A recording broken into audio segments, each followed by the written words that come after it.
Well, right on time. Welcome to your first night on the job. I'm Grissom, your new supervisor.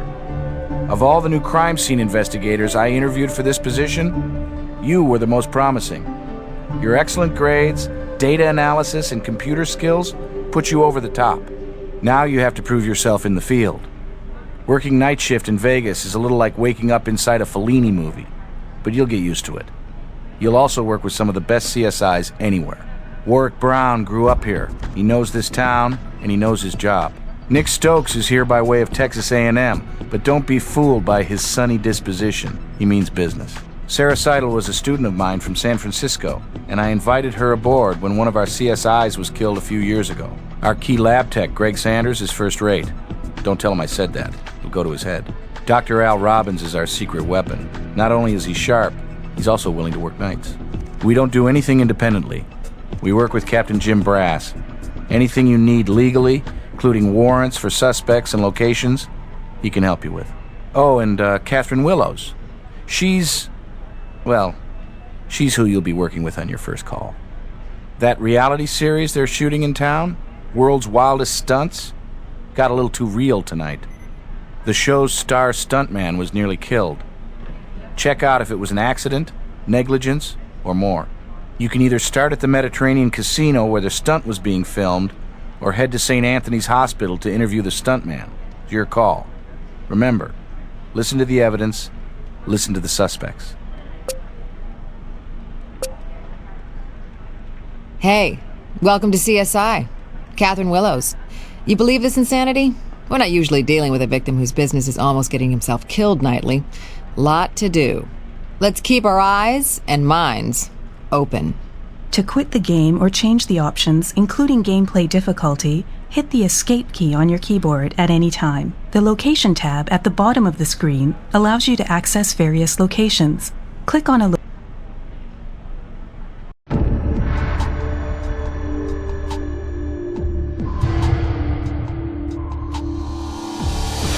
Good. Other locations will appear as you uncover more places to visit. The CSI locations on the right allow you to access the other members of your support team for evidence analysis and warrants. Notice that when you passed the pointer over the object, it changed to a forward arrow. This always indicates that you can inspect something in greater detail.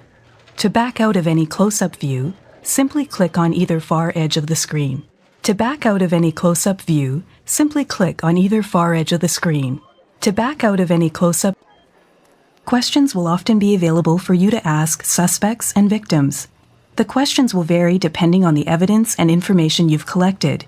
To select a question to ask, click it with your pointer. Wow, it's after visiting hours, but who's complaining? Please tell me you're my physical therapist, beautiful. Just isn't your lucky night, is it? Catherine Willows, Las Vegas Crime Lab. This is my partner. Crime lab? Since when is it a crime to have a stunt go wrong? Taking risks is what I do. Alert the media that Ace Dillinger laughed in the face of death once again. Notice your case file has been updated. This means information has been added to your file on a suspect or victim. View your case file by clicking on the icon in the bottom right. The evidence trinity is your guide to measuring progress. You must find evidence that links the suspect. Some detective you are. Take a look. Lucky I didn't break my neck. Came damn close though. Fractured spine, whiplash, broken right tibia, 3 cracked ribs, 1 broken rib, and a concussion. But I'll be back on a bike before you know it.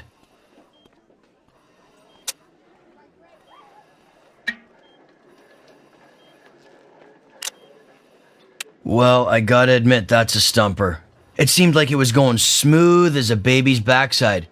I dumped the clutch and hit the ramp, get airborne and land her nice and square. I try slowing to lay the girl down and slide under the truck, but the bike, it's still revving full bore. I go to grab the clutch lever, but my hand slipped off the bar. If I'd had my head screwed on straight, I might have thought to kill the engine switch. Instead, I go and lock both brakes and wind up plowing, all wobbly, full steam ahead. I swerve away from the truck, just to keep my head from ending up in a separate bag. And after that, as you big-time investigators just might be able to figure out for yourselves, it gets a tad cloudy. What part of the damn stunt went sideways don't you understand? You think I took a header for grunts and giggles? I mean, I could use a vacation, but this ain't the route I'd pick. Dial 118, please. Dr. Forrest, please dial 118. Well, it did seem the gas just wouldn't stop flowing. I use a custom carb on that bike, but it's never given me trouble before. If you're gonna look at anything, make it that, and the throttle assembly. Look, I always do major servicing of my bike my own self. You want something done right? You know the rest. Don't trust these damn shops. Bunch of amateurs. But David McLadden, the stunt director, insists on double-checking my gear before every trick. He tuned my baby up at his trailer in the casino parking lot.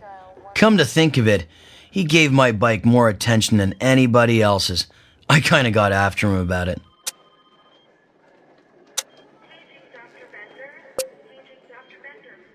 The Location tab at the bottom of the screen allows you to access various locations. Click on a location icon on the left side of the location. McLadden? Never had that much to do with him. Might sound funny, but I'm the star. He's kinda small time. I mean, it's strictly professional. We don't hang. And hey, I don't suffer fools, so when he fouls up or has a lame idea, I'm not shy about tearing him a new one. Producers being on the guy, saying he'd better come up with some fresh new ideas, kind that'll attract ratings, pump up the action, you know, if we hope to get picked up for another season. We're on what they call the bubble. Borderline call whether we're back or not. Click on a location icon on the left side of the location. Click on a location. Corey Mazzotti. Production office is downtown. Draftler Promotions. You're big-time detectives. Try using this cutting-edge investigative tool they got now, the phone book. Dr. Kravitz, a visitor in the main... Click on a location icon. That's all the questions we have, for now. Click on a location icon on the left side of the location bar. Click on a location icon. Stick with the evidence. It'll tell you. Click on a location icon on the left. Click on a location icon on the left side of the location bar. Click on a location icon on the left side of the location bar. Dial 118,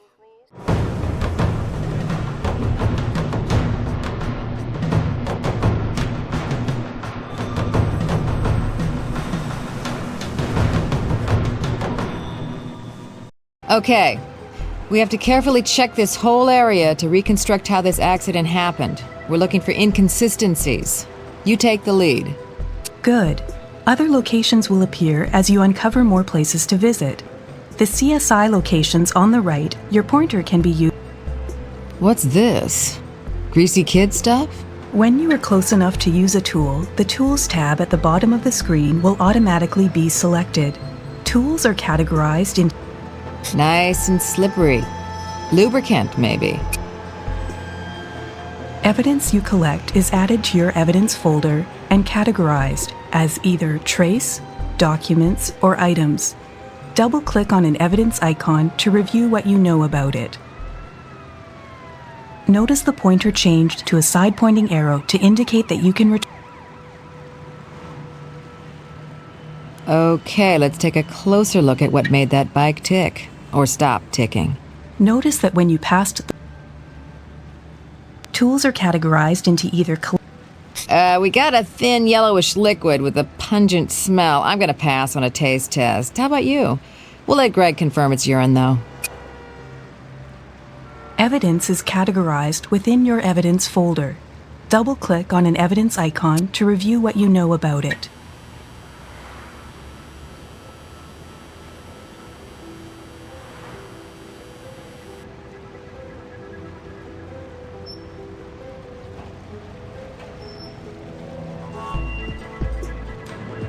For a more detailed description of a tool, double-click on its icon.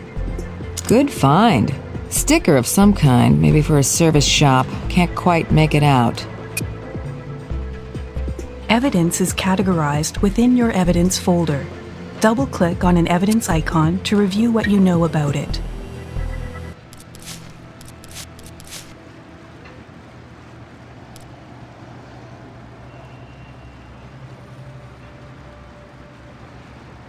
Clean, distinct treads. A lot of grime and dust on the tire. For a more detailed description of a tool, double-click on its icon.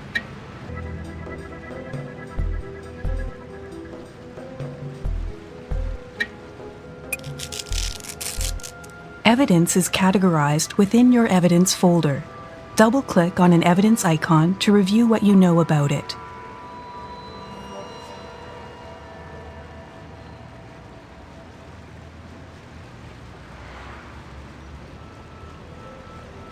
You know what this looks like? A custom prototype carburetor, modified for stunt work from a standard street bike. If the rider couldn't stop the flow of fuel, we should check the throttle mechanism. The throttle cable might be another avenue worth writing down.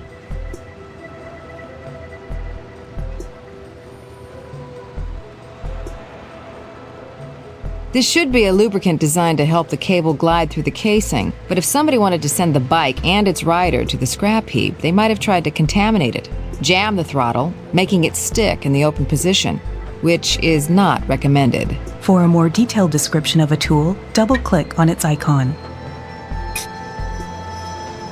Evidence is categorized within your evidence.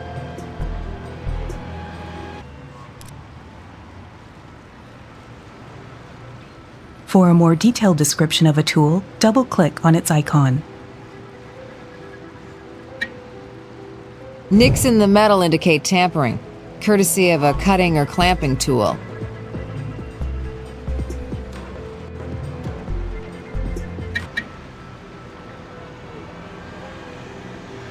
For a more detailed description of a tool, double-click on its icon.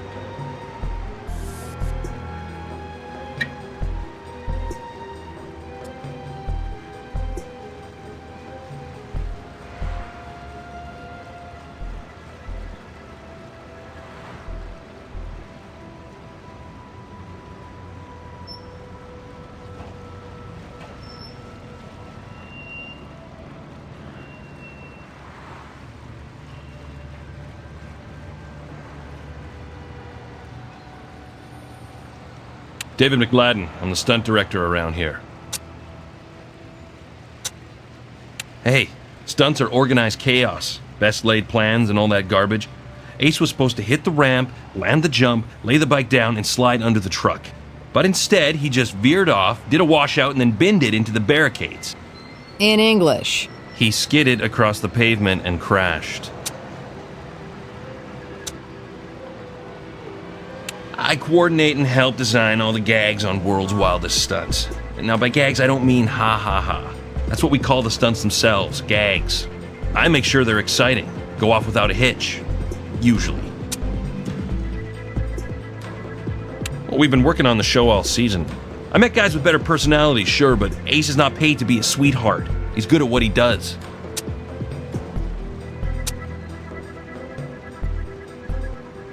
You're looking at him. I gave the bike a quick once-over, tightened this and that. Not much else is called for, because Ace is a bug about his gear, always on top of it himself. Where did you do this inspection? In my equipment trailer, out in the parking lot.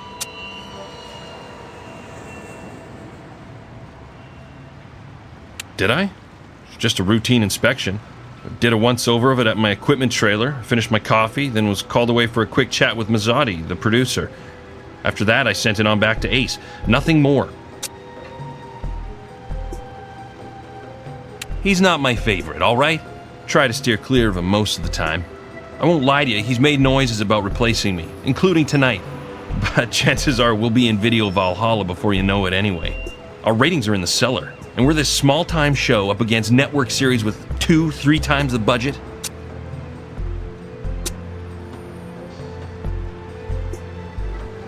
I don't mind at all, if you got a warrant. I'm particular about my gear, everything's in its place, and I don't need you people messing up the tools of my trade unless you've got a damn good reason. And did I mention a warrant?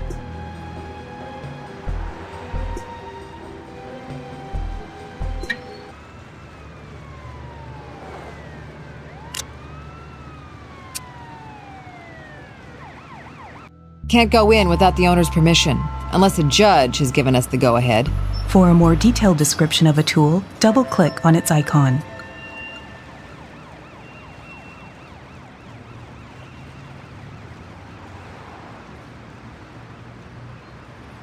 If you are stuck on a case, you can often get help from your CSI.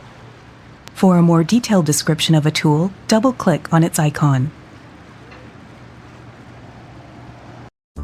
Hey, welcome to the graveyard shift. Greg Sanders. You're the new blood. You've come to the right guy at CSI if you want to know the inside skinny. Need my help analyzing evidence? Hey, don't worry, I can take it. You might get my analysis immediately, or maybe I'll send you over to the computer or microscope image analyzer. Let you work the evidence yourself. Good experience for you. What we have here, children, is a silicon-based lubricant. This stuff keeps cables sliding through their casings and prevents sticking. Silicon lubricants don't contaminate easily. But I checked it for dirt or sand or any kind of contaminant that might have prevented the cable from slipping anyway. Zip zally zilch. We can probably rule out sabotage of the throttle cable as the cause of the crash then.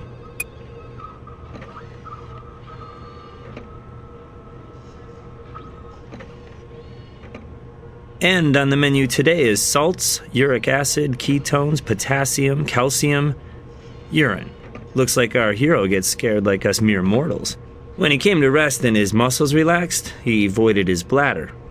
Or as we scientists put it, he wet himself.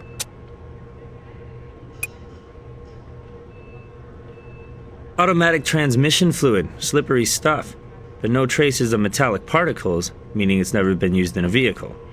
Then maybe it was nothing more than a lubricant to help the bike slide under the truck.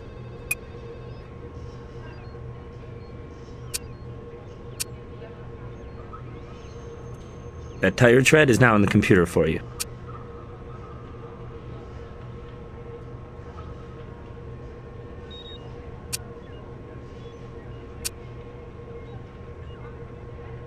A little presto changeo on the ESDA equipment and poof, the company name, Vegas Motorcycle.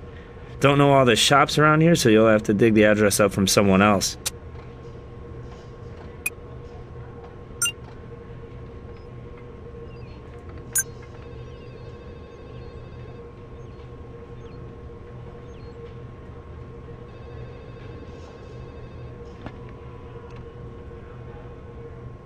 Searching the computer for fingerprints, DNA, shoe prints, and tire treads will always give you a set of results, but there's no guarantee of a positive match. You'll have to visually compare the collected sample to the results before you draw your conclusion.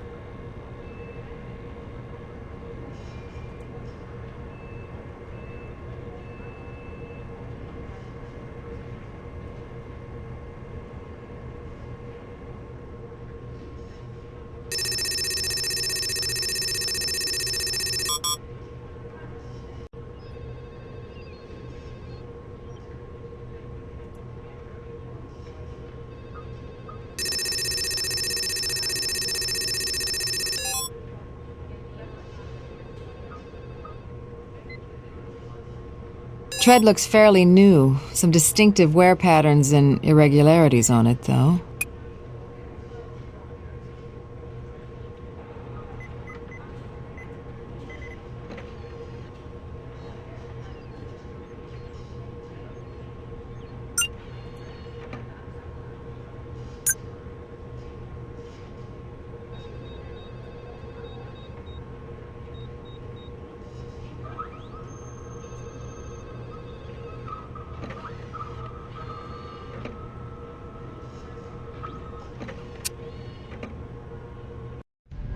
I'm always glad to meet a new CSI. You're the backbone of what we do. I'm Captain Brass.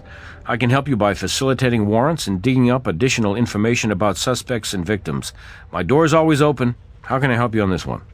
For you, anything. Let's see. Got it.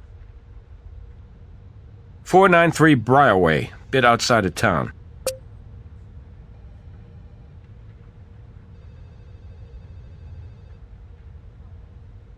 Draffler Promotions? Should be easy enough. Got it. Office near downtown.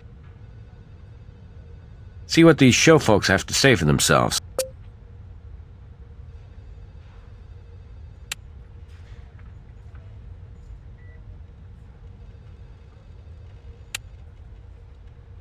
I need more than hunches before I turn you loose in there. Give me something solid to work with.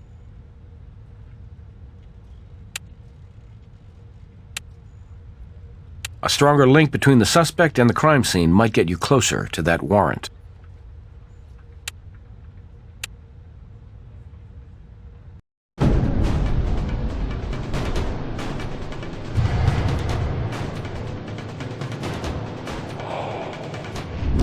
For a more detailed description of a tool, double-click on its icon.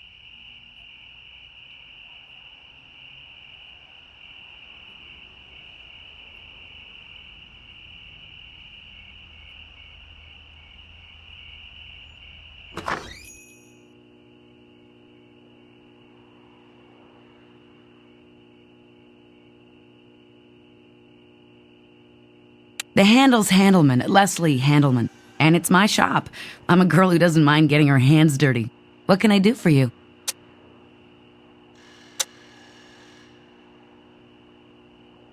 Ace? He's a peach. Barks a lot worse than his bite.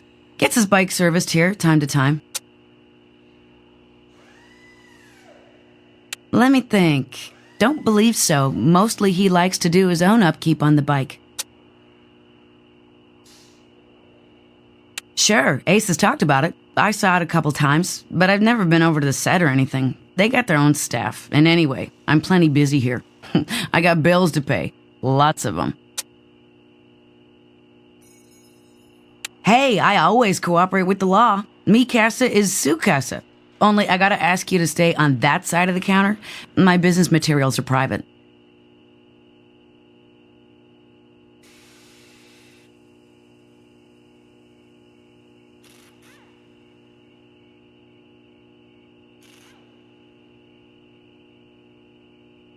For a more detailed description of a tool, double-click on its icon.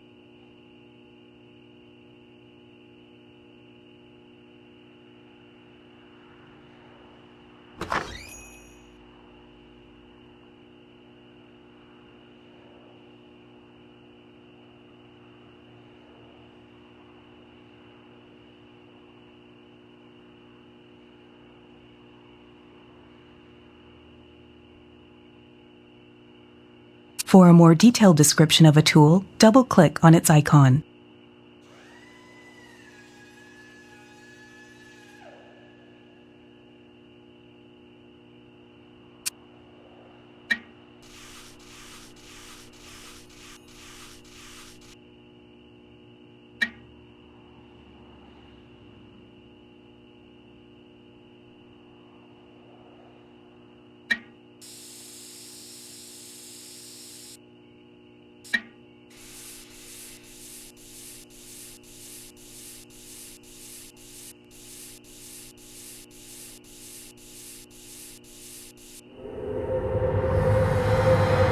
Evidence is categorized within your evidence folder. Double-click on an evidence icon to review what you know about it.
For a more detailed description of a tool,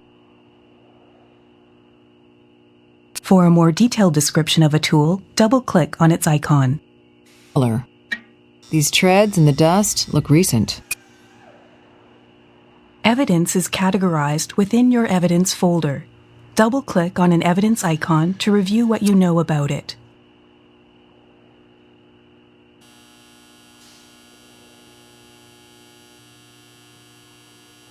For a more detailed description of a tool, double-click on its icon.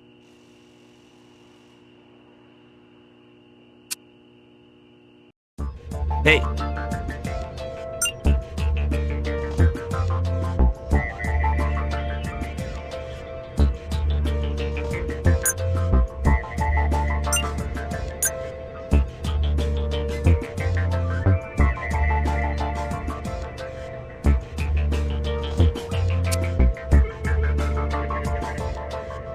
Are we a team or what? Tire tread is in the computer. That print has been scanned into the computer for you. I've done everything I can think of with that.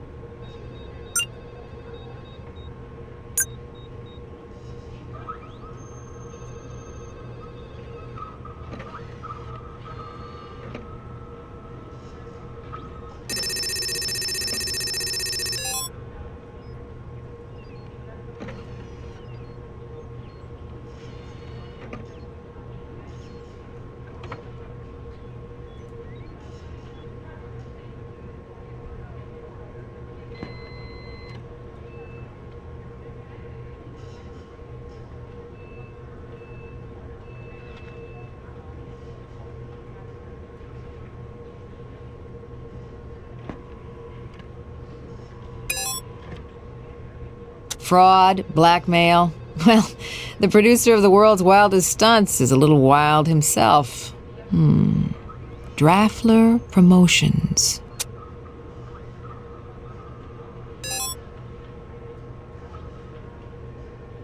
No, those don't match. You've got to be careful to find subtle details. You should be pretty sure you've got a match before you ask me to check it for you.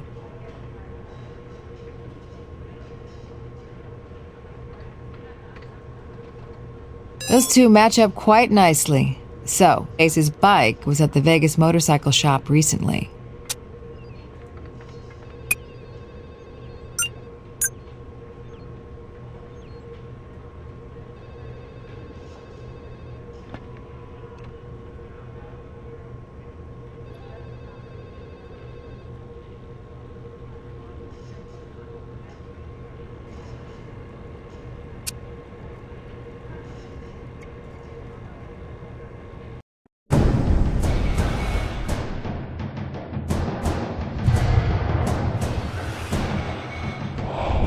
For a more detailed description of a tool, double-click on its icon.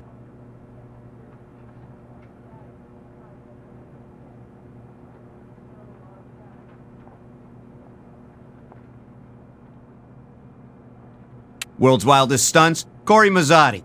I really appreciate you people looking out for our interests here. Thanks a lot. It's just one of those unfortunate things. Frankly, on a show like this, we're lucky we've never had worse. And Ace seems set to make a full recovery. Happy ending for everybody.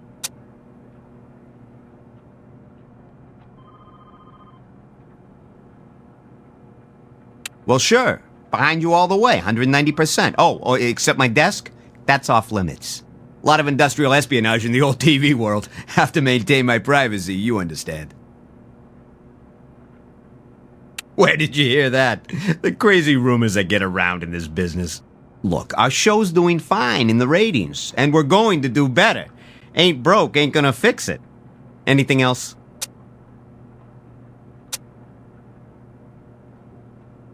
You know, funniest thing, I have no interest in these crazy bikes in my personal life. I'd have no interest to go by any shop like that.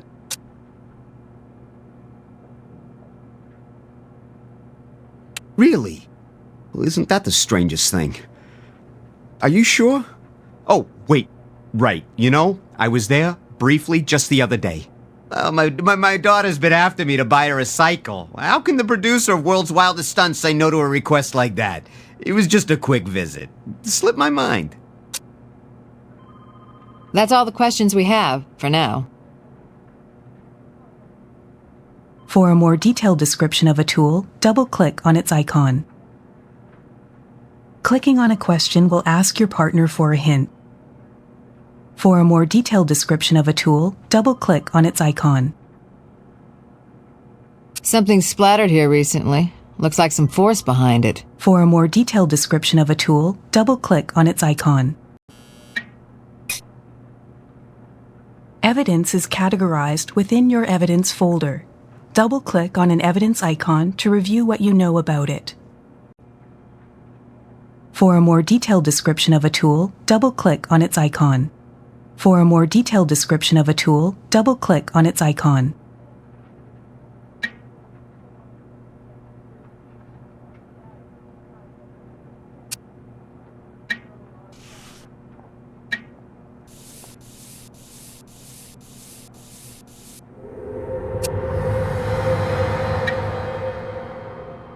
Evidence is categorized within your evidence folder. Double-click on an evidence icon to review what you know about it.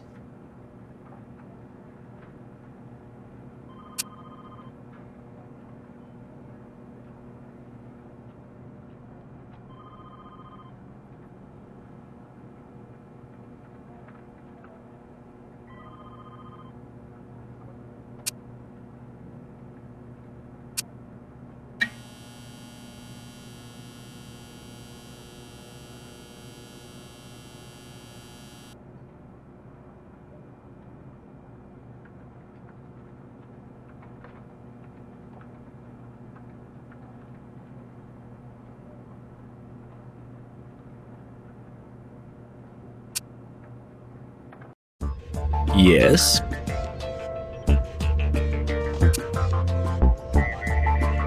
Prints in the computer for you. You're welcome. Here's the decaf latte you ordered. Cookie with that, or carrot cake, perhaps? So the stain on the wall was coffee. Hard to believe that got there accidentally.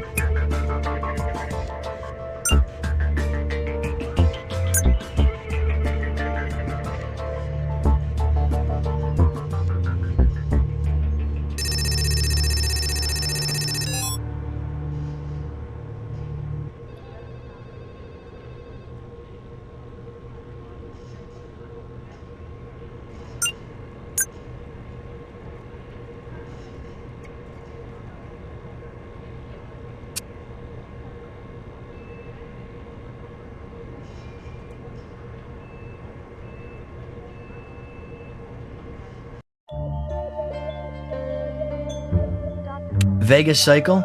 Yeah, that's a shop I drop by now and then. I was just stopping to see if the gal who runs the place got in that new line of grip-fire handlebar grips. Oh, I've been waiting for months for those babies to come in.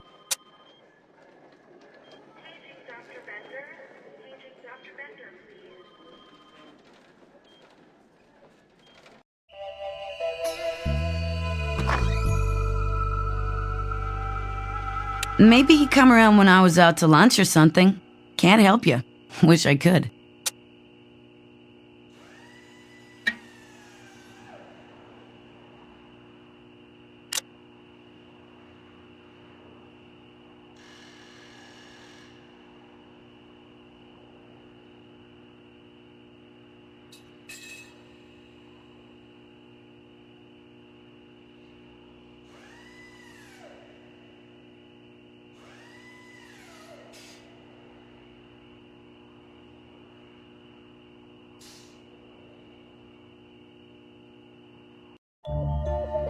Hey, that's all I got for you.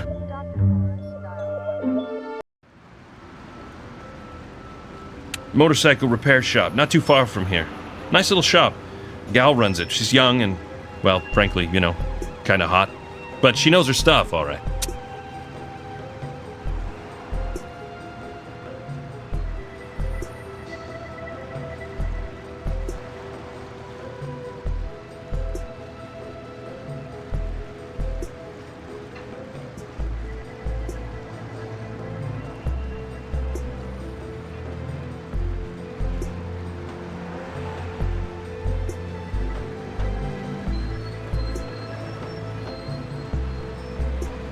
Nice ramp.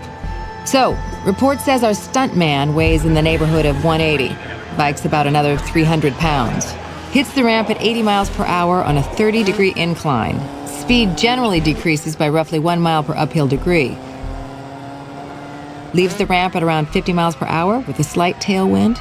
Lands the jump successfully. Hey, learning math without a calculator comes in handy sometimes.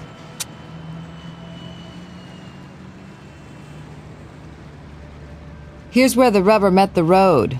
It's consistent with the 50 mile per hour impact.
What's up?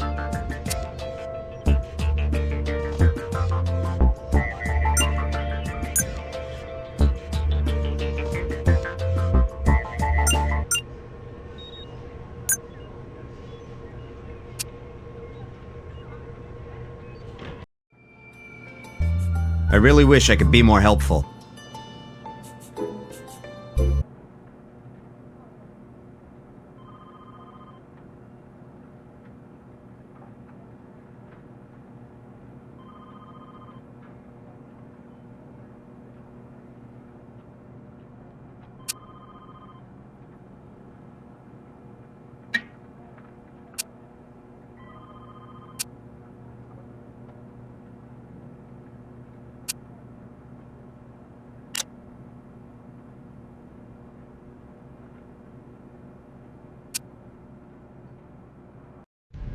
Yeah? What do you need, guys? Not enough yet. Maybe find a stronger link between the suspect and the victim.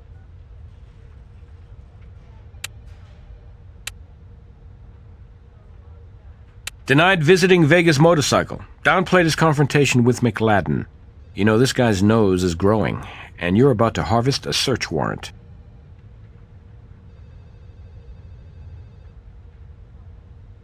You don't have enough reason to get a warrant for that location yet. We can't walk in and search on a whim. Give me reasons.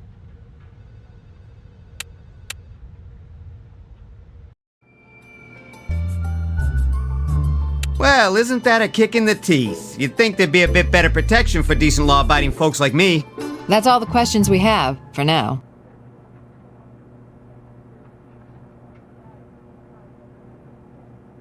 Well, looks like the network's suits want the wildest stunts to get a little wilder. Our producer's under pressure, and I think he may have blown off some steam. you can use the gloves in your Collection Tool category tab to collect larger pieces of evidence. Select the gloves with a single click, then pick up the item by moving the cursor over it and clicking. Evidence is categorized within your evidence folder. Double-click on an evidence icon to review what you know about it. If you need to process collected evidence further, you can apply your tools directly to the evidence from this view. Evidence can sometimes be combined by dragging an item from the evidence bar over the image above. Evidence descriptions will often update throughout the case, so check them regularly.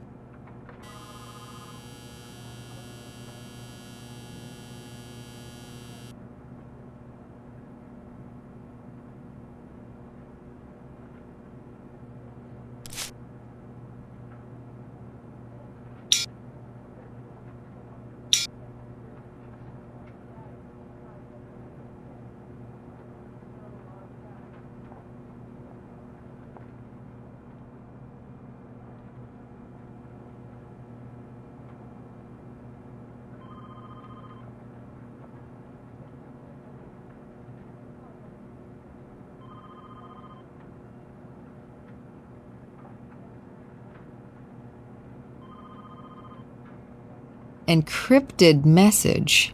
Let's put it on disk. Maybe we can break the key back at the lab.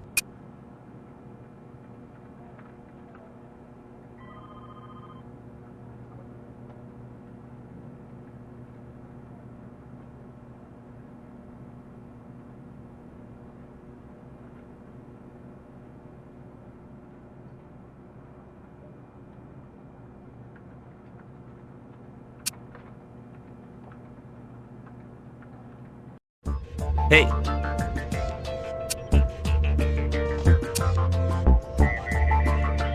Encrypted message. Quick glance looks like a pretty simple cryptogram cipher. I'll set up a search link for you on the computer and you can hunt for that cipher that decodes it. Nothing new to report on that.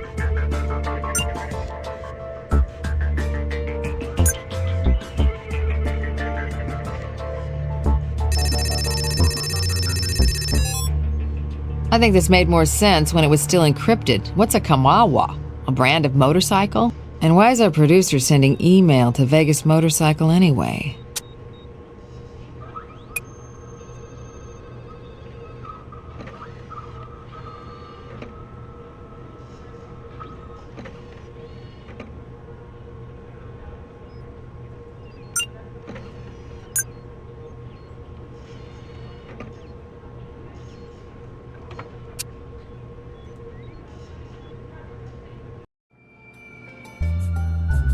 I don't know anything about that. Hey, lots of people in the production office, on the crew, have access to my computers.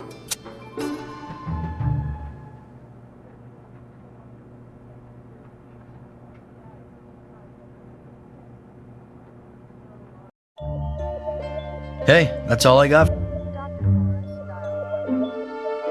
Dr. Forrest, please dial. I got nothing for you.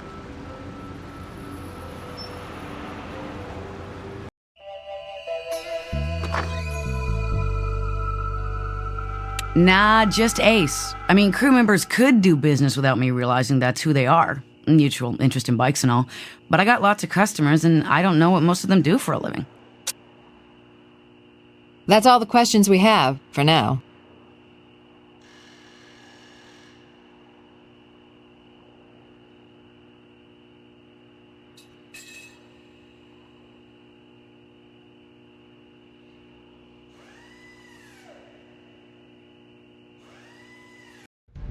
Need something? The link between the suspect and the victim isn't very strong yet. Might consider linking them better.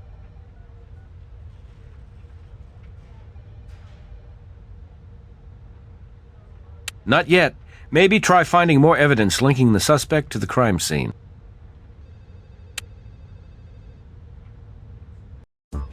Yes.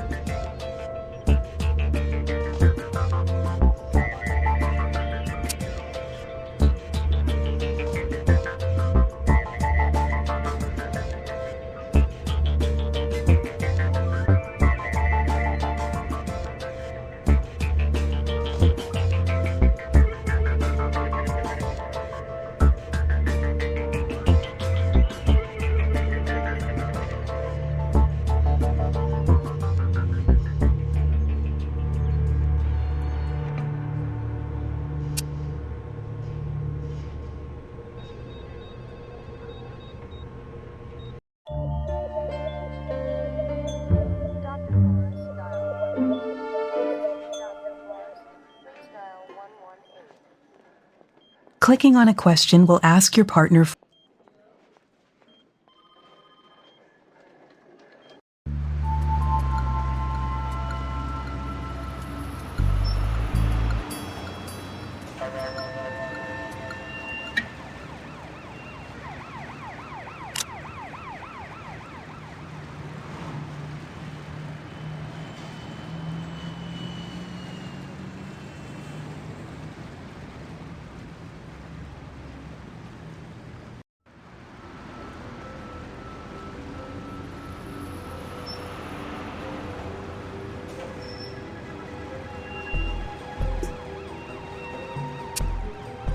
We can't use that here.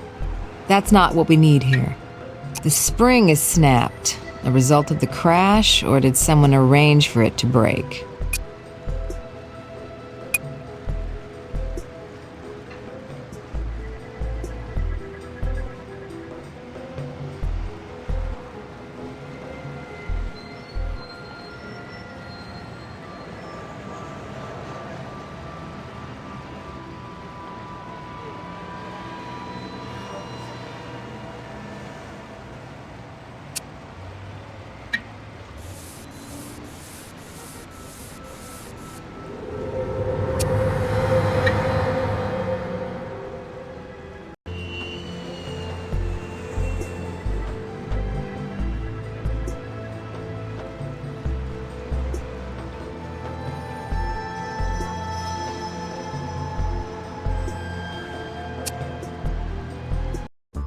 What's up? Hey, I scanned that print into the computer for you.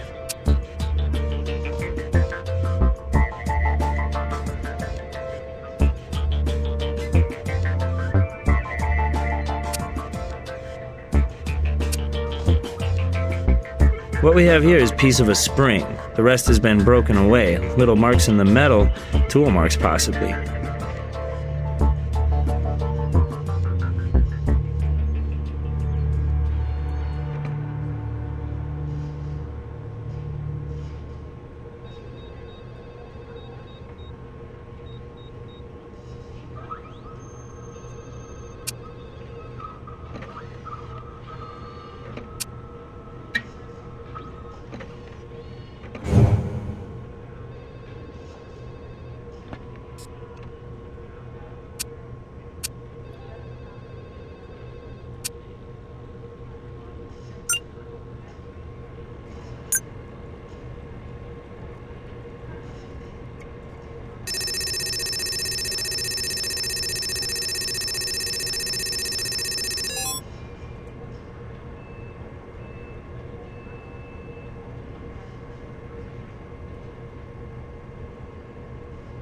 These two prints are a definite match.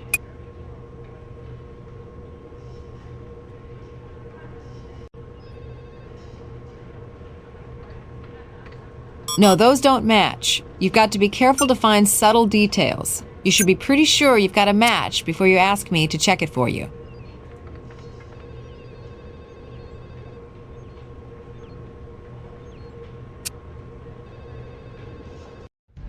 What's up?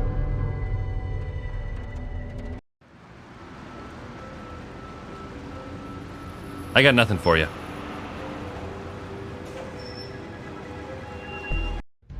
Yeah? What do you need, guys? Your case file tells me that you could use a stronger link between this suspect and the crime scene. You don't have enough reason to get a warrant for that location yet. Yeah, the woman's hiding something. Find out what.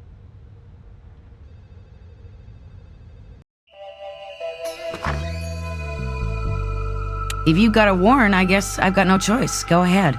That's all the questions we have, for now.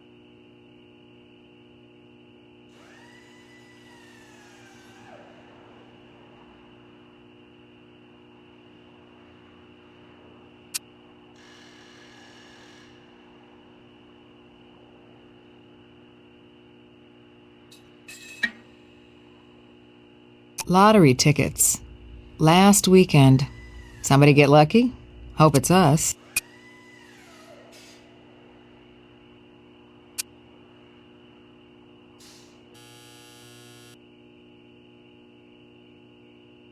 Whoa. Our hard-working lady mechanic said she had bills. Now she can afford to pay them.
We can't use that here.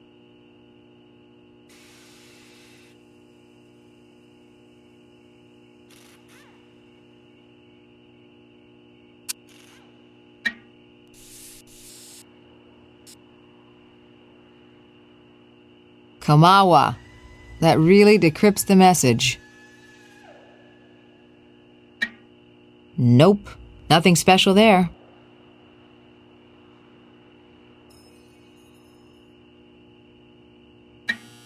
Nothing special there.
A boost, huh?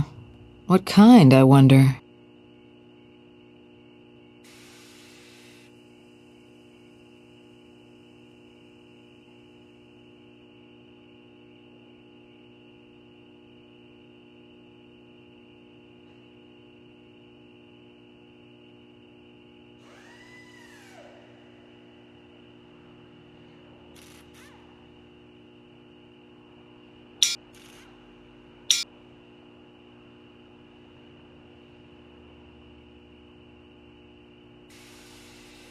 Receipts for service.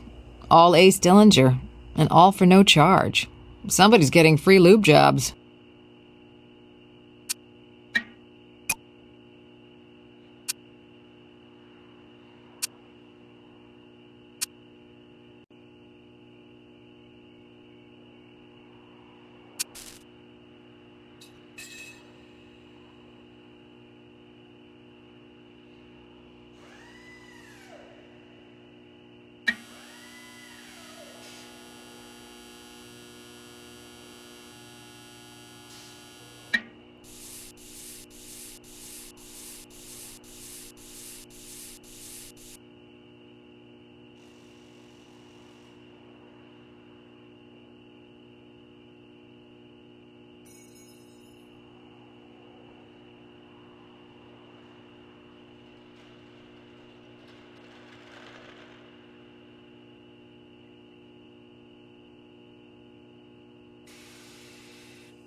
Yes?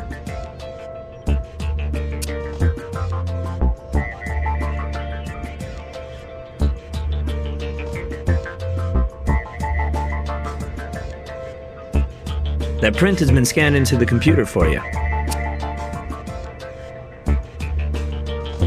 Print's in the computer for you.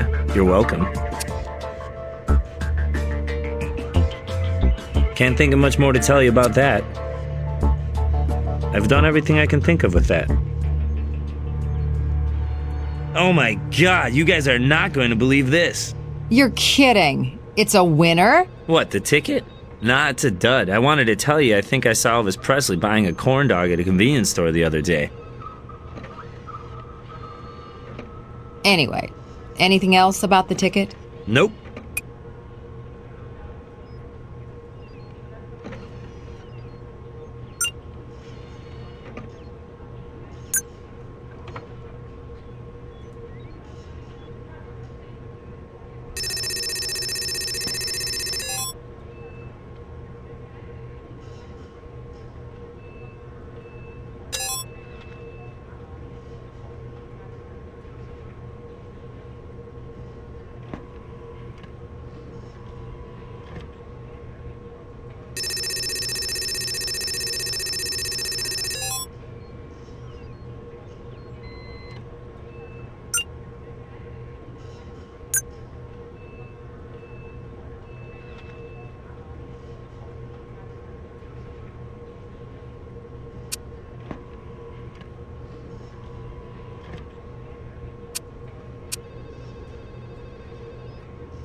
I told you, I mostly do my own maintenance.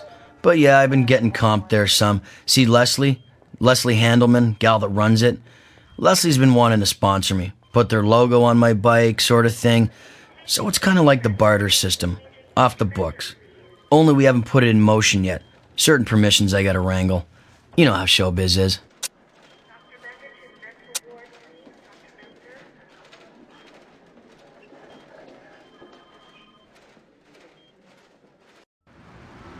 I got nothing for you.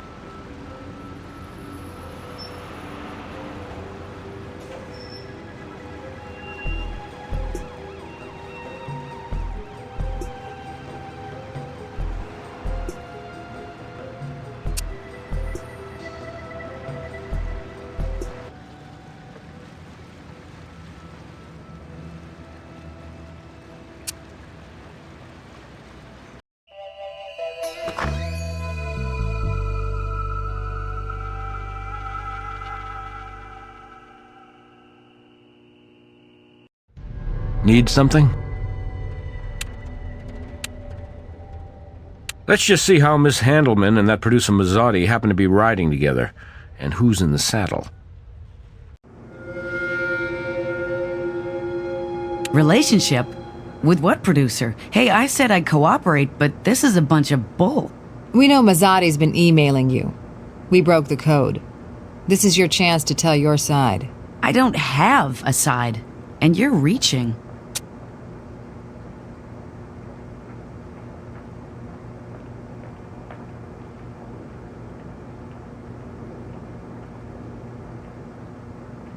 He built up a big store credit and we were just working through it. No law against that. I don't have anything to hide. Go ahead. I don't see how that's your business. I have some customers that prefer cash and carry.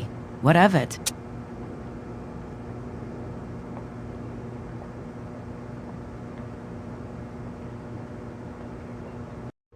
What's up?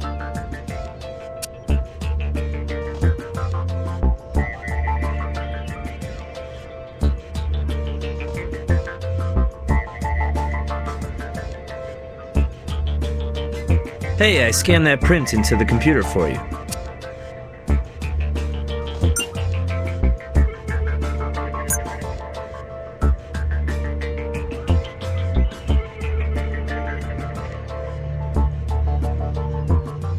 So we've got Leslie Handelman's prints matching the ones we lifted from that tool. I'll bet she's got a good story to go along with how they got there.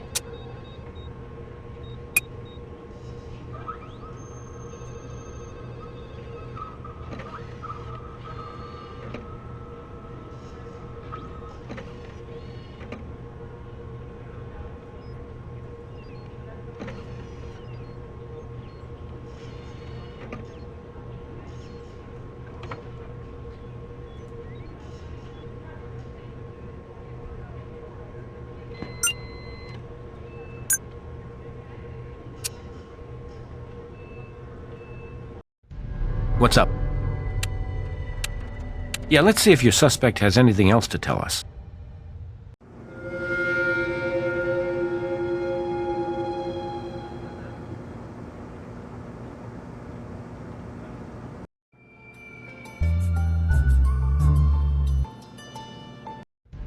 Yeah?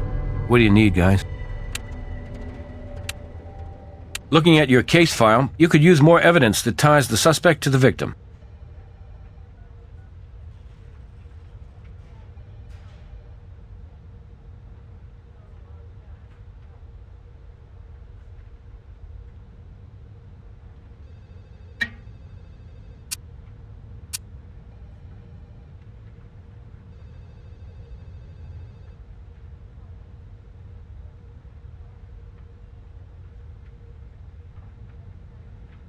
Not enough yet.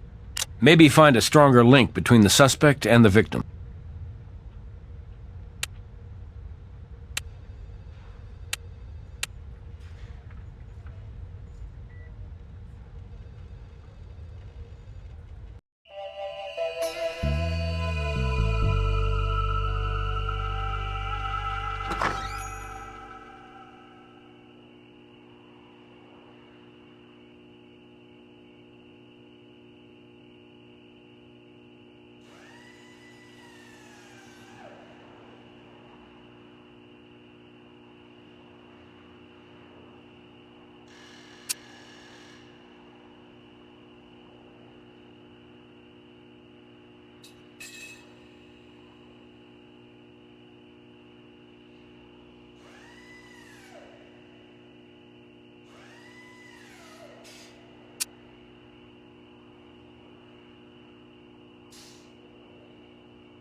I got nothing for you.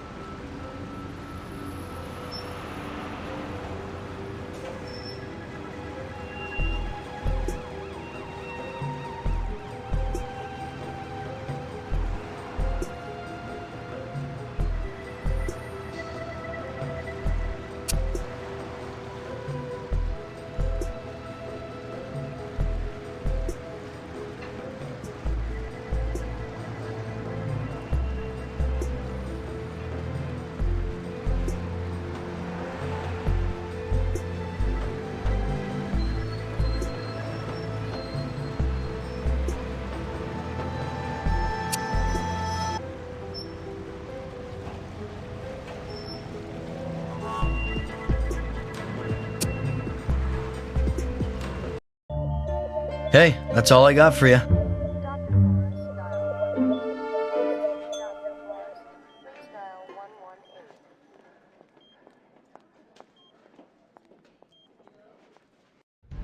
118. Need something?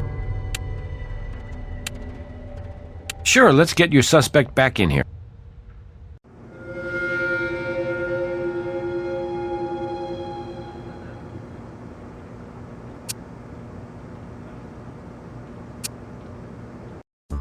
Hey.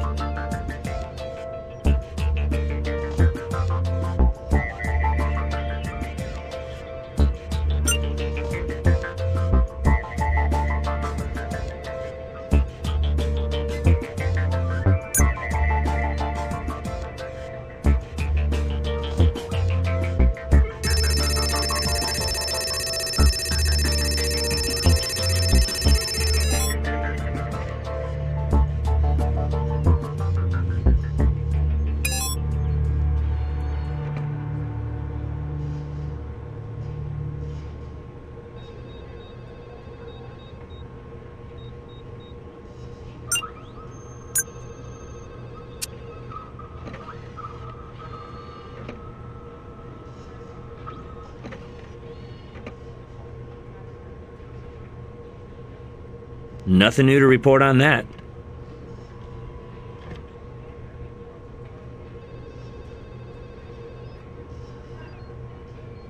Can't think of much more to tell you about that. Professional quality bike tool, kids. Very specialized. Long neck lets you reach into tight places and clip or crimp to your heart's delight. I've done everything I can think of with that. Can't think of much more to tell you about that.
When you are close enough to use a tool, the Tools tab at the bottom of the screen will automatically be selected.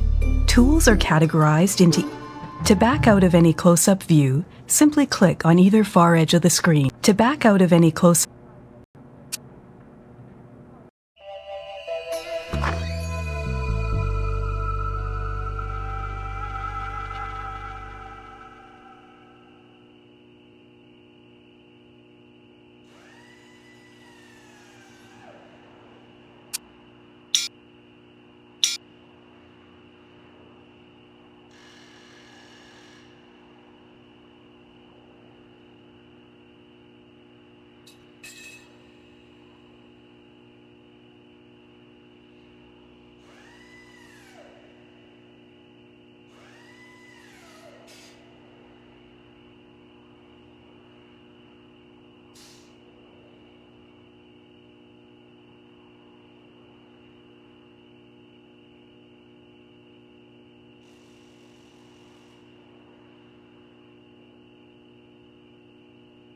If you are stuck on a case, you can often get help from your CSI partner.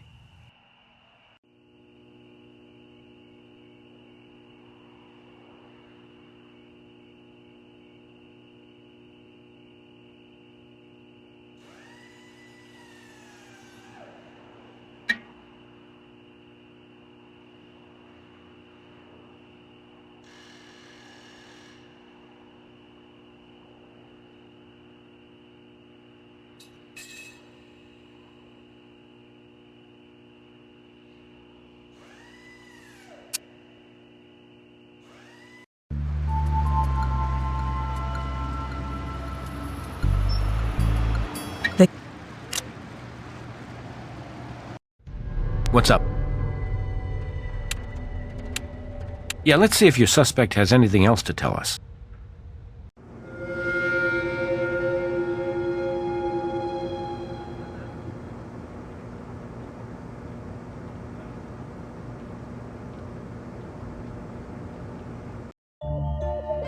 Hey, that's all I got for you.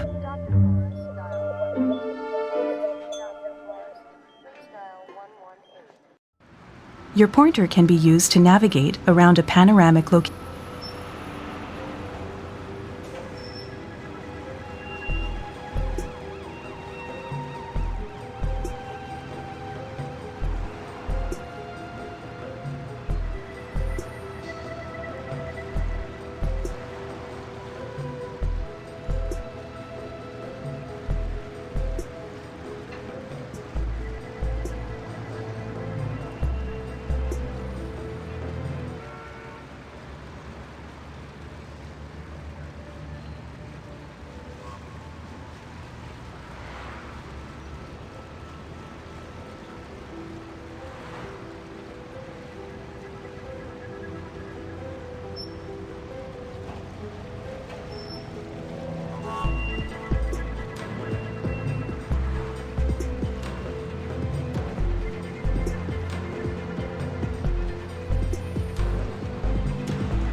I got nothing for you.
Clicking on a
Hey, that's all I got for you. Dr. Forrest, please dial 118. Hey,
Our boy should have been decelerating here, or anyway trying to. Read the skid marks. Short, like a series of dashes, increasing in length. Only Ace was on his way to a lot of bandages, skidding along, not able to slow down. That's gotta ruin a stuntman's day. Notice your case file has been updated.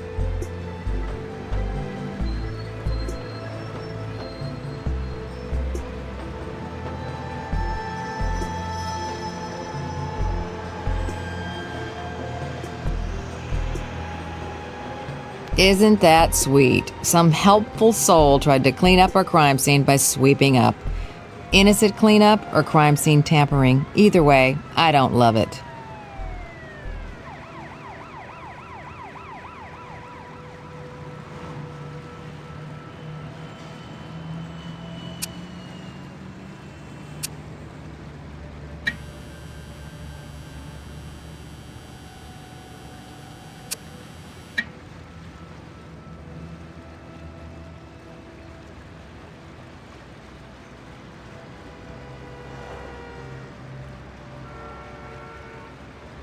Listen, I didn't know this was going to be some kind of crime lab production.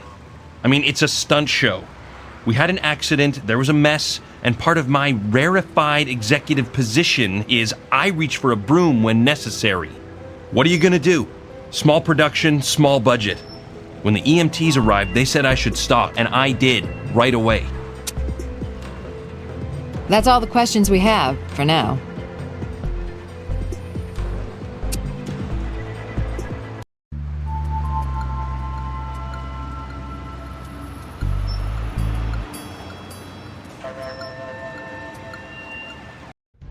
Yeah? What do you need, guys?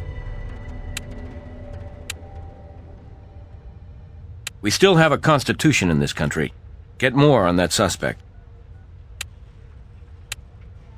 Guy's job's dangling and he was tampering with the crime scene? Go to work on that trailer of his, little do-it-yourself CSI style. Well, plenty to keep us busy here.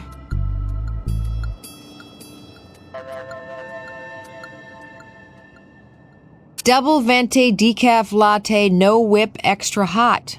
Well, these macho stunt people really live dangerously, don't they? You can use the gloves in your Collection Tool category tab to collect larger pieces of evidence.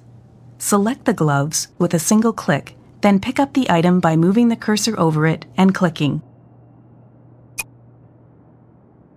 Evidence you collect is added to your evidence folder and categorized as either trace, documents, or items. Double-click on an evidence icon to review what you know about it.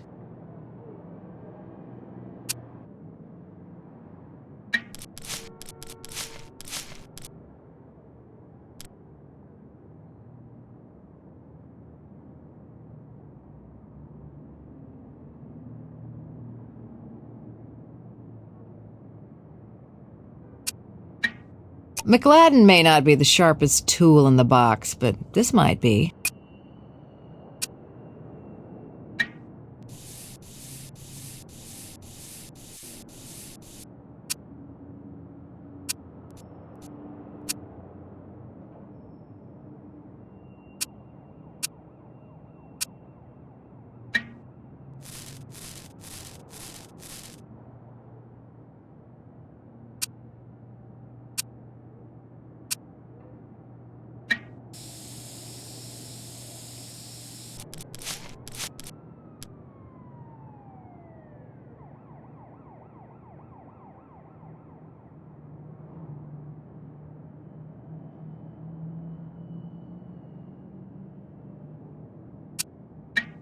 Video cassette tape.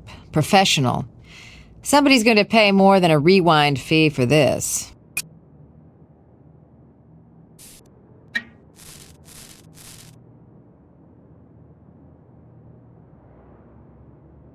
Small piece of metal. Spring of some kind, maybe. You can use the tweezers in your Collection Tool tab to collect most small bits of evidence.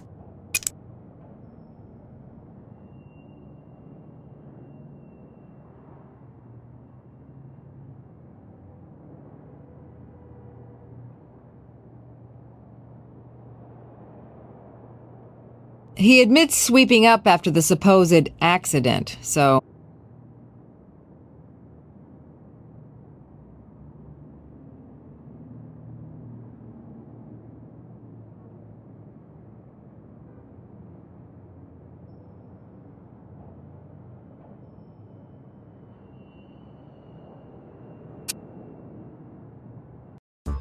Yes?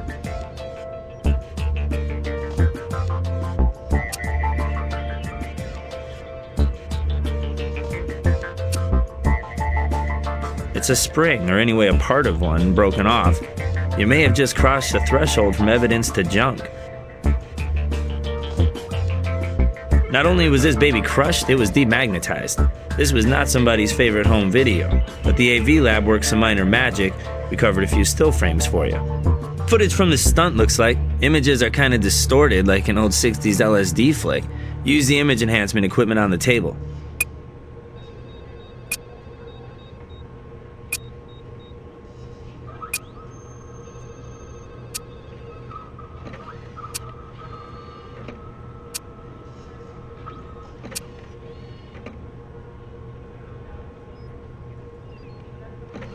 Your standard garden variety wire stripper, that's all I can tell you.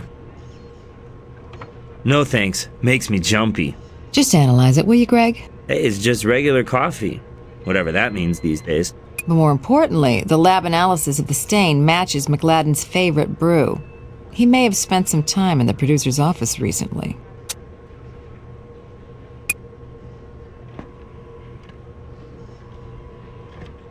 Nothing new to report on that. Blurry. Too far away. Pretty far, plus the ramp's in the way. Motion blur. It's hard to make anything out. Now here's a clear frame. If we only knew what we were looking for. We'll need a complete understanding of the stunt and what might have gone wrong.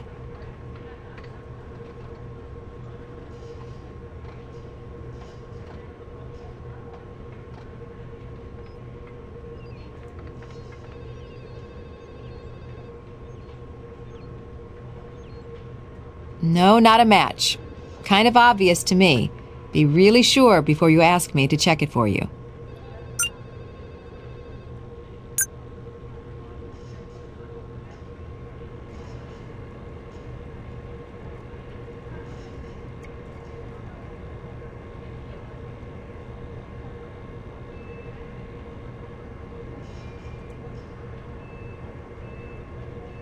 I've done everything I can think.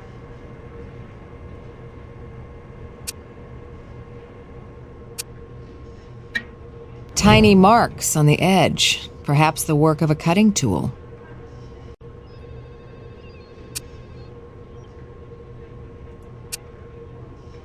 Well, these puzzle pieces fit. It's a broken throttle return spring. But is the big picture sabotage? A thing of beauty, a nice clean tool mark on a spring, ripe for comparison.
It's a return spring. It closes the carburetor's valve when the rider releases the throttle.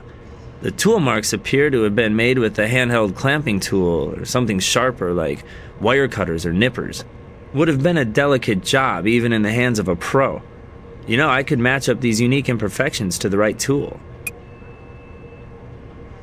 Bad news. I checked the tool marks on the return spring against this wire stripper.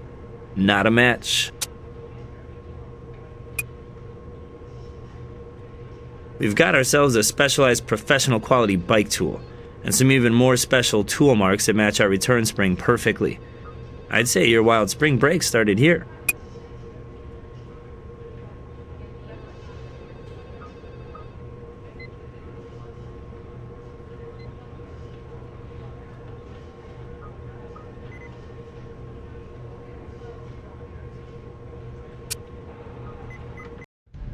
Need something?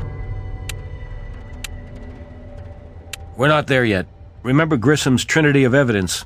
Link the suspect to the victim and the crime scene. Hey, that's all I got for you.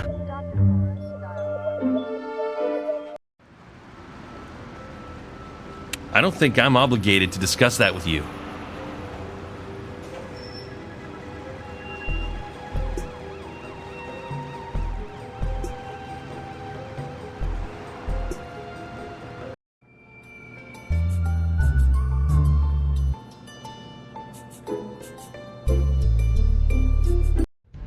Yeah? What do you need, guys?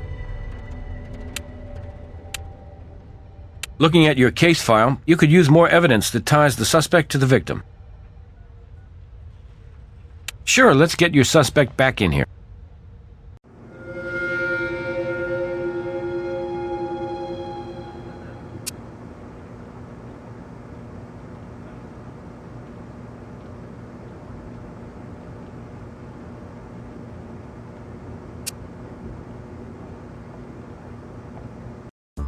What's up?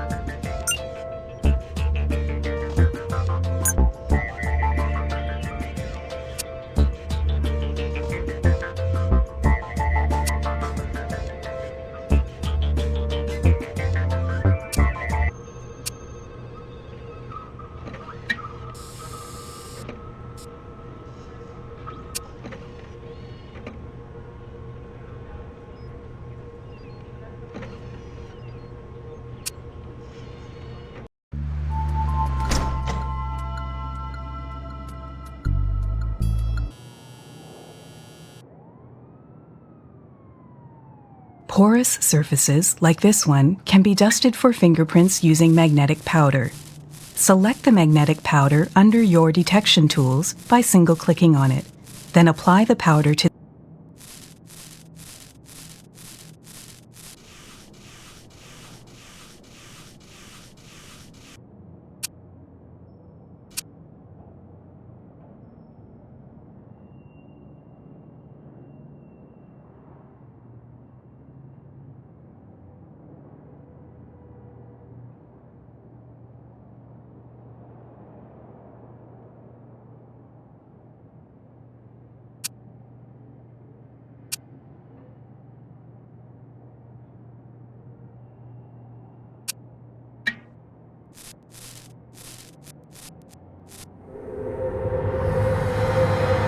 If this is the coffee McLadden said he was drinking when he checked Ace's bike, safe bet these are also his prints.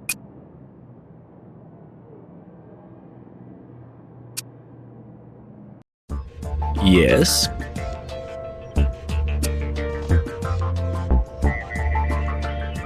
Prints in the computer for you. You're welcome.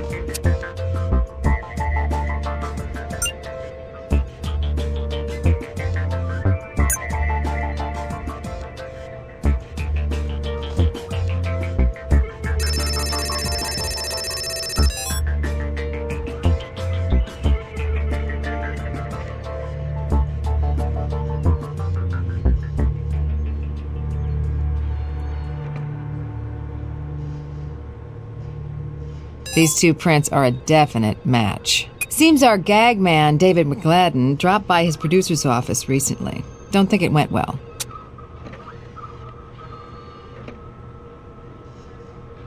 These two prints are a definite match.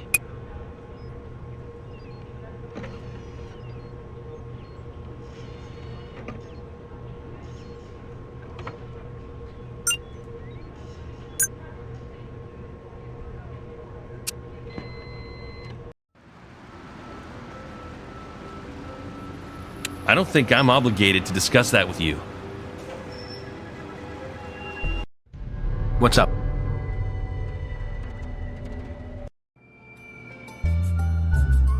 Are you kidding? Why is it unusual for the stunt director to stop by the producer's office? So we had a little discussion. So what? Creative people in a creative business, you know? His temper got the best of him and he hurled his cup at me. No biggie. Spilled coffee under the bridge. Need something? You know, I just love it when people hide evidence. It's like they sent us an engraved invite to sit down for a friendly chat.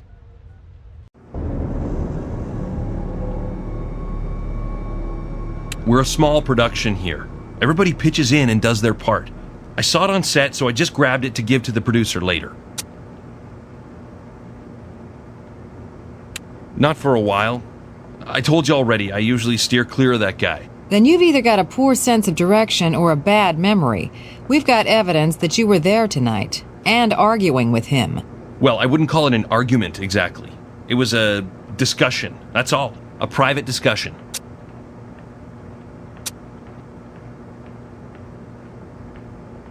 Saba, what? Look, you two. I've tried to be helpful, even though I can't see why any kind of investigation is needed here. This was an accident. Move on. You had the opportunity to rig that gag to fail. And there's no love lost between you and that charmer Ace. Would I cry if that obnoxious jerk landed real hard? Hell no. But I have a reputation to maintain, and anyway, I'd lose my damn job. Hadn't you already lost it, Mr. McLadden? What are you trying to do to me? Hey, lady, I'm a pro.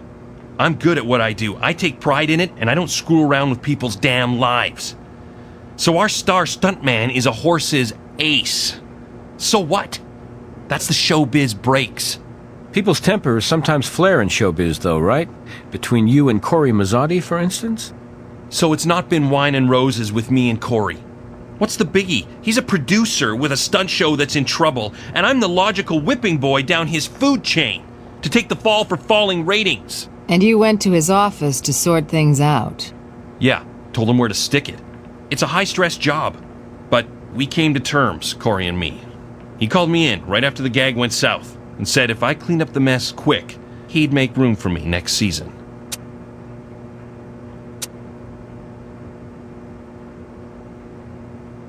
Destroy what? Oh, that was an accident. Slammed the door and the thing was in the jam. Accidents will happen. Around your show, especially. Maybe you accidentally demagnetized that tape, too. I didn't even know it was demagnetized. I don't know how that could have happened. But there's magnetic parts on some of this equipment, so... We don't believe in accidents or coincidences, Mr. McLadden. We appreciate your cooperation, but stay handy. We may need more.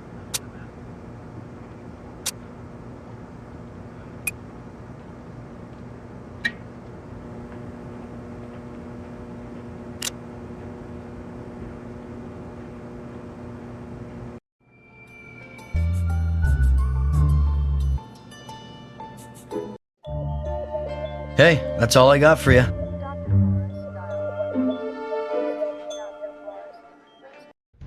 Yeah? What do you need, guys? Guys, you need more on Mazzotti's possible accomplices before trying this stunt. Sure, let's get your suspect back in here.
Hey, All right, we've got a nice clear view of the engine. Let's get even closer and see if we can spot the return spring. It's dark, but you see that? Our spring has already sprung. Must have been weakened enough to snap before the bike even landed. Whoever cut that spring sabotaged the stunt. So, since the return spring was snapped before the bike landed, the Kamawa tool is a key clue.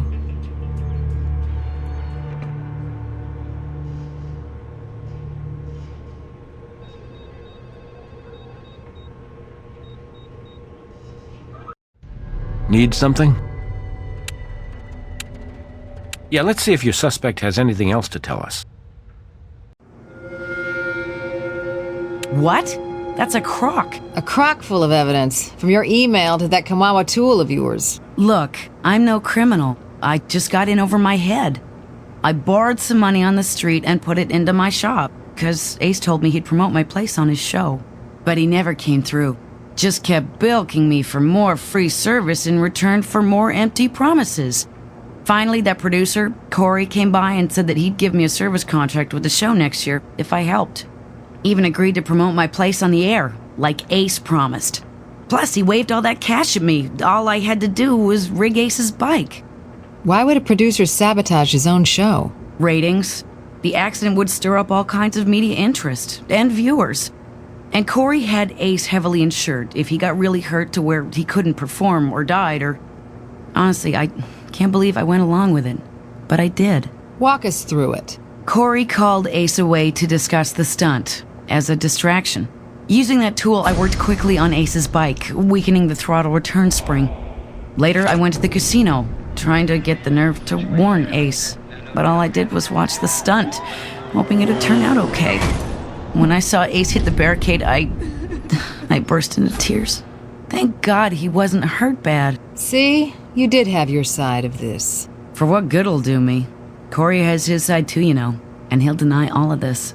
People can deny anything they like, Ms. Handelman, but the evidence always has its side too.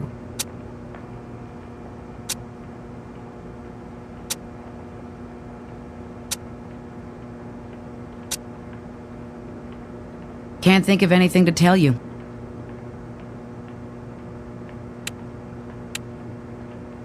So we got both the mechanic and the stunt director pointing a finger at the producer. Okay, let's see if they're onto something. Well, you ought to be in my business with that kind of imagination. Ruin my own show. Right, I'm sure. An envelope of cash? To who?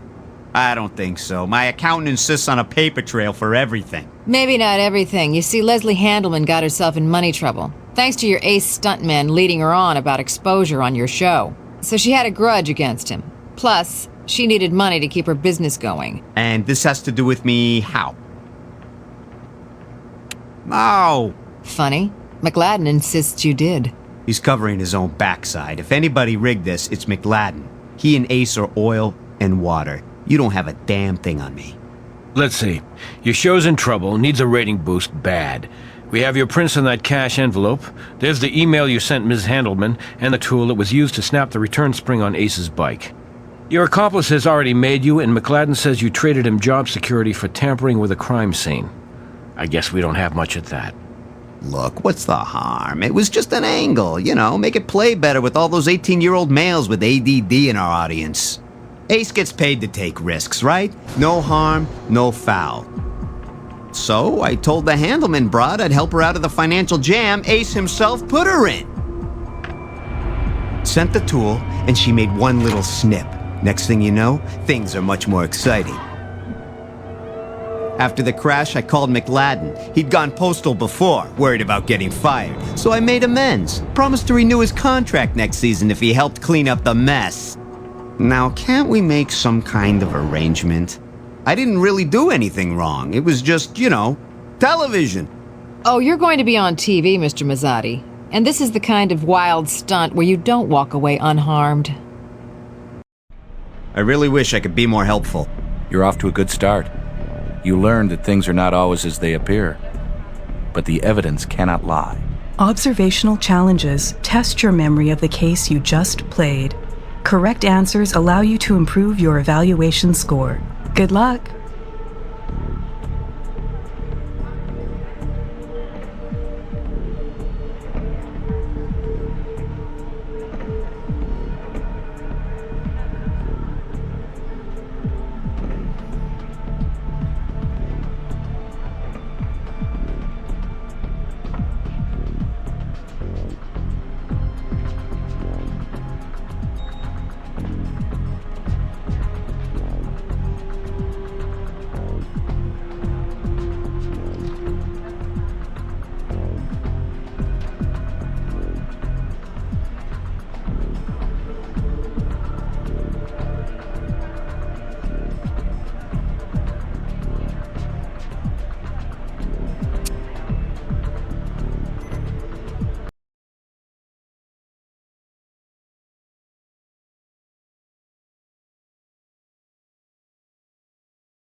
It's lively at the morgue tonight. Doc Robbins has the body of a homeless man, which unfortunately is a routine occurrence. But this Vic has some interesting anomalies. Brass can get you the address of where the body was found. But first start with our best evidence, the body itself. Hey, I'm Warrick Brown. We can use another good CSI. Catherine says you don't miss much. How about this time you don't miss anything? So let's go see the doc and find out what put this homeless corpse on the coroner's radar. Warrick and the newbie, welcome to the morgue. Very helpful destination, unless it's your last. And I hope you aren't squeamish, because the body of evidence on any murder case starts with the body as evidence. I'm Dr. Albert Robbins, but we're going to be friends, so Doc or Al is fine. I'm here to answer your questions, uncover little pieces of truth that will add up to a bigger truth. How our Vic died, what the murder weapon was, possibly the deceased's identity. I deal with the kind of trace evidence that doesn't make itself obvious at the crime scene. So what's the story here, Doc? Grissom said you found something that didn't quite add up on a homeless guy. First glance, we've got a male, mid-30s, apparent alcohol poisoning fatality. Of course, we have bleeding out of the mouth consistent with this kind of death, and the expected filthy, ragged, and ill-fitting clothing. Not exactly the top story in the 11 o'clock news, right? But consider the stomach contents, traces of white French truffles, which go around $150 an ounce. Plus, we have a blood alcohol reading of 0.50. High, you say? Too high. The hardest core drinker would typically pass out long before hitting that mark. Well, that's a start. I've prepped a DNA sample for the computer as a matter of procedure.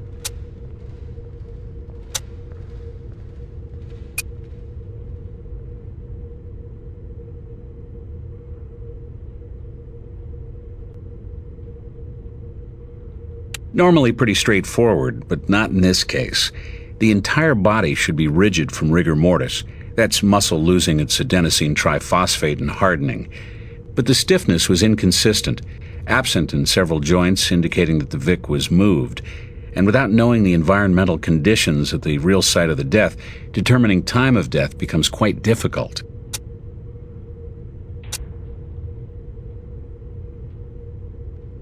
Wakeman Vodka. Pretty high-class brand for a homeless guy, don't you think?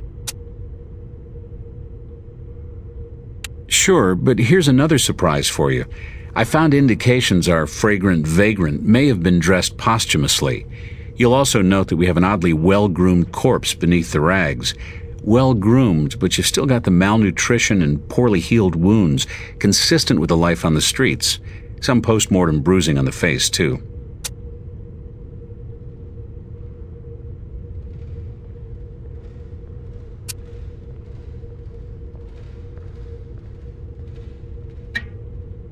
If you don't tell Grissom, I'll share a guess with you. The nose test says that's your standard issue garden variety vomit. Involuntary contractions cause the stomach to spew its contents up the esophagus. Lots of ways that reflex can be triggered. From a finger down the throat, to flu, to feelings of guilt.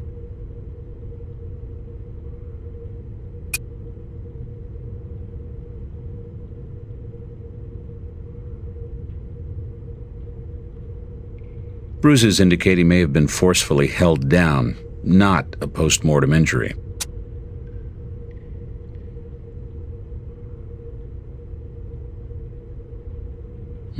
No fatty deposits on the liver, smooth tissue, nutmeg color too. Street person or not, this was no heavy drinker.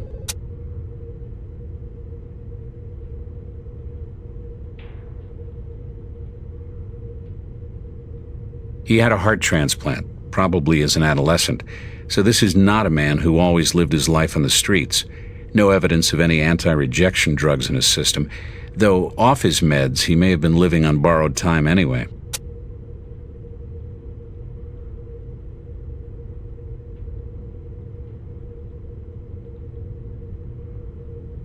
Impression and tan line on his finger suggests he'd worn a ring for some time, months at least.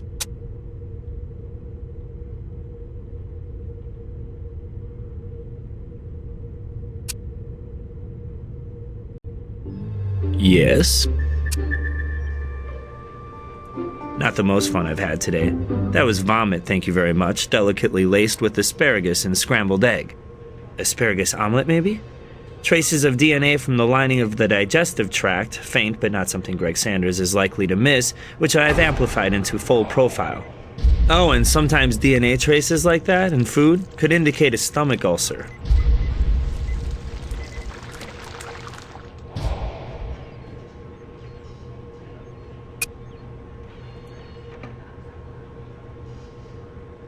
I amplified and graphed that DNA of yours, scanned it into the computer.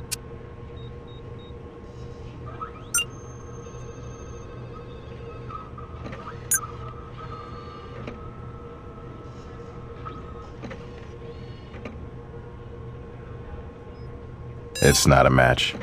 Not even similar.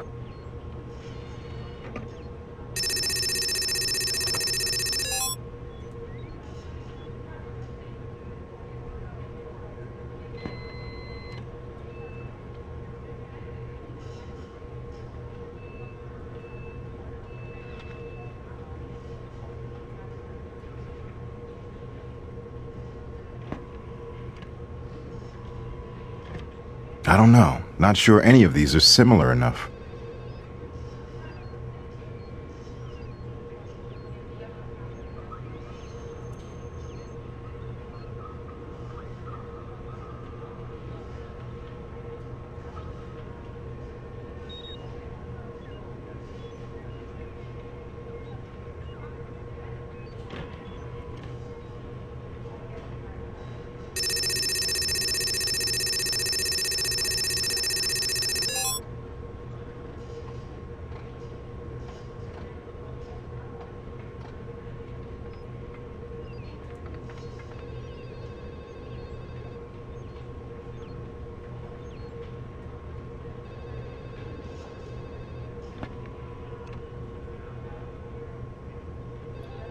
I don't know. Not sure any of these are similar enough.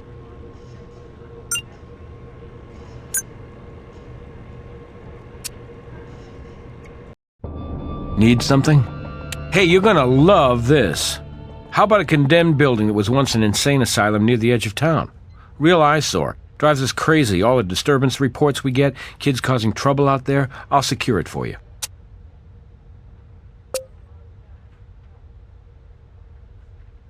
Well, Vegas isn't short on gourmet dining, but still, those morsels are rare. I'll run a check on restaurants listing their specials online. Only one hit for the past few days. Le Figaro restaurant, right downtown.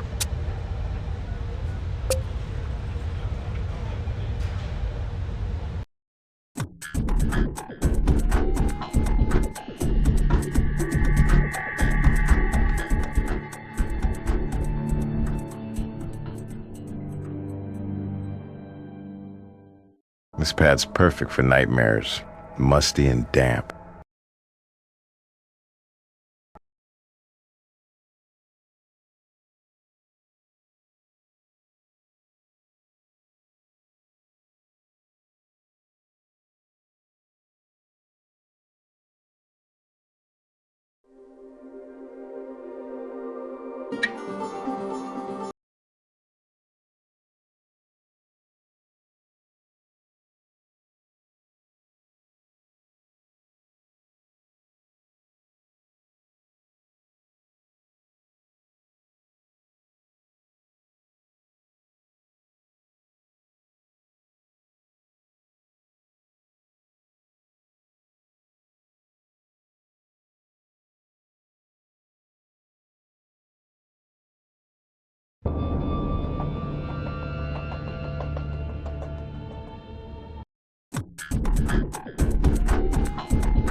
This pad's perfect for nightmares.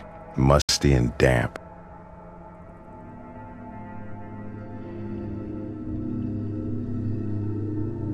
Vic's blood. This is where the EMTs picked up the body. It's pretty common to have bleeding from the mouth in an alcohol poisoning. No need to sample it.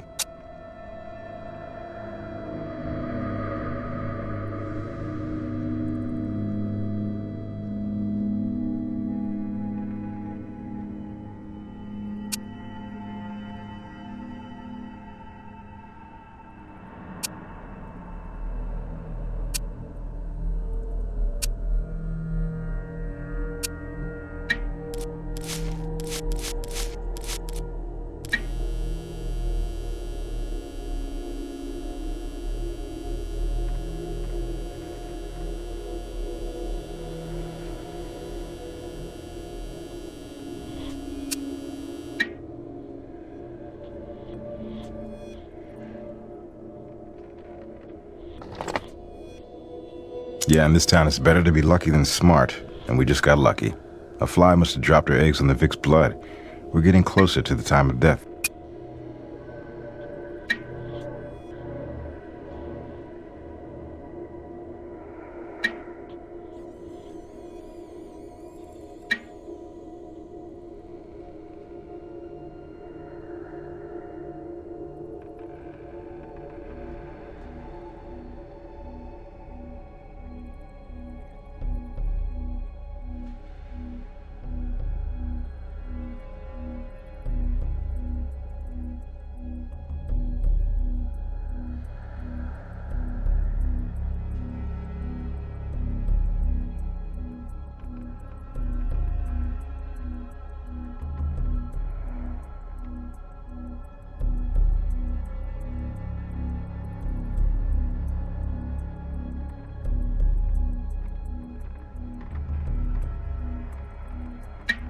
Try using a similar tool.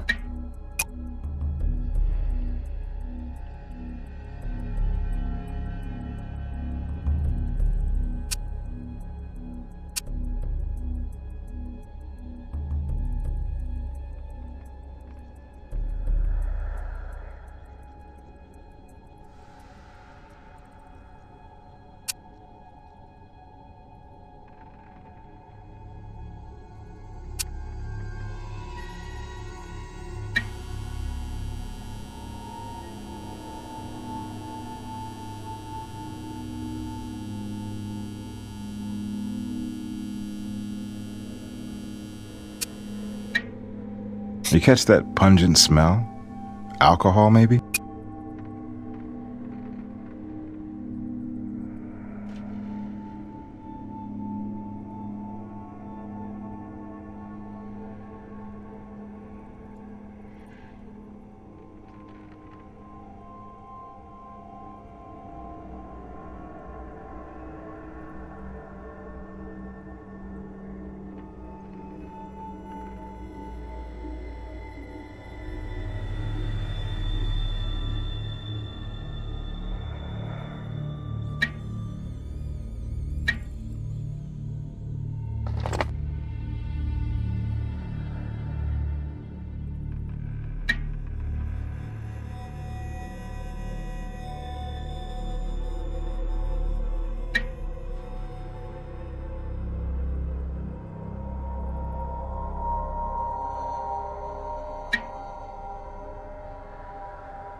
Hey, we got some muddy footprints here.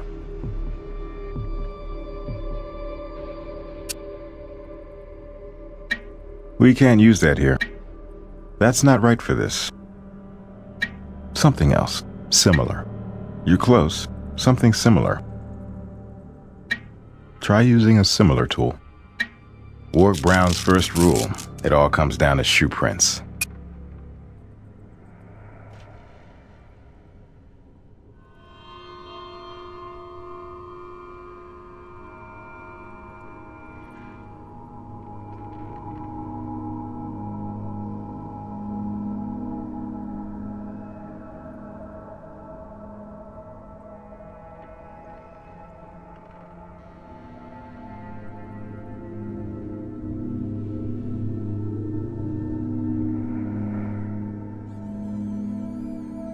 Disruption and the dust could be important. There's a better card in the deck for that. We can't use that here.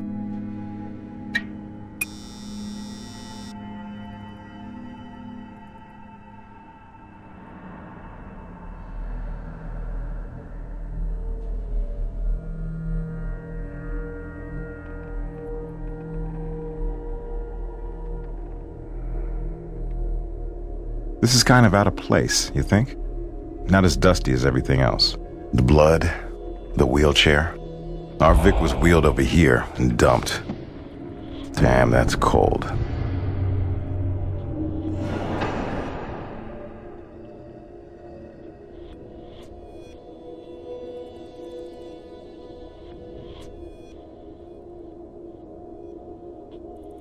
Seatback looks really weathered.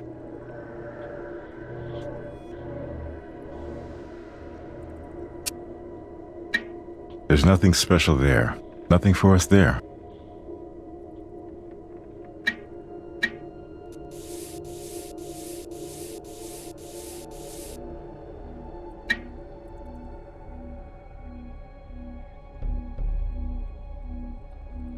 Nothing here.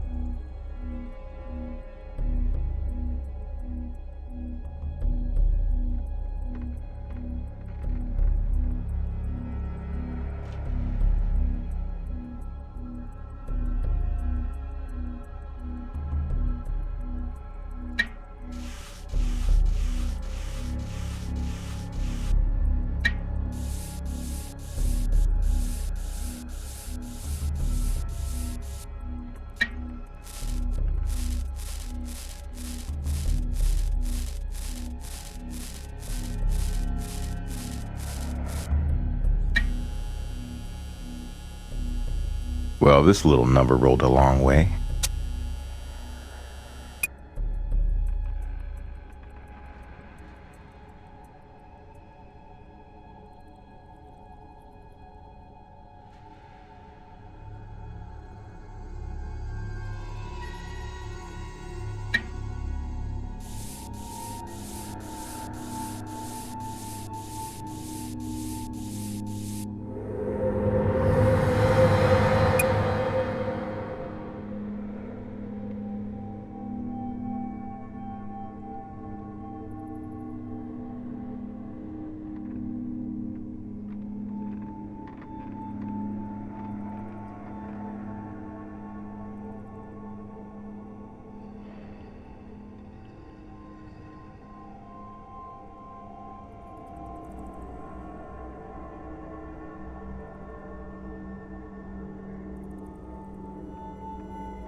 Looks like fresh paint over here.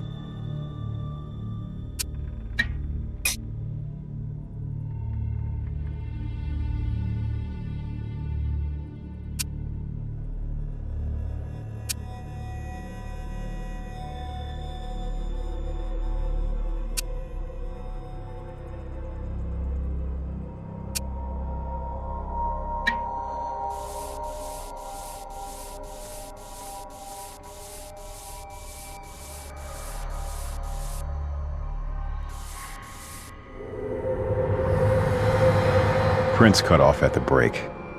barely a partial.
Part of a print, but it stops at the edge where the glass is broken.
Can't make out this number, but it's etched in the metal. Pretty superficial. Sometimes acid brings out more of the detail, but it might destroy the image altogether. Any ideas?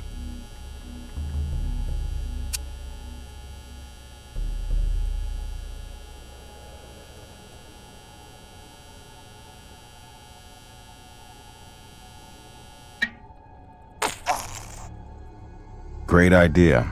Microsil makes a good negative mold.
Hey.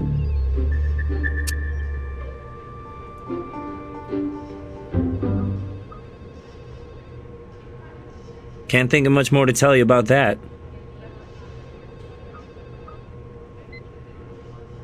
The paint, which I put through a thin layer chromatographic analysis, separating the organic compounds, is consistent with canned spray paint. A few different graffiti crews like to get creative with this stuff. Walk over to the computer and you'll find that shoe print scanned in. I scanned the shoe print into the computer.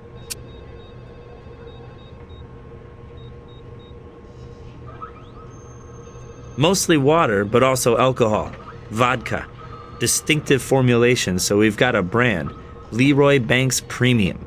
I've seen that stuff. $6 a bottle. Definitely for the budget conscious.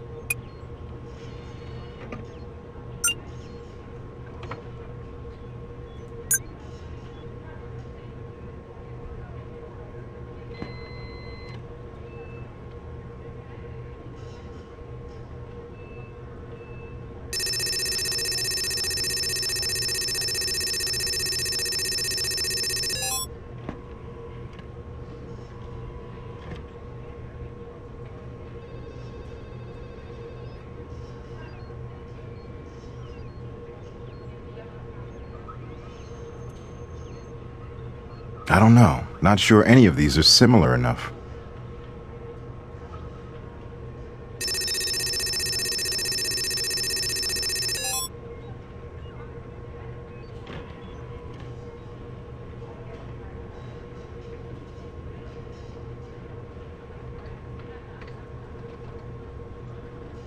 Devil's in the details, they say, and these don't make it a match. You should make sure you've got a match before you ask me for confirmation.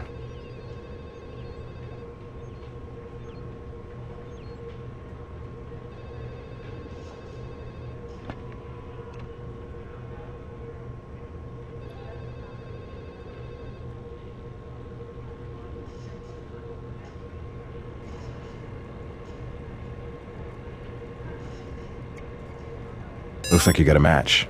Pretty consistent with the size 11. Though prints from mud can be misleading.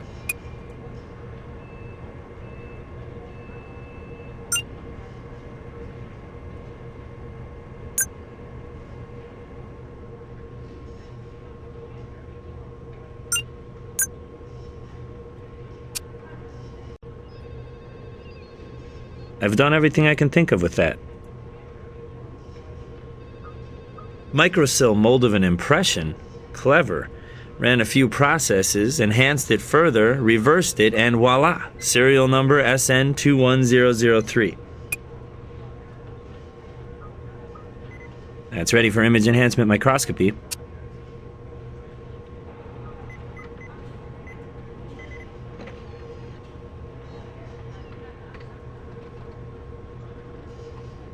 Those two aren't quite a match. Try to be more sure before you ask me for confirmation. It's all about the details.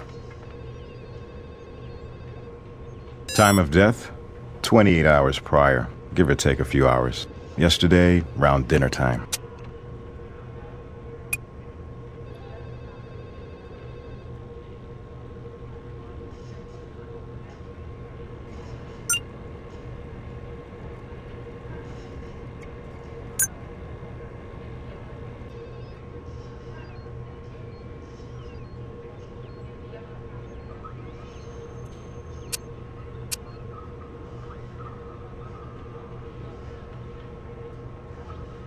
That print has been scanned into the computer for you.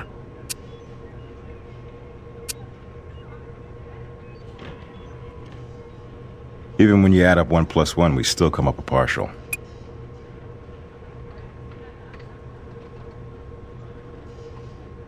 Nothing new to report on that.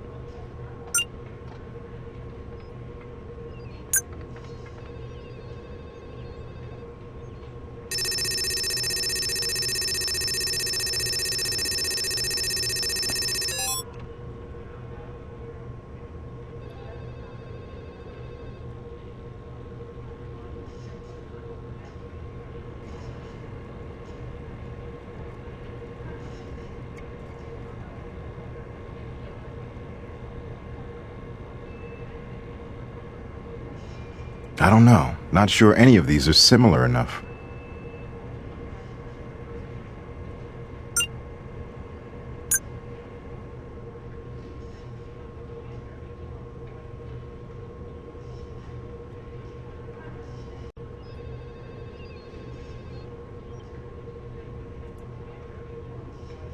Can't think of much more to tell you about that. Nothing new to report on that.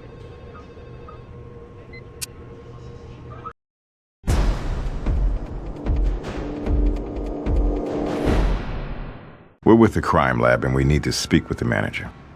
I'm the manager and owner, Marcus Vanderhelen. Is there a problem? There's no problem. We just have some questions. Background on an investigation. Always a pleasure to be of service to law enforcement.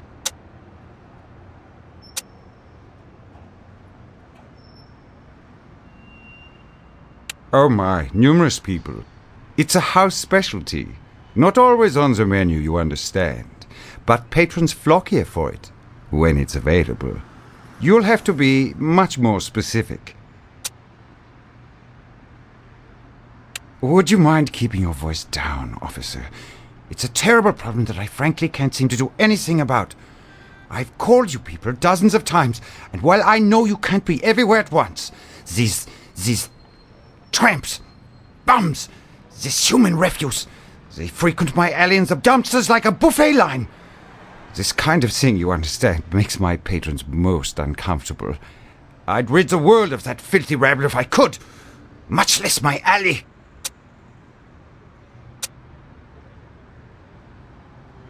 These lowlifes are always lurking about back there, and as you might imagine, my relationship with any one of them is limited to chasing them the hell away. I wouldn't know one from the other. Interchangeable riffraff. We have an exclusive clientele, and as much as I would like to be of help, I must protect their privacy. No, I cannot do that. That's all we need right now.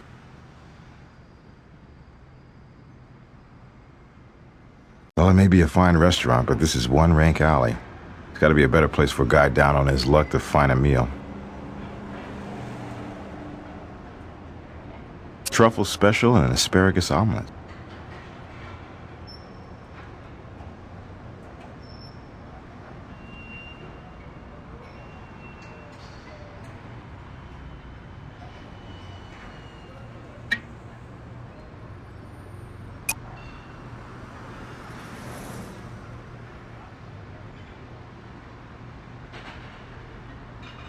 Truffle special, grilled eggplant pasta.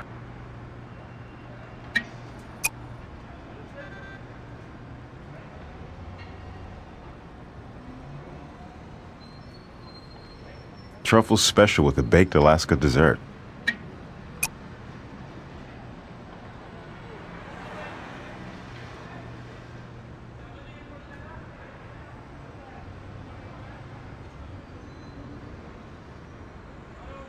Leftovers. Someone hungry enough might find this worth eating.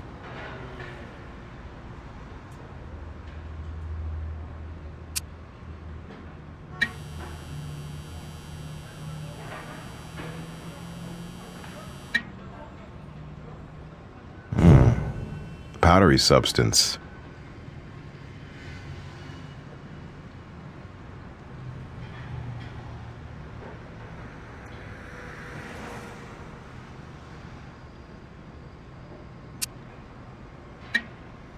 Try using a similar tool.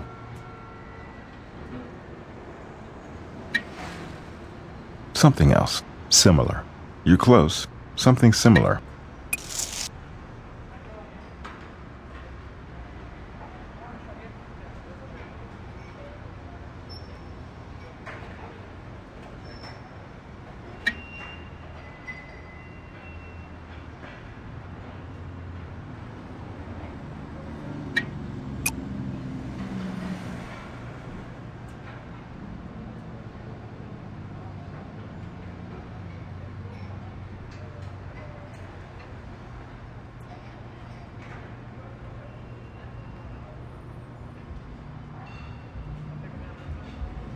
Torn cloth. Someone must have got snagged hopping the fence. That's not right for this. Try using a similar tool.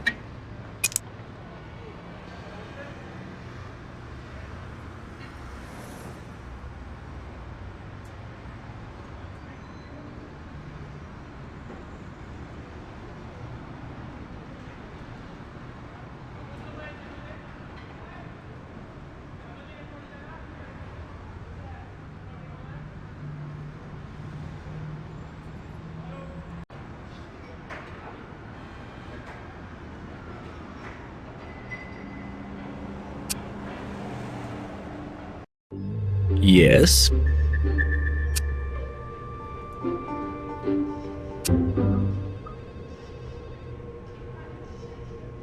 So we know somebody ordered that telltale asparagus omelet, only we don't know who.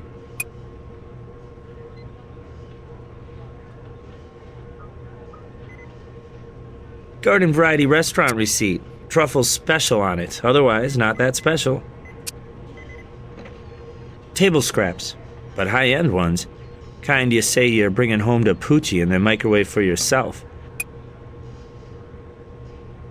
Denim fabric. Found blood on it. I've thermocycled it and dropped the chromosome map into the computer.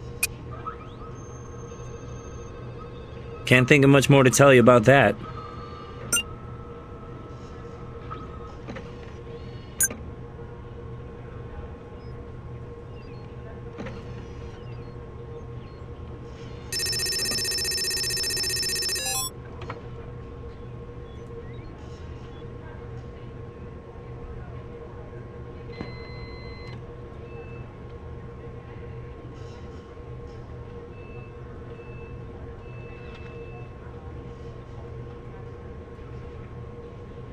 I don't know. Not sure any of these are similar enough.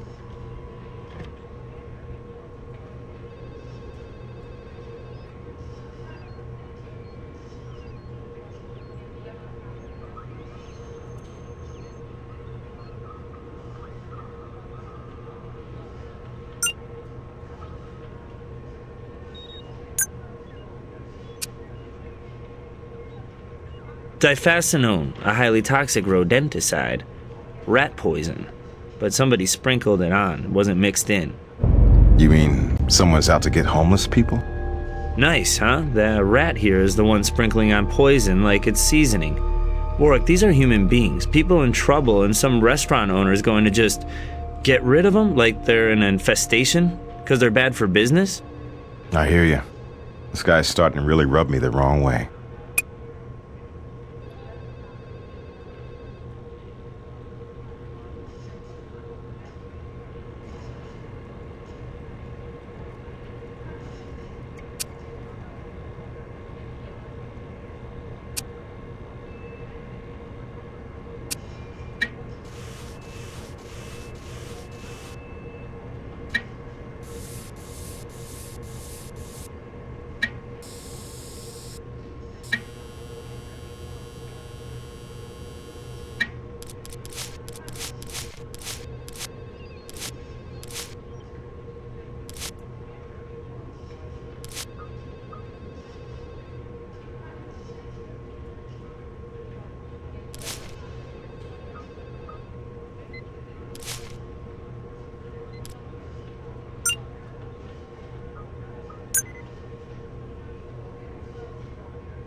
Devil's in the details, they say, and these don't make it a match.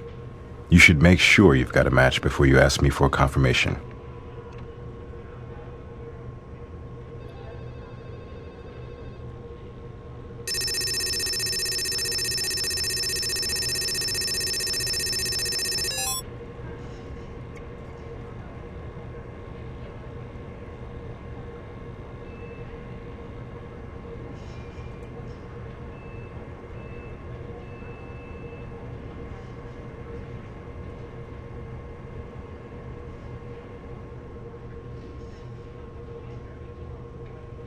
I don't know. Not sure any of these are similar enough.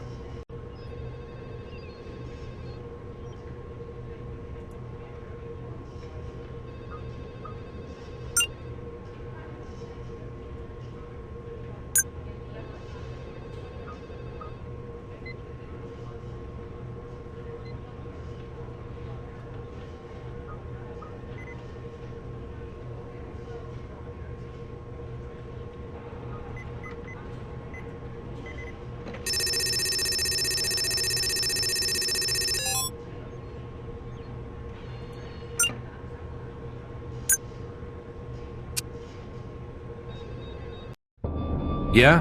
What do you need, guys? The graffiti plus those tough tread bruiser prints? Yeah, I know those graffiti punks. Try the bloody core. You should go check their hangout.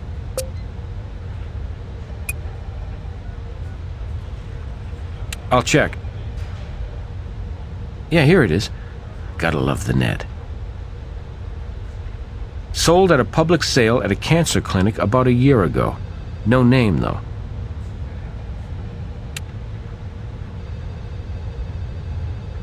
You got it. That's a good, solid lead. Make our entrepreneur pal look it up for you.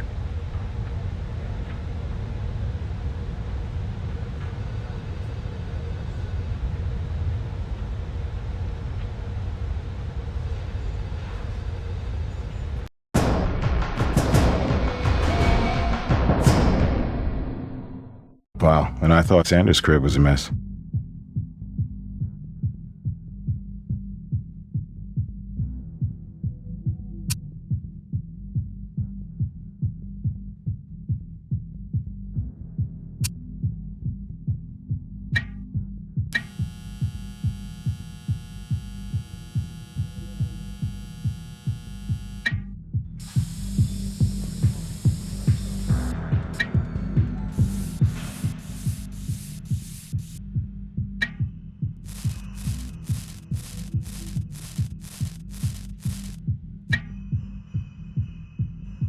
There's nothing special there. Nothing here. We can't use that here.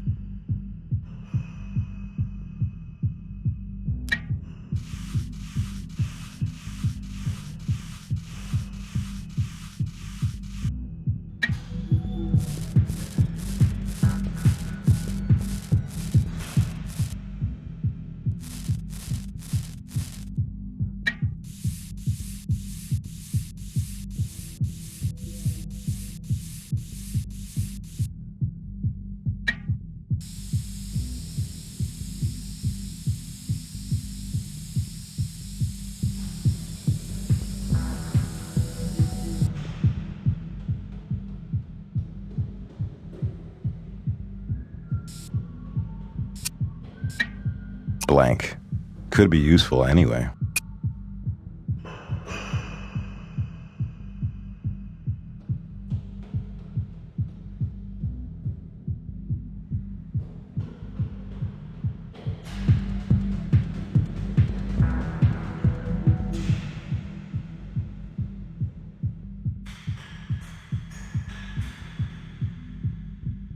It's a bad habit, but good evidence.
Reluctantly, I will honor your warrant and pray that you will remain discreet.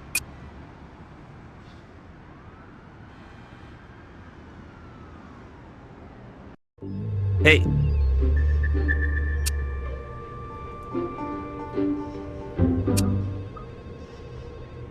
And we have a match. Same exact paint batch as that stuff swabbed at the Laughing Academy. Tiny traces of mitochondrial DNA. I was able to amplify it enough for a profile, waiting for you in the computer.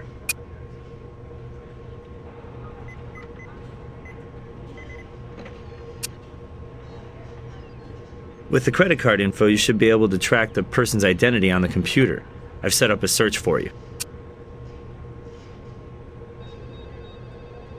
Electrostatic imprint lifter shows us what was on the previous page. Handwritten, pawn shop, Ogden and Forth.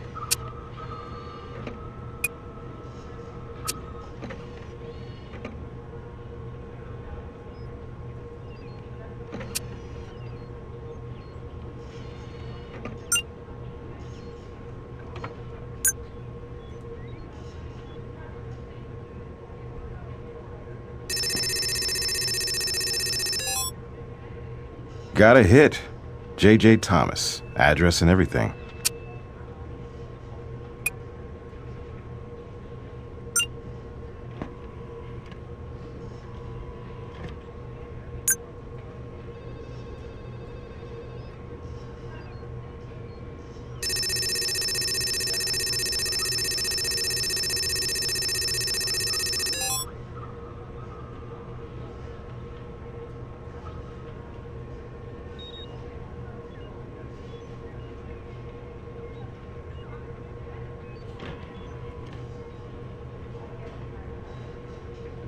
I don't know. Not sure any of these are similar enough.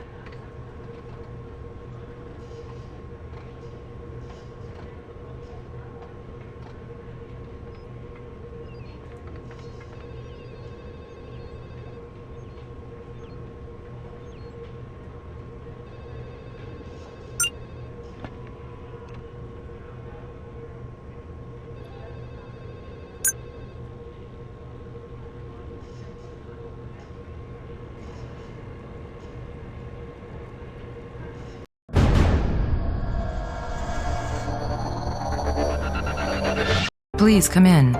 May I help you? Who with the crime lab? Would you mind answering a few questions? Yes, it is. It's the home of J.J. Thomas. And I'm Claire Thomas, his daughter. If you're here to see my father, I'm afraid he passed away recently. We're sorry for your loss, Miss Thomas. What's this about, officers? It's just a routine matter, but we could use your input. Certainly. Bravely. He'd been fighting a long battle with lung cancer, and that's a war you just can't win. I hope I can help you, but I'm not really at my best at the moment. I was close to my father. I'm an only child, and my mother died when I was 5. Daddy was really all the family I had, and now I'm just sorting through things, putting a lifetime into boxes. I'm a little confused and just barely keeping it together. So, if we could make this short, I'd be grateful. No problem. We just have a few questions. Yes, while I settle the estate. This was my father's winter residence. The rainy weather in Seattle was hard on him. Last year, when he got worse, he moved here permanently, and I stayed in Seattle. I understand that you're just doing your job, but I'm afraid as vague as you've been, I can't see cooperating to that extent. Not when I'm under this kind of pressure. Maybe later if you can make the reasons for this intrusion a little more clear. From time to time, I'm his executor and sole heir, and I'm cleared to put charges on the corporate card. Why, yes I did, just the other night actually. Now this is embarrassing.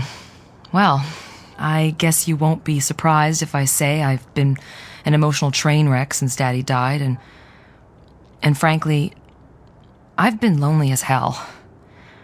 And I met a man at the casino lounge the other day. We had a nice conversation, and it seemed like there was this little spark between us, only, well, let's just say nothing ignited. Kinda came to my senses, and we did share a meal, but not phone numbers. Oh, that's an odd question.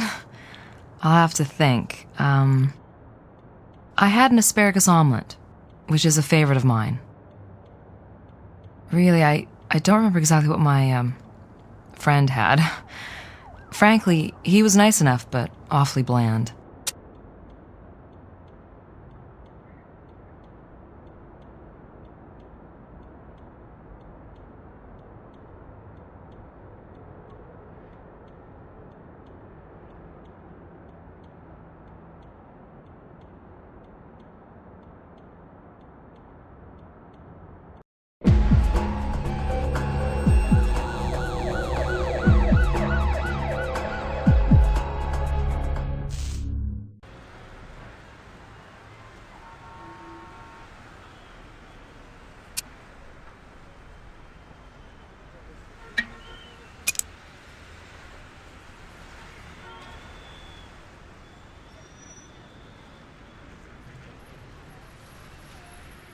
This looks like the paper we analyzed.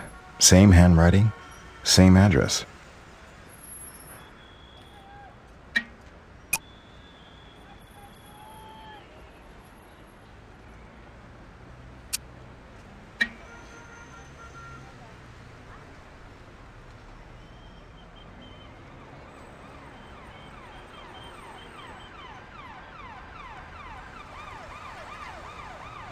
Open 24 hours, except when we arrive. Typical.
Miss Thomas, certainly.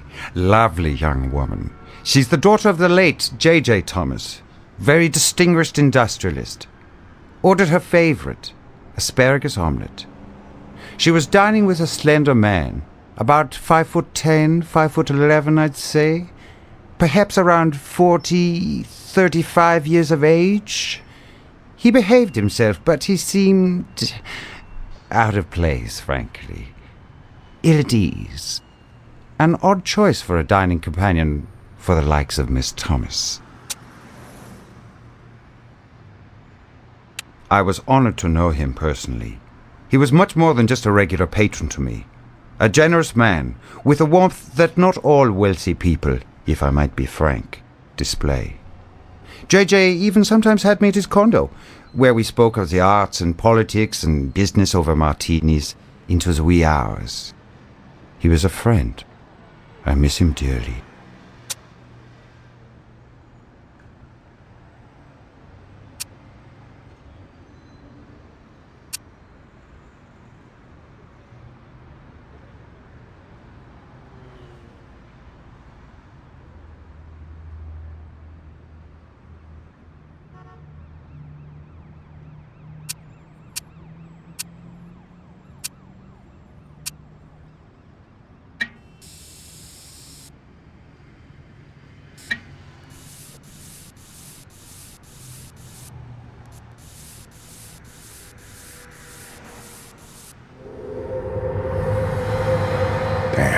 It's just a partial. That's all we need right now.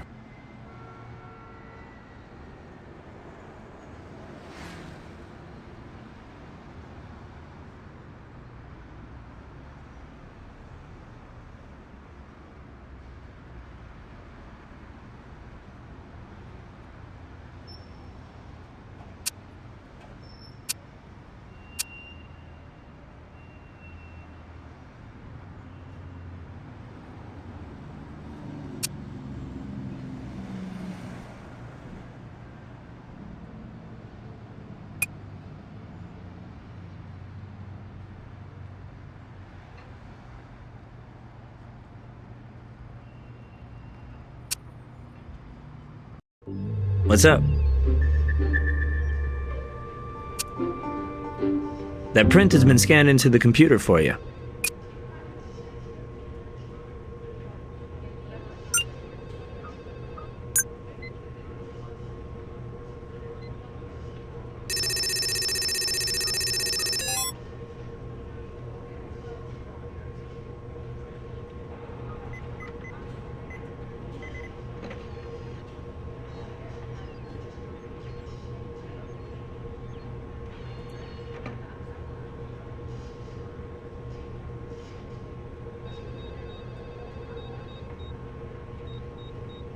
Don't quite have a match there. Check the little details when you're doing the comparison. Then, when you're sure, ask me for confirmation.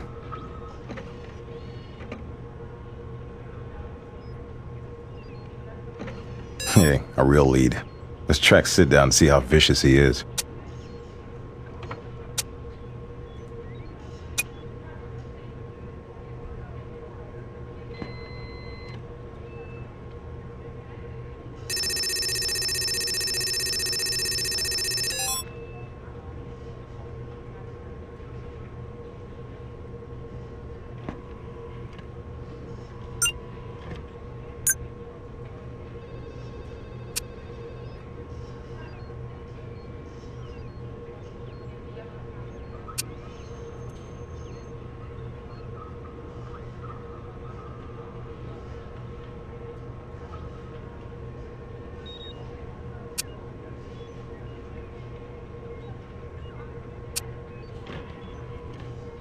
We've got some mitochondrial DNA from the smoker's mouth.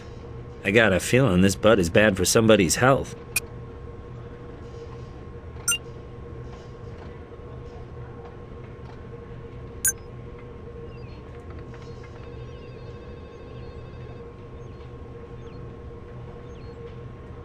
That's the same guy as in the hangout. Probably waiting for the pawn shop to open, which should be around now.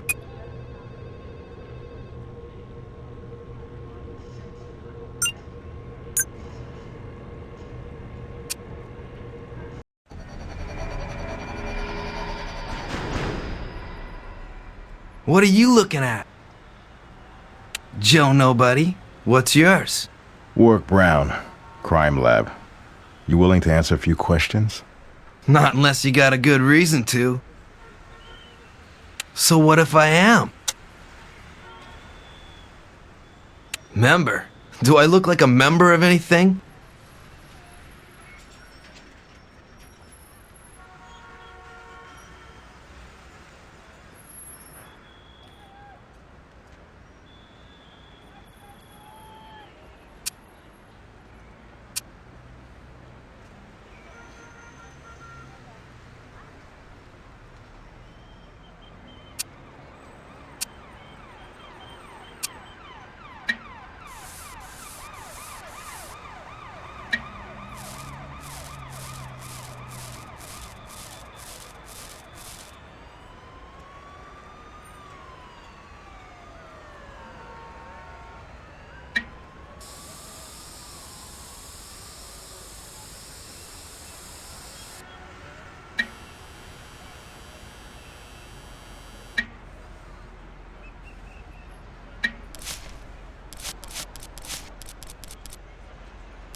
Yes?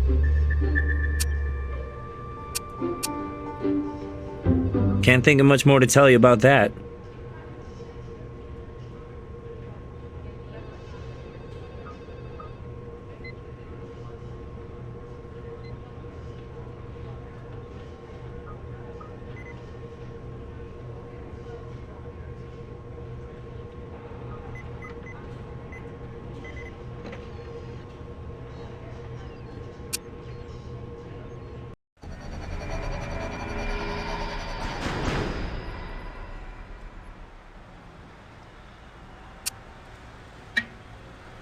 A ring. Pretty grimy. This could be a family crest.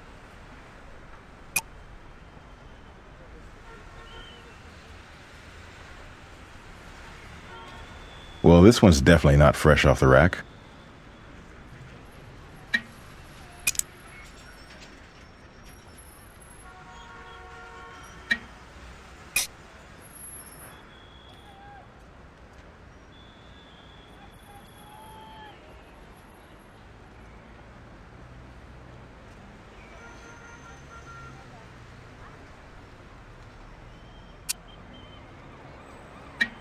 That's not right for this.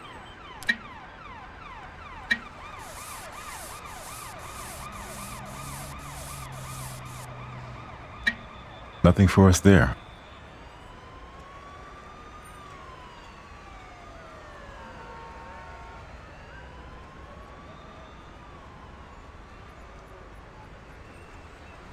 There's nothing special there.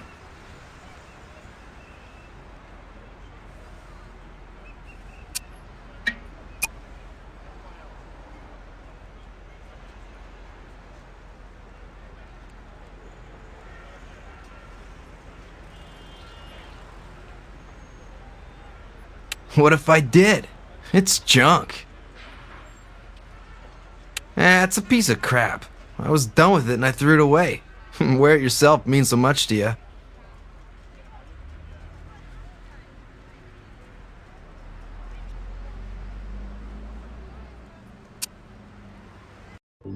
Hey.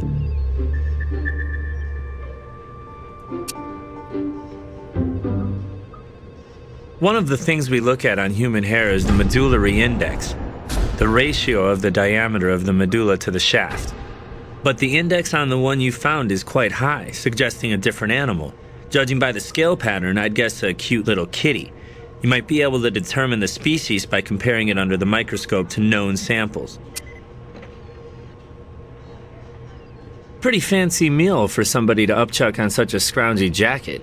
The ever popular asparagus omelet? Brie cheese. Light on the DNA though, not enough to amplify for the computer.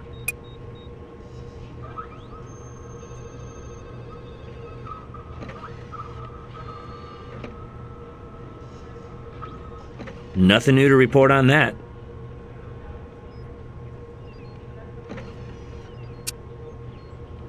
Found a gold ring under the gunk and grime. This crest on it would have made it hard to pawn. Pretty small, size 5. I've done everything I can think of with that.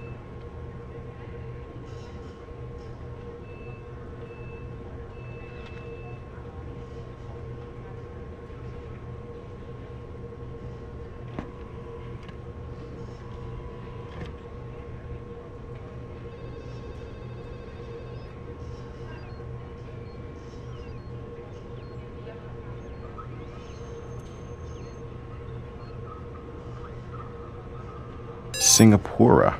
It's a rare breed. Is that a rich guy's pet?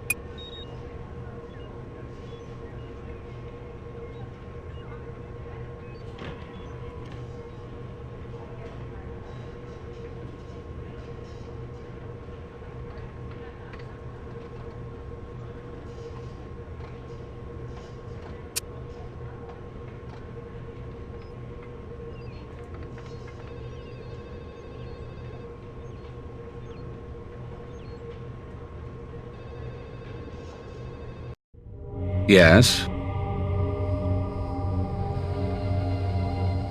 Not that I could find.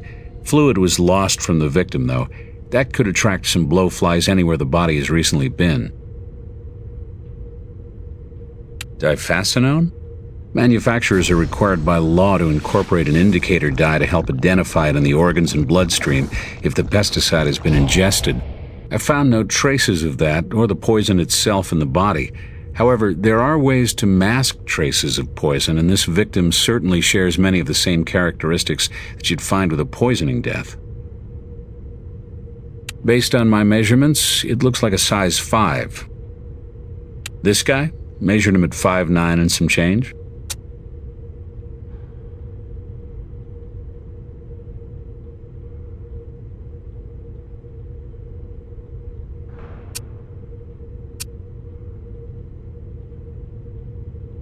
You got it.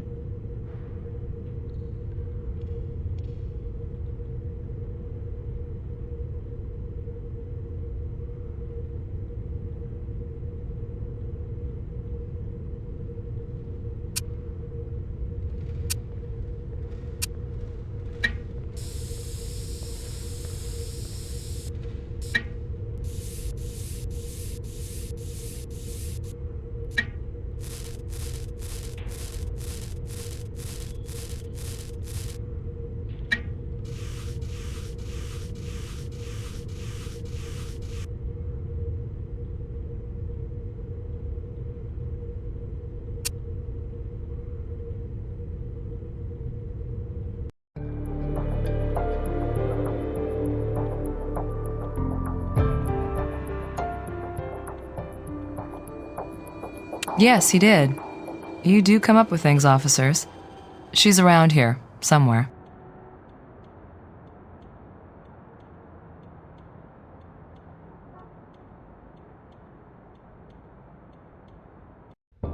Need something? Well, that's easy enough to check. Oh yes, several to choose from. 7 through Nevada, but only 1 here in the city. Registered to a J.J. Thomas, Suite 3700, North Meadows Condos.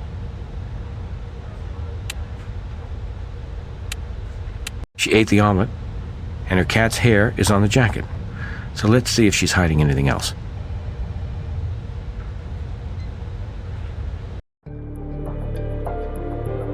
Some routine matter?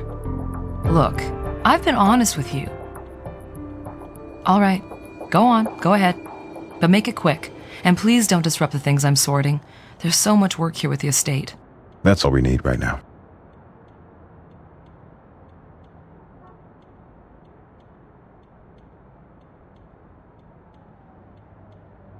Wakeman Vodka. That's the victim's brand.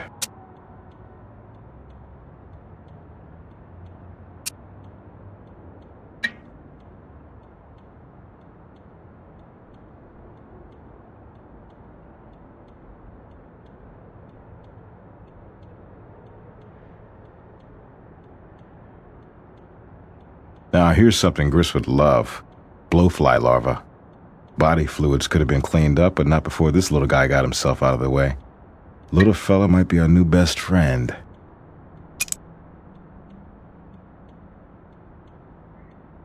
It's a burned document, a report or something.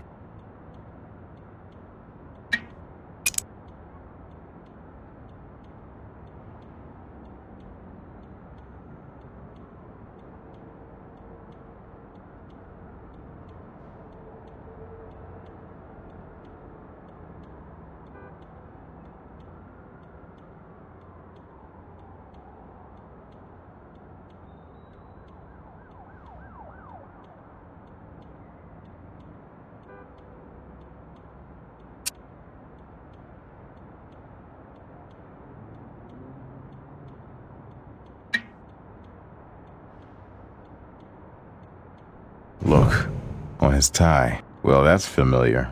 Remember the crest on the ring we found?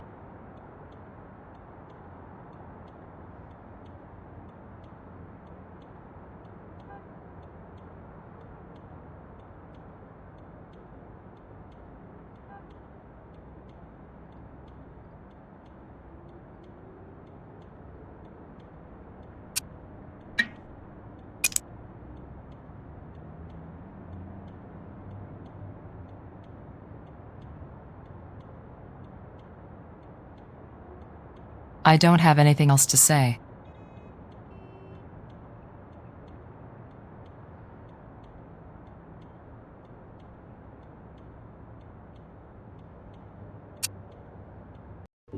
What's up?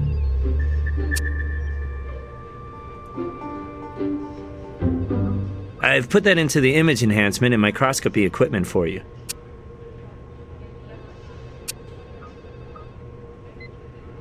Couldn't restore the whole deal, but I did stabilize some of the burned paper enough to tell this is, or was, a private investigator's report, commissioned by the late J.J. Thomas himself.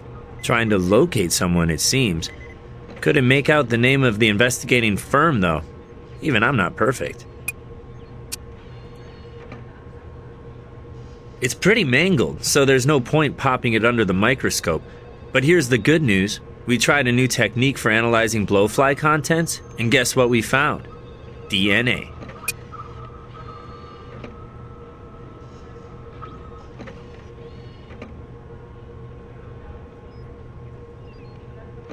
Same cat.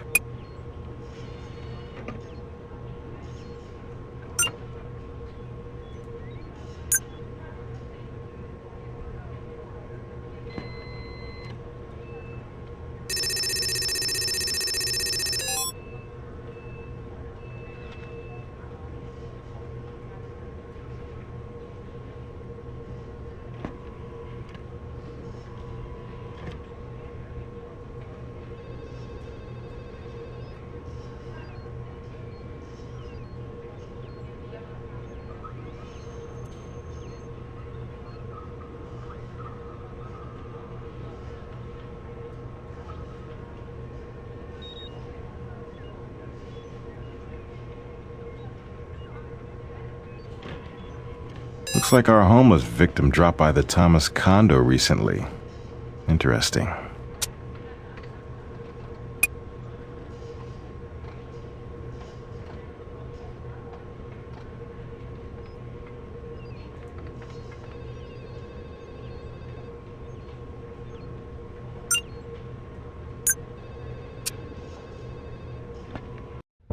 Yeah?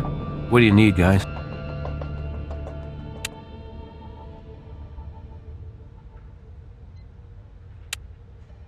Vander Hellen's food was in the victim's stomach, and he's got a real thing about the riffraff in his alley. Okay, so we couldn't actually find poison in the victim's system, but still, he's got an axe to grind. Let's bring in Mr. Warmth. On occasion, as the manager, I from time to time take the garbage out. I'm not sure I'd say often. It's my property. Is taking security precautions a crime in this country now? What control do I have over what happens behind my restaurant when I'm not present? If some scavenger ate something he shouldn't and met an unfortunate end accordingly, well, what fault is that of mine? I have my free will, and he has had his. All restaurants, even the finest, and ours is certainly one, have problems with vermin. And you had your problems, right? With infestation? Namely, homeless guys trying to find a crust of bread, scrap of meat. So you sprinkled rat poison all over your garbage like you were seasoning a stew, and our homeless victim came sniffing. And your generosity met his hunger and contributed to the man's death. Look, even if I admitted to doing what you said, which, keep in mind, I haven't, there's no way I'd use enough poison to kill somebody. Just a light sprinkle here and there to keep the vermin away. That's all. Well, you could bet we'll be in touch if any other homeless come in with as much as a stomachache. Oh, and you're still on our suspect list. Why not? I'm not guilty of a thing except trying to run a spick-and-span establishment. I have no objection. Glad to cooperate. I'm a respectable citizen, and you're wrong about me.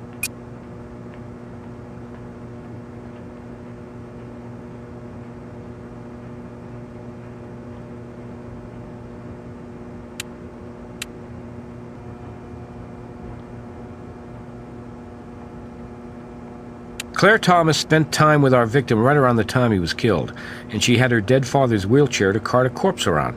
This case is sounding solid. Let's invite her to our party. Abandoned what? I don't think so. You people are completely out of your minds, though, so I can see how an insane asylum might fit in. I have no idea. He hasn't needed it much since his death. The hospital must have it. Check with them if it's important for some stupid reason. I would imagine I don't have much choice. Why not? If it'll help clear up this ridiculous matter. That's all we need right now.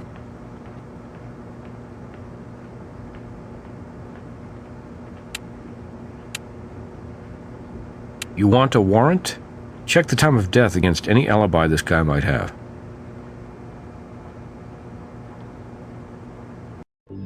Yes?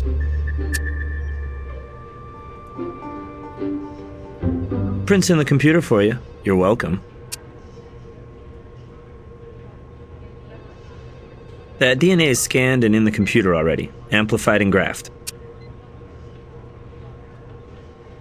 I amplified and graphed that DNA of yours, scanned it into the computer.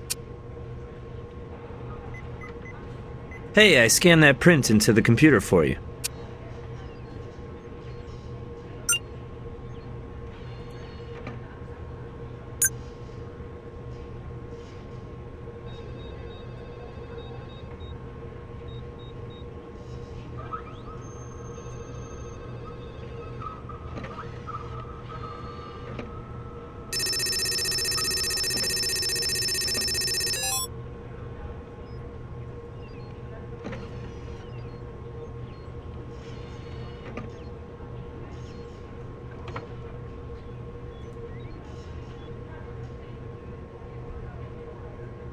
I don't know. Not sure any of these are similar enough.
Well, it's not Vander Helen's prints on the wheelchair.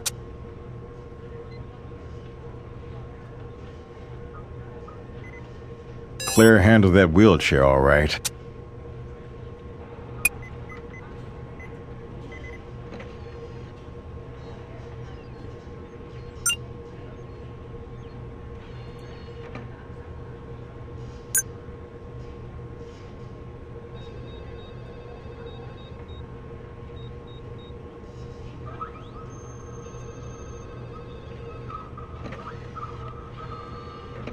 Devil's in the details, they say, and these don't make it a match.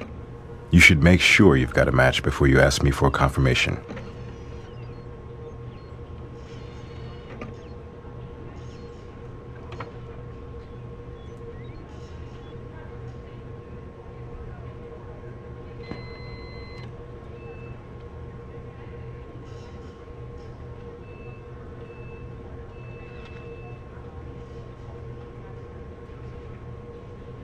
Claire Thomas, our indignant suspect.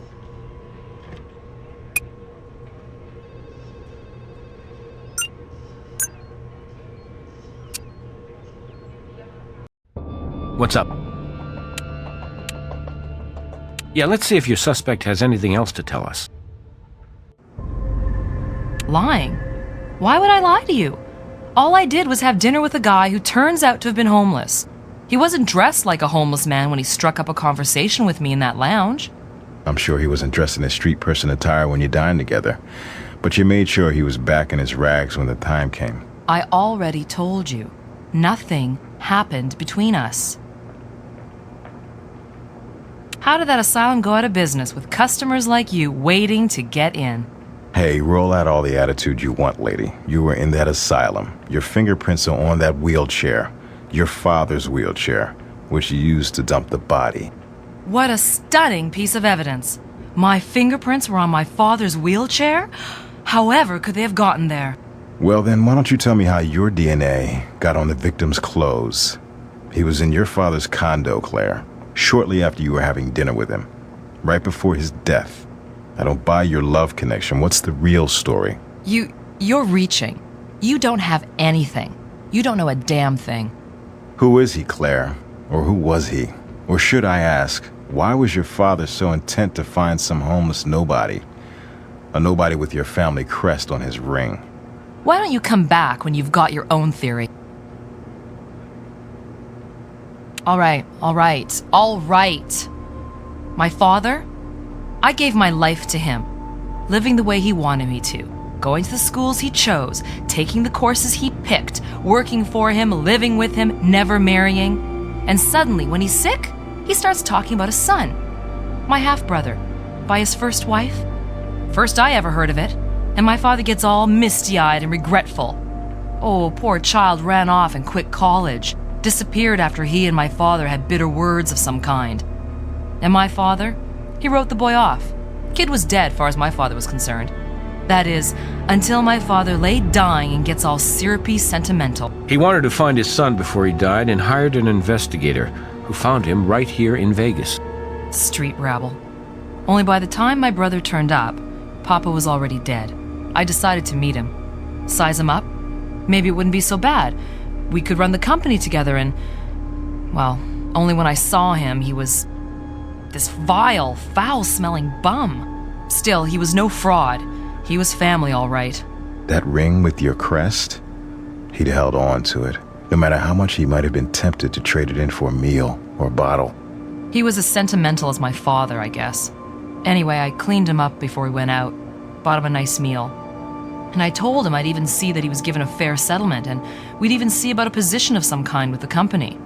But oh no. Straight from the gutter to greed personified. He was going to fight me for the inheritance, as the firstborn son. He shouldn't have done that. I was the chosen one, or I had been. He fell asleep on the couch. He'd had a lot to drink for him. I got on top of him. He was half asleep. But when he woke up, I kept him pinned, and I shoved that vodka down his greedy throat. He almost drowned on it, but I didn't let up. Then he was dead, and somehow I got the new clothes off him and his awful clothes put back on. And that was when it hit me. What I'd done, I'd stooped to. And that expensive meal came up, and it was horrible. But I got my act together, and I wheeled him out to the van, over to the asylum, and I just dumped him like the homeless parasite he was. What did he ever amount to anyway?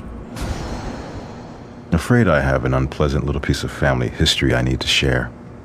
We tested your DNA, Claire, and we compared it to your so-called half-brother. What do you mean, so-called? No chromosomal match. I spoke to your family attorney, who off the record shared a story with me about your father's first wife and a chauffeur. Your father apparently disinherited your half-brother after discovering the boy wasn't his own. Then your father had regrets on his deathbed.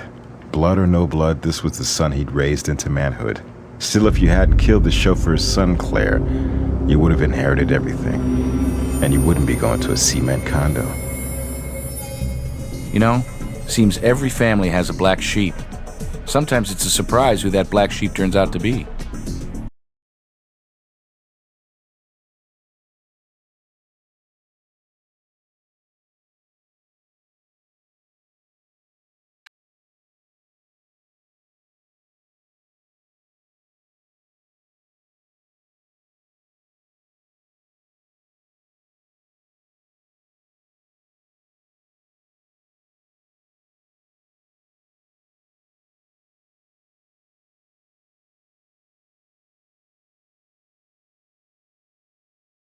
We have a multi-million-dollar construction site that has just been shut down, waiting for us.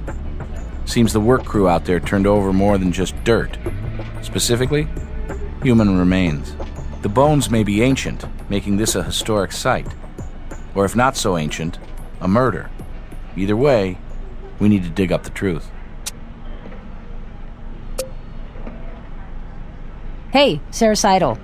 You're the new recruit tearing up the place, huh? Well, if what we have is old bones, we'll just have to be advisors. What do you say we head to the dig site and get our hands dirty?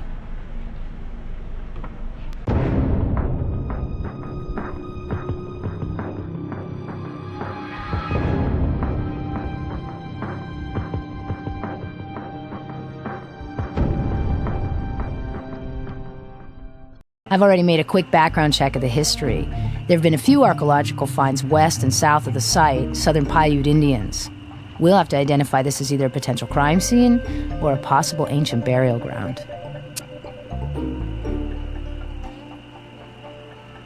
I am Elliot Lansdowne, and I don't appreciate this inconvenience. You people are holding up construction and costing me dearly, every second.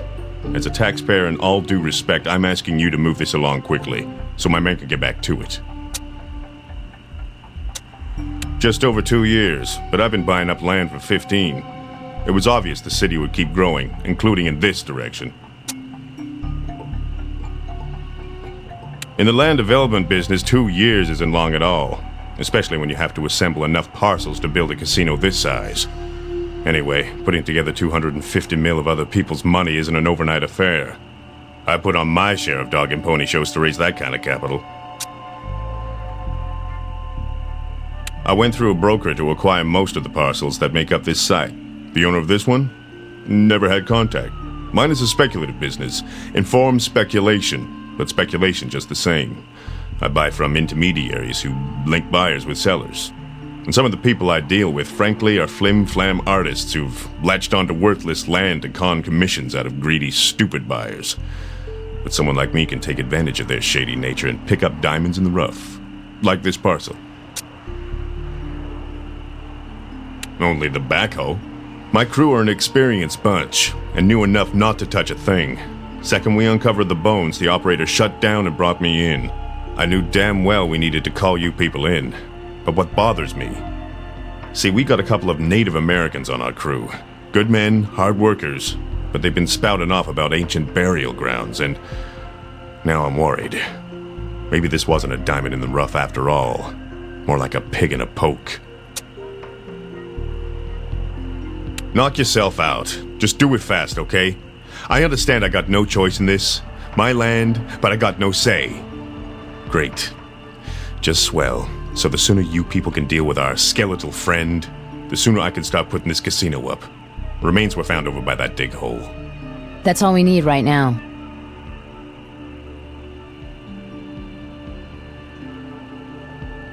Here's the bones of contention. We'll need to make sure we carefully remove any dirt from these remains.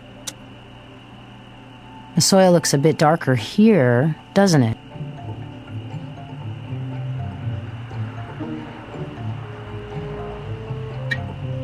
Try using a similar tool.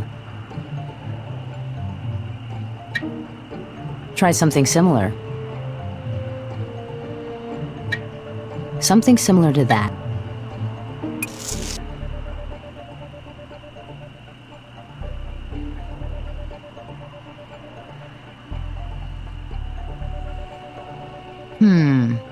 Unfortunately, that backhoe appears to have done some damage unearthing our friend.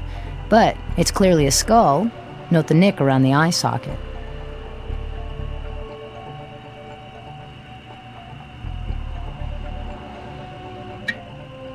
Tiny broken glass fragments. Hey, don't assume that makes this a modern corpse. The Paiute dabbled in colored glass beads. But this fragment, it looks clear, so perhaps it is modern.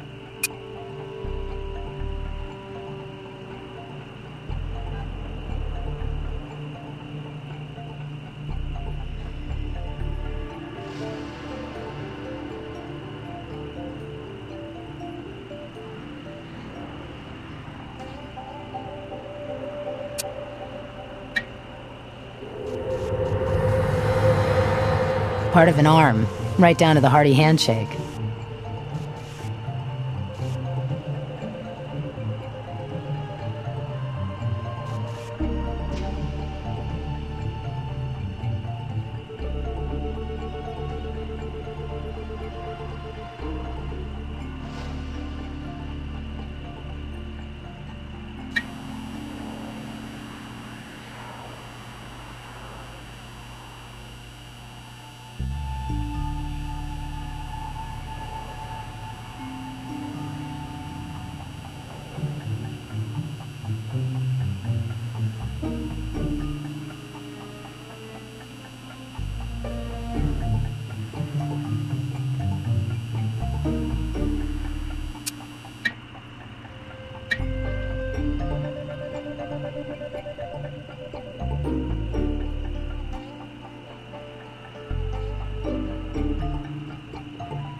A bird's nest. We probably shouldn't disturb it unless we have a reason to.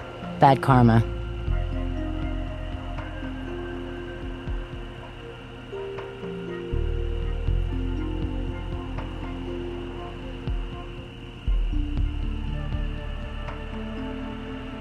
Tire impression in the dried mud.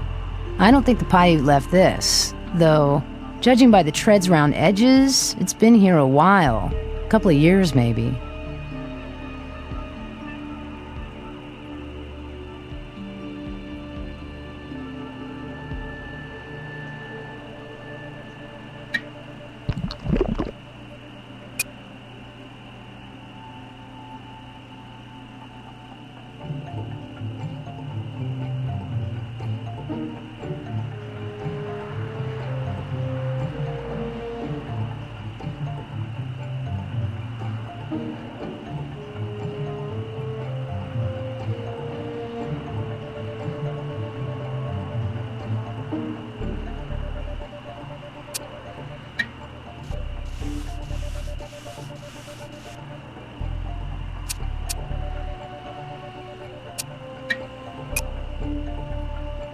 Not my area of expertise, but could be an artifact. You know, more tribes than just the Paiute populated this region.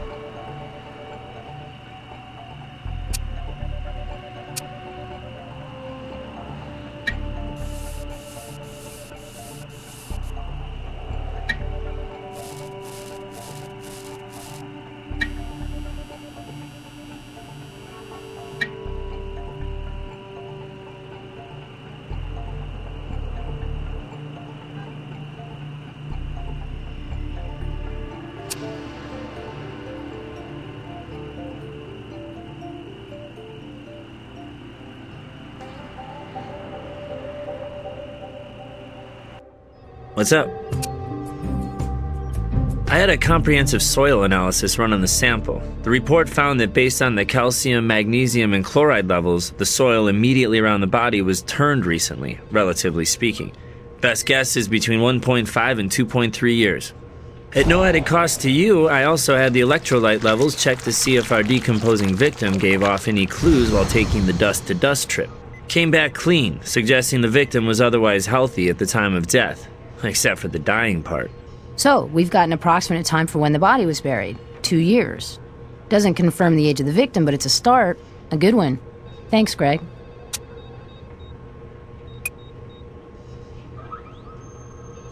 That tire tread is now in the computer for you. Such a small piece of glass, I can't really tell you much. Maybe the microscope will give you more than I can. It's chert, a hard, brittle form of silica. These sharp edges and points are likely man-made, though.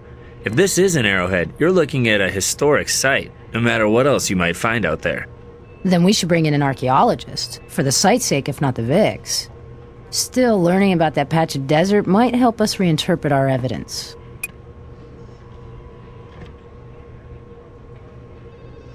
Hey, I've seen this before. It's from a contemporary eyeglass lens, a fragment of crown glass. Pattern of curvature indicates the owner had hyperopia, farsightedness, and used progressive bifocals. I'd estimate the spherical number at around 2.35 diopters. Definitely prescription, since grocery store reading glasses always come in 0.25 increments.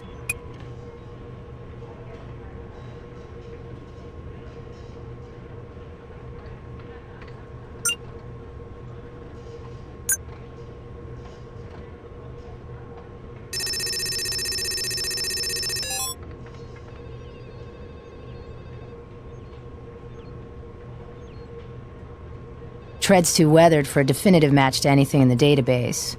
Best we'll get is a comparative match to another tread based on the predominant features of this one.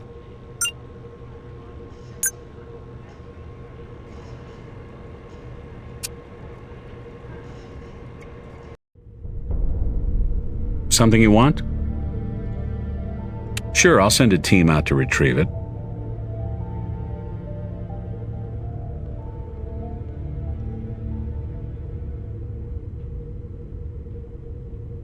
All this blunt impact damage to the facial area, accompanied by some damage sustained to the cranial cavity, likely shutting down brain function almost immediately. We're talking blows to the face and head with a slim but heavy object. Repeated blows. In this state of damage, it's difficult to determine precisely, but an educated guess, based on the facial bone structure, makes it a human male, early 40s possibly.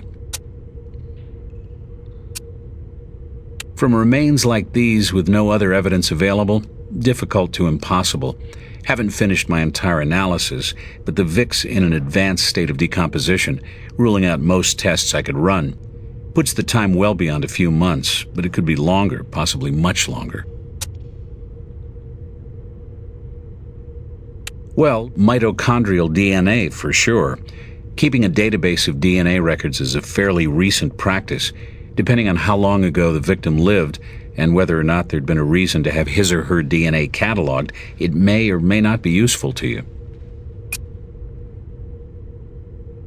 Superficially, no, but the skull had a tiny hairline fracture on the occipital bone, which healed many years before death.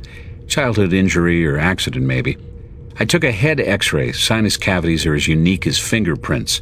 Some medical offices have been putting their archived x-ray records on an image-searchable database. If your victim is contemporary, you may be able to cross-reference it and maybe get an identity. Sinus cavity is somewhat damaged, possibly from the weight of the backhoe.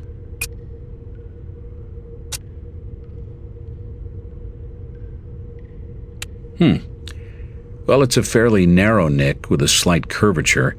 Wire-framed glasses? Not unlikely. Let's say our Vic had his glasses on when he was struck in the face, shattering the glass and embedding it in the tissue. Killer tries to clean it off, but some pieces were just too deeply embedded. We have a violent homicide here, possibly a spontaneous one reflecting anger and/or passion.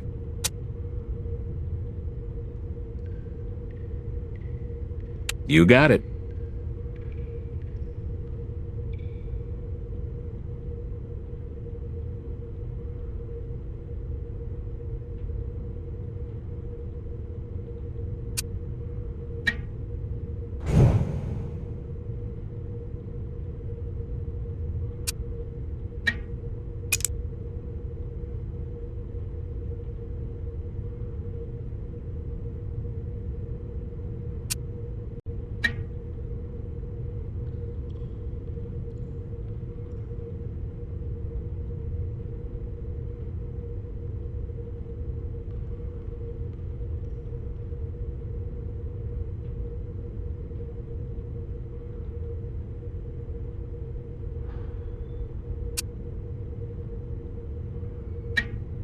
Lot of damage, too bad.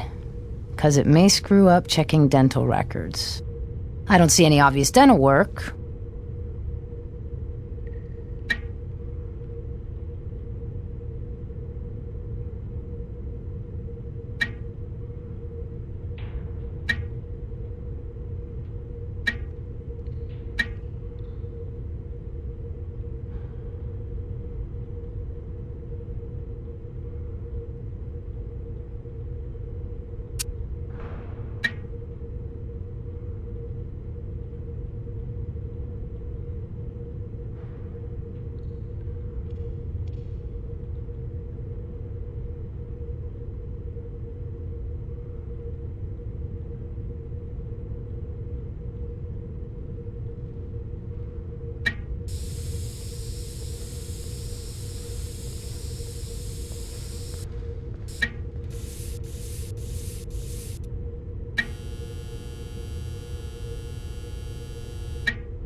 Damage to the mouth area was too severe.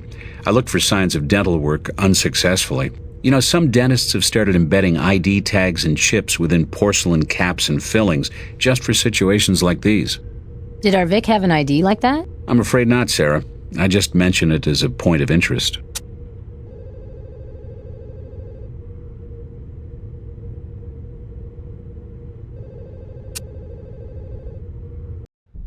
Yeah? What do you need, guys? Apart from the construction itself, nothing. But I can tell you the press is all over this mess. Nothing like some rolling bones to spark the media's imagination. That new casino has been hyped to the hilt, and that makes this little story way too big for my taste. Play your cards close to the vest on this one. I can make that happen. I'll just call the university, have them send somebody over to the site. Can't promise how fast, though. Not like these profs are sitting around waiting for our call.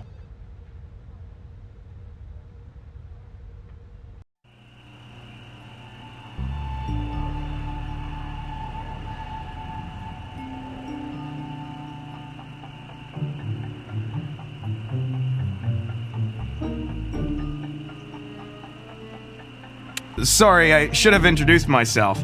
I'm John Montana. I'm an archaeologist from the University of Western Nevada. Sara Seidel, Crime Lab. This is my partner. Frankly, Mr. Montana, I didn't expect service this fast. We were told it was unlikely an expert like you could just drop everything and head out here. I didn't have any classes today, and besides, the Paiute are my specialty. When I heard of human remains discovered out this way, well, I just had to dig in, so to speak. How can I help?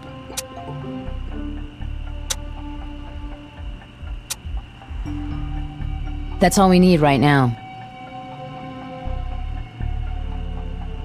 Arrowheads of this type date the site to before 1640. Most likely Southern Paiute Indians, as I expected. Putting together that arrowhead with these ancient remains, I'd have to say this is a Paiute burial site. I doubt Native American activists will put up with a casino here. What makes you think these remains are Native American? The Paiute typically buried their dead in a location like this, with artifacts like that arrowhead. It's consistent with their practices and beliefs. Okay, if we're looking at a Paiute site, why would a developer begin construction, or even buy a property without first having an expert assess it? He probably wouldn't, but it's a big desert, Ms. Seidel, and as I understand, it took a backhoe to unearth these remains. Even experts make mistakes sometimes.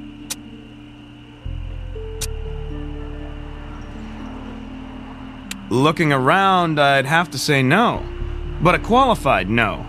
See, I've evaluated scores of such sites over the years when an expert opinion's been needed. Still, had I been called, I can tell you I'd advise my client that this site is rife with red flags. It's a typical spot for Paiutes to settle. Well, I suppose anything's possible, but why on earth would anybody want to? I'm going to take a wild stab and say to hide a modern crime in the context of ancient artifacts. Ms. Seidel, while your imagination is as admirable as it is fertile, I can give my expert opinion that this site is Paiute, with historical and religious significance.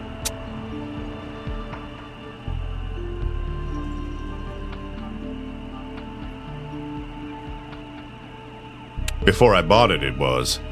Also, it was surveyed and cleared for large-scale construction. Or so I was told. Shows you what an expert opinion is worth these days. If I'd known these kind of headaches had been waiting for me out there, I'd never bought the damn land. You know, historical sites are virtually worthless to a developer. What am I gonna do? Put up a casino museum? Now, I'm embarrassed to say, I don't. Wish I did. Moved into a bigger office around the time we bought this property.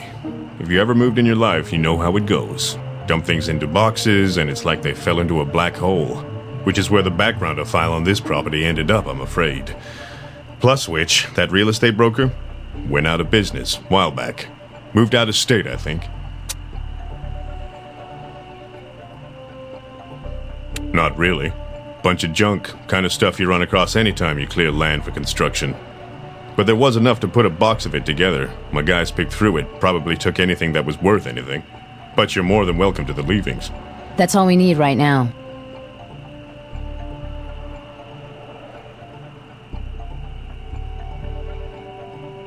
Here's the junk box Mr. Lansdowne mentioned. A watch. Kind that's right only twice a day.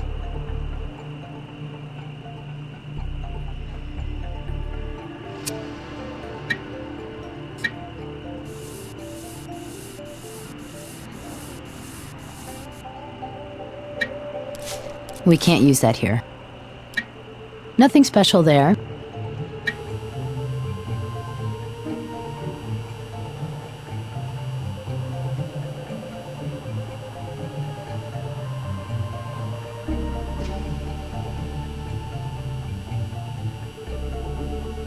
Nothing for us there.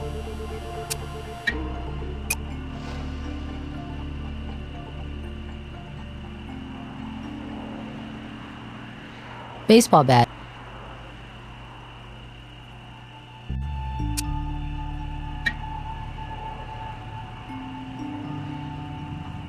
Nothing there. Pretty badly burned at this end.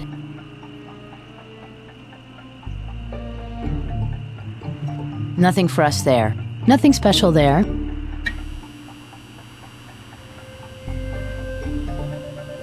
Accelerant's fluorescent or UV light. Good find.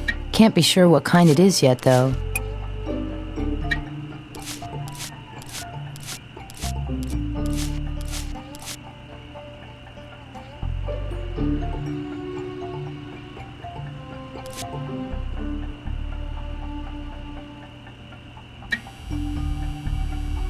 Nothing there. Nothing for us there. Something embedded here.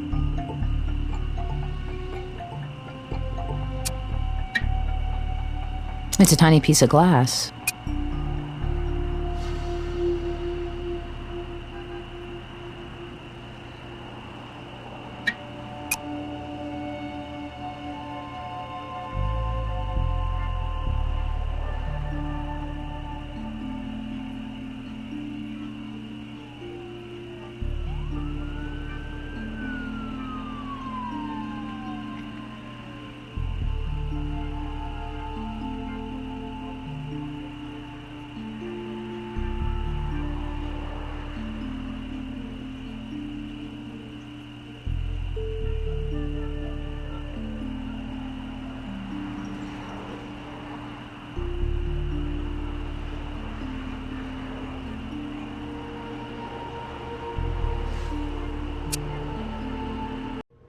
Yes?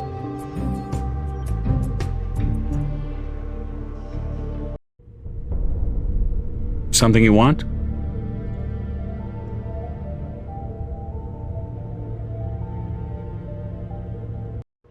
Hey.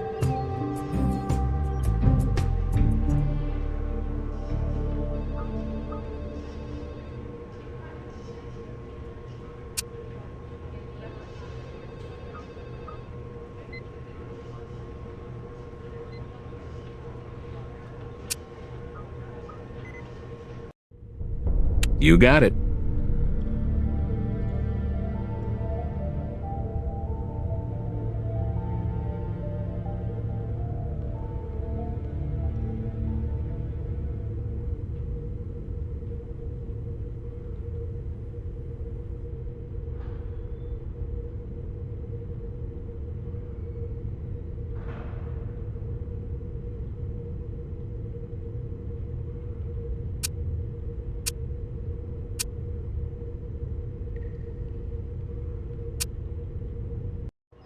What's up?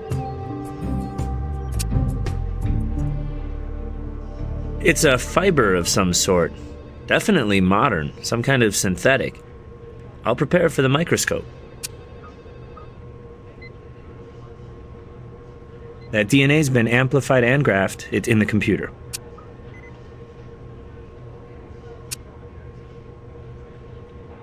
Being here to serve, I scanned the sinus x-ray into the computer, but that cranial cavity damage may make it tough to find a perfect match. Still, I've set up a simple search on the computer to compare the sinus x-ray to others on file for missing persons.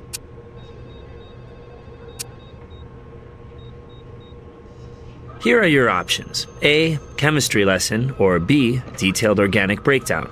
How about C? Simple layman's terms. C4H10, N-butane, more commonly known as lighter fluid, fast-burning and easy to use. Found that in the soil near the grave. Could have leached into the ground, or maybe somebody had a barbecue nearby. Although another more likely explanation is somebody had a little bonfire to destroy evidence, doing their best to cover up our Vic's identity.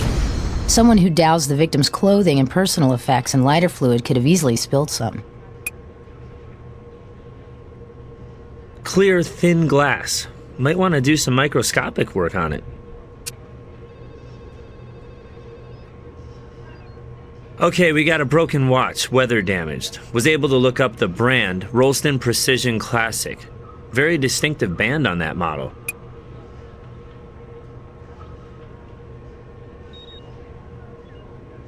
Glass fragment looks cleanly cleaved on one face.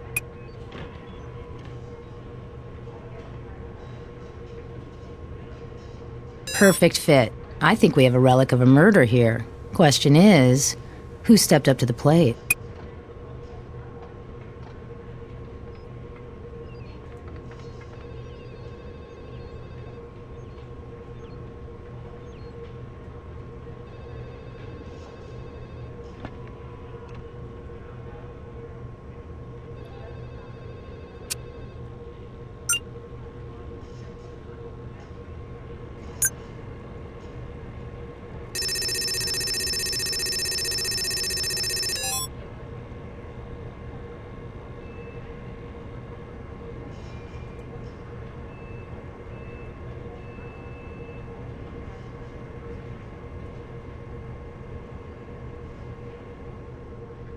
Think any of these are a match?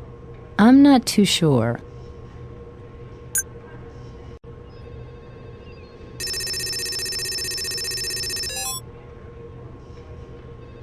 And jackpot. A positive ID on our victim, Freddie Sloan. He was in on some shady deals. Maybe running with the kind of people who would bury you in the desert.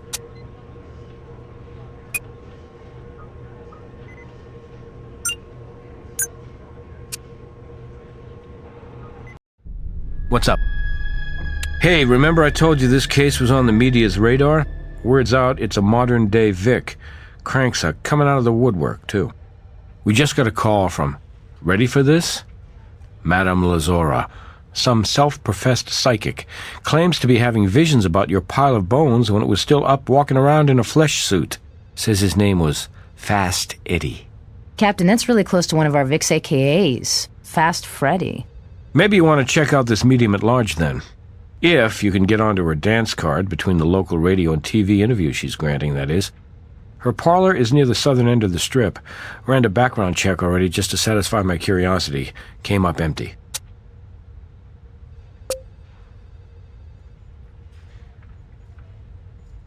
That I can manage easy enough. Looks like the same owner last couple of years. Our friend Lansdowne. Before that, one Adam Kilborn. Sold the land through a broker for a hefty amount. Might be worth talking to Kilborn, see if he remembers anything odd that may have gone down on that property.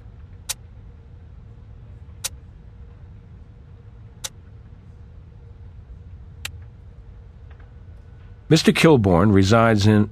Well, this is interesting for a guy who made a small bundle selling that piece of property a few years ago. Lives in a public housing complex. Vista Court, Unit 203.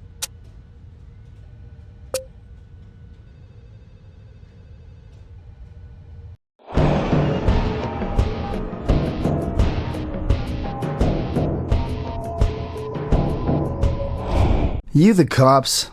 I wasn't making any noise. I don't care what these lousy neighbors say. Actually, we're with the crime lab. Would you mind answering a few questions? Listen, if it's about those parking tickets, I'll get to it when I can afford it, okay? Rent comes first, understand? What does that have to do with those parking tickets? Huh? History schmistery. Nothing ever happened out there other than coyotes making cactus fertilizer. It was a pile of worthless dirt. And for once I scored. What good it did me. If you don't mind me saying, you sound a little bitter, Mr. Kilbourne. Tell us why. Oh, hell, I don't know. Living the life of Riley like this. Who was Riley, anyway? What made his life so frickin' great? Look, I don't get any kind of play, foul or otherwise. Haven't had a woman in my life for the last 3 years. Most action I gotten lately was getting my change lifted by a pickpocket. Mr. Kilbourne, how did you get from making a small fortune in the desert to... Living off food stamps in the city? Hey, this is Vegas, honey. Scratch a winner, find a loser. And the vice versa, catch me? Once upon a time, I had me a small plot of prime Las Vegas real estate.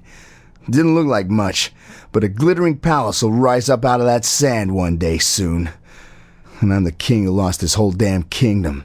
My savings, everything, down the porcelain chute. Hey, I've been frank with you people. Now you want me to take you on a trip through every stupid screw-up I made? You think I want to put myself through sharing the details of my rise and fall to a bunch of strangers? No way. Damn right I mind. I'm the king, remember? And this is my castle. Stay on the other side of my moat. Go on, get out of here. That's all we need right now. Need something? Ran a check on the guy while you were dropping by his place. No criminal record. I can try, but no promises. Nothing from the major banks. Let's see. Let me try something else.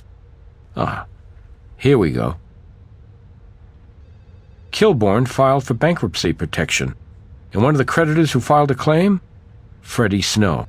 With that riches-to-rags story of his, Kilbourne just might have been driven to sell his land by creditors, and ultimately driven to violence.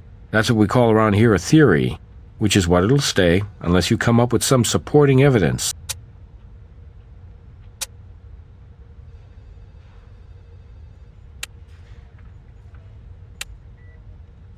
Kilbourne had reason to hold a grudge against Freddie for triggering his downward spiral. And Kilbourne owned the property when Freddie joined the Missing Persons Club. Even without much physical evidence, we can justify a warrant, particularly with an older case like this.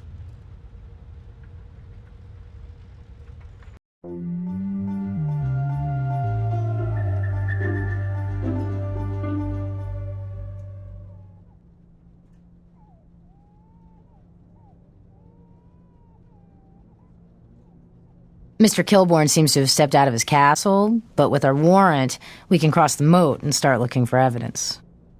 Soap sculptures. Isn't that grade school stuff? Maybe it's the latest craft trend or something. Aesthetic considerations aside, this indicates Mr. Kilbourne was an aspiring artisan, just not a very good one. Looks like the guy stuck paying for raw materials, too.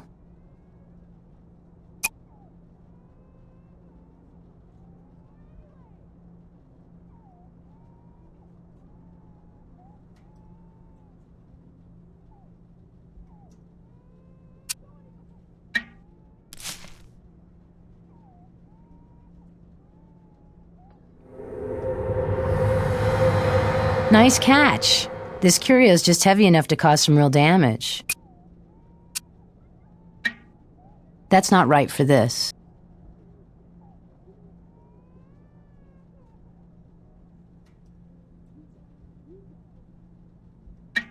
Try using a similar tool.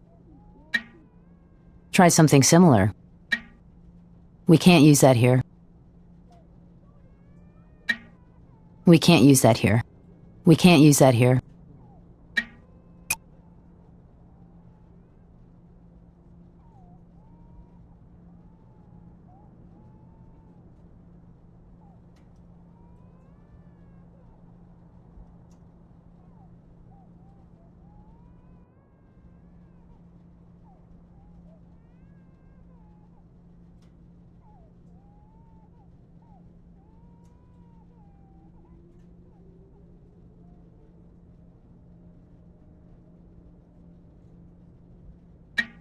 Possibly an antique, artifact of some kind.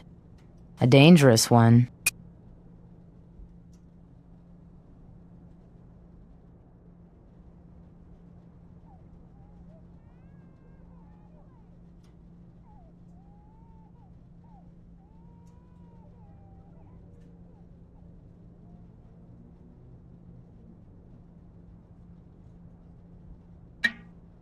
It's a computer data backup tape.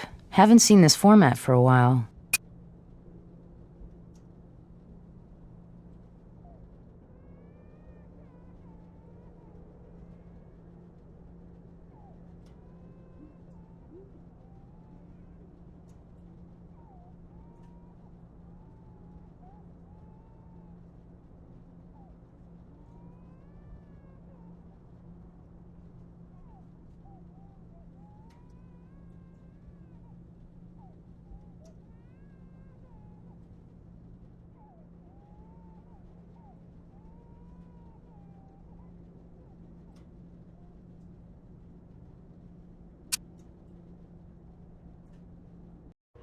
Hey.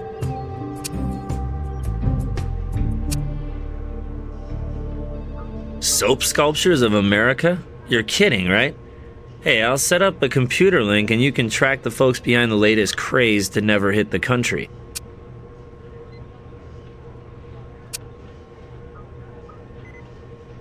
Chert, crafted in the fashion of the Paiute Indians of this region. Preliminary findings indicate it's legit. You know, if the axe is of the same vintage as the artifacts from the dig, Mr. Kilbourne starts to look less than honest. He told us his former land had no historical significance.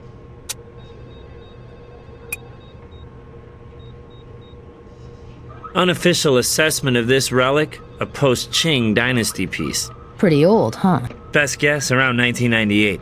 Made in the USA, too. Oh, for future reference, post-Qing is anything after 1911. Thanks. I'll keep that in mind, Greg. Here's something for the plus side. There was enough blood on the statue to amplify an output to the computer for DNA analysis. Contents were deleted and overwritten several times. I did manage to dig out a couple of file fragments. Seems the backup software that wrote to the tape used a proprietary security algorithm. I've set up a link on the computer to help you decipher it. May have found a scrambled image, too. You work on the first fragment and I'll work on the other.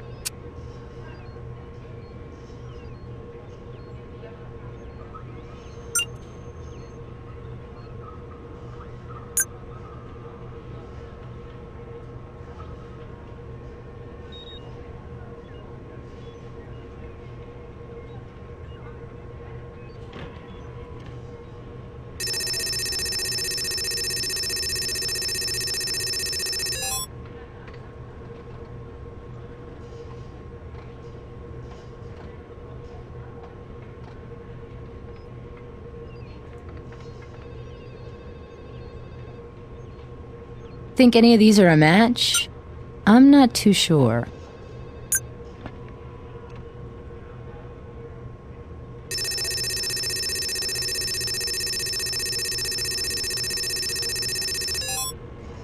Okay, lots of people unhappy with Soap Sculptures of America. Owner's Dale Edison, but nothing else comes up about him in any relevant database. Seems like a variation of the doing art at home scam. You submit an art test, drawing a cartoon bird or clown or something, and they tell you you're the next Norman Rockwell.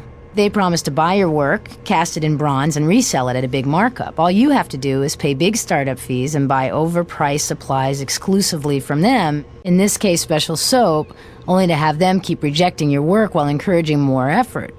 And spending.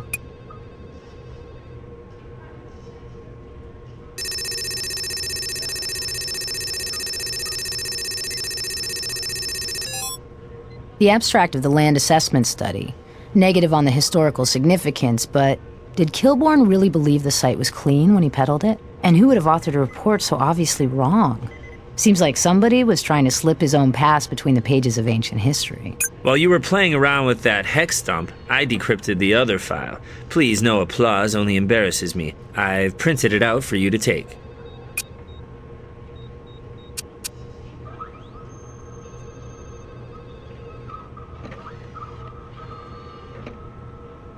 Can't think of much more to tell you about that.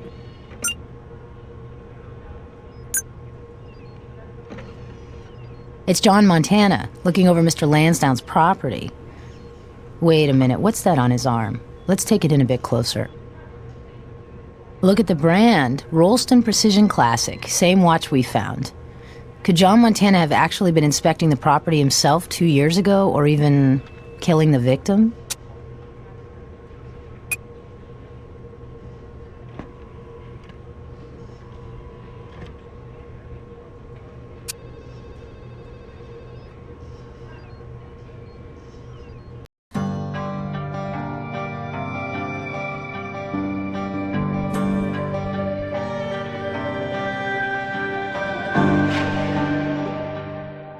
Ah, I knew you were coming.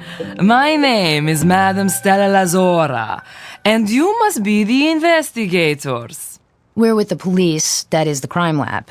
We're working the site where the body was found, and if the media is to be believed, we understand you may have some insights to share. I sense a certain skepticism, young lady. I take no offense. You are a woman of science, and whereas I am of the metaphysical, each, in its way, is a noble calling. Let us attempt to bridge those worlds.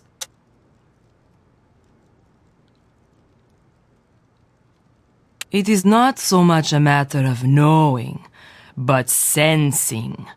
We do not control those on the other side. In the midst of a session with a client, seeking answers about a crossed-over loved one, a seemingly unrelated vision seized my consciousness. I saw a name. Eddie. Carved in flowing letters. Is that right? Yes. Then another. A variation. Fast Eddie. And then images. An eagle soaring, but then that eagle fell to earth, dying in the snow, with only the cold and pain to keep him company. And then this vision blurred, and another took form, a word carved delicately, as if in soapstone. Sloan. We encounter souls on many planes, from this physical world to the astral. But can we really say we know them? As I have said, I do not control the other side. I am but their conduit. If they wish to speak through me, they do. If they wish to instruct me, they do so. Often through visions which require interpretation. By victim, I believe you speak of Edward Sloan. More than this I cannot, at this time, say. This material world interests me not. Do what you like. I ask only that my belongings are left undisturbed, as they've been arranged precisely to help focus my psychic energies. Again, I know little of this physical plane. I read signs from the other side. But I can tell you this. You cannot always believe what you read, whether it be a Ouija board's message or words fashioned by flesh and blood hand. How fascinating that your investigations on the physical plane have taught you what I instinctively knew. There are many paths to heaven and to knowledge. With all due respect, madam, we're not here for reading, seance, or any kind of show. How about you drop the act and stick to the facts? You threaten me? After I have shared my insights? Psychics have been known to help the police, and I respect the scientific study of extrasensory perception, but phony psychics have sometimes shared insights from the other side, inside knowledge of a crime. These are outlandish implications. You had best watch your words, young lady. the media would not smile upon the police harassing a good citizen who stepped forward to help. You know, I tested high for ESP in college, and I'm getting a picture of your future. It's a little gray room with bars on the windows. Now, did you know Eddie Sloan or not? And did you have a grudge against him? My energies are ebbing. Visions such as I described to you are taxing. I have nothing more to share with you. That's all we need right now.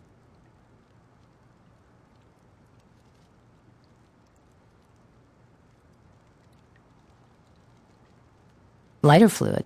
Can't imagine lighting her candles and incense requires this much stuff. Finding lighter fluid near the remains may make the supply here of interest. Of course, the murder didn't happen recently.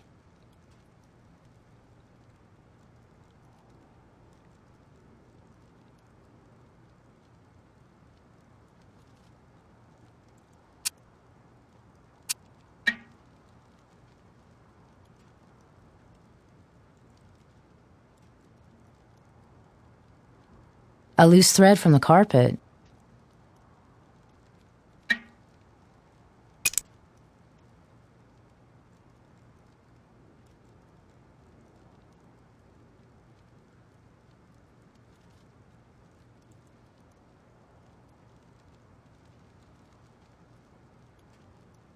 What a ridiculous and insulting assertion. Then maybe you can explain why you keep so much lighter fluid around. We found the same substance near the victim's remains, but no clothes or personal effects, as if someone had destroyed that evidence. And if you are suggesting that I aided the murderer in destroying evidence, I would remind you that Madame Lazora is a source of positive energy on various planes. Let's keep it down to earth, shall we? What are you holding back? Is it something to do with those soap carvings? You are a detective. Your mind is keen, so I won't insult you with mere facts. Interpret these simple but profound insights. Beauty is in the eye of the beholder. To some, this may be costly to learn, while for others there may be much to earn. To our late departed victim, both of these pertain. Did Eddie Sloan check in from the other side to tell you that? As I have indicated, Eddie has not directly spoken to me as yet. He chooses to speak in images, in riddles. All I can do is but pass these on to you in a spirit of positive energy. Eddie? No, Dale. Dale Edison. Names are earthly constraints. There are many ways to know a person. First, you must think of Eddie. Eddie Sloan. Lady, I really don't have time to play these games. We have a murder on our hands and a construction site that... Eddie Sloan. Eddie Sloan. Dale Edison. Rearrange letters and... So that's your game. Anagrams. Dale Edison could be another Eddie Sloan alias. So he's the one behind the soap carving scam. The veil before your eyes begins to lift. There is hope for you yet, my literal young friend. That's all we need right now. Yes. The damage was definitely caused by blunt force trauma. The statue is one possible weapon, especially if the impact was from one of the narrower parts on the figure. Yes. Fiber sample. I've prepped it for the microscope. Nothing new to report on that.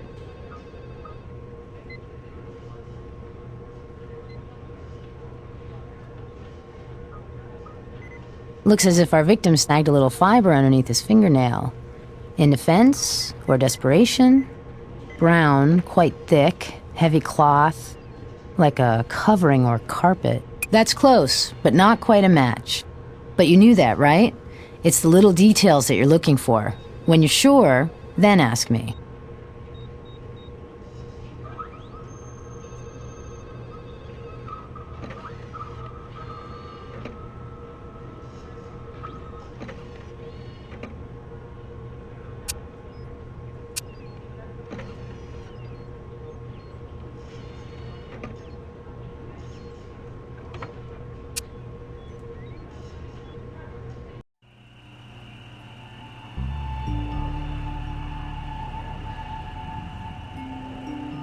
On the casino property? Of course not. Don't be silly. Well, I don't feel silly because we found a copy of the report, and you did. I suppose I can't argue with that, but honestly, I have no memory of it. Do you have any idea how many similar sites I've assessed over the years? How many stretches of desert do you think you could remember years later? Anyway, my name's on many things with which I had little, if any, direct involvement. Much of the grunt work is undertaken by students and other researchers. And they're okay with that. Hey, they get the experience, I get the credit. That's academia, Miss Seidel. I assume these are top students. Still, you know how kids are. You might in the future want to check their work a little closer. Why is that? The report we found, that you authored, clearly stating this site has zero historical significance. Well, I have to admit, these things can and do happen, even with the most gifted grad students. Last thing a professor wants, especially on a high-profile site like this one's become. Is there any possibility this situation could be handled with a little discretion? This is terribly embarrassing. Embarrassing? Or incriminating? I admit culpability in lending too much trust and responsibility to my students. But anything else, Miss Seidel, you're drifting into absurdity. Really? I don't see it as absurd. I would say troubling, thinking of all the reasons someone might want to falsify an archaeological report. I have never falsified a report. I don't have to put up with this insulting interrogation. I don't remember. And that's the idea, that nobody does. As I say, students and research assistants pay their dues doing anonymous grunt work and ghostwriting for established authorities, myself included. In exchange, the students receive valuable insight and experience. But no exposure. Isn't that a little sleazy, Professor? It's the reality of academics, Miss Seidel. Call it sleazy or expedient. Either way, you'll find it's not uncommon for an archaeologist to author a study on a site he's never even visited. Not to my memory. I rarely get off campus, let alone perform first-hand inspections. On the occasions when I am on site, well, I spend most of my time in the office trailer where I keep all records. So you're sure you haven't been to the site? Quite positive. But I'm starting to find the direction of this questioning quite distressing. Can we please keep it to the archaeological facts of this site? At the university in a lot near the archaeology building. But that is part of my private domain, and I must insist that you not go poking around anywhere there unless your business is official. You may see me come around to do a little digging of my own at that, Professor, and I won't send an intern. That's all we need right now. Nothing else for you right now.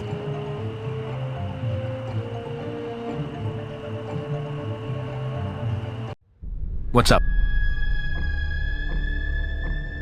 Aliases are tricky to prove, but we'll check the files and maybe make some inferences. Dale Edison. Okay, here are some business dealings on record, starting in about the same time Mr. Sloan blew into town. And isn't this interesting? The record screeched to a stop about 2 years ago. Could be a coincidence, of course. Still, this looks like a lead to me.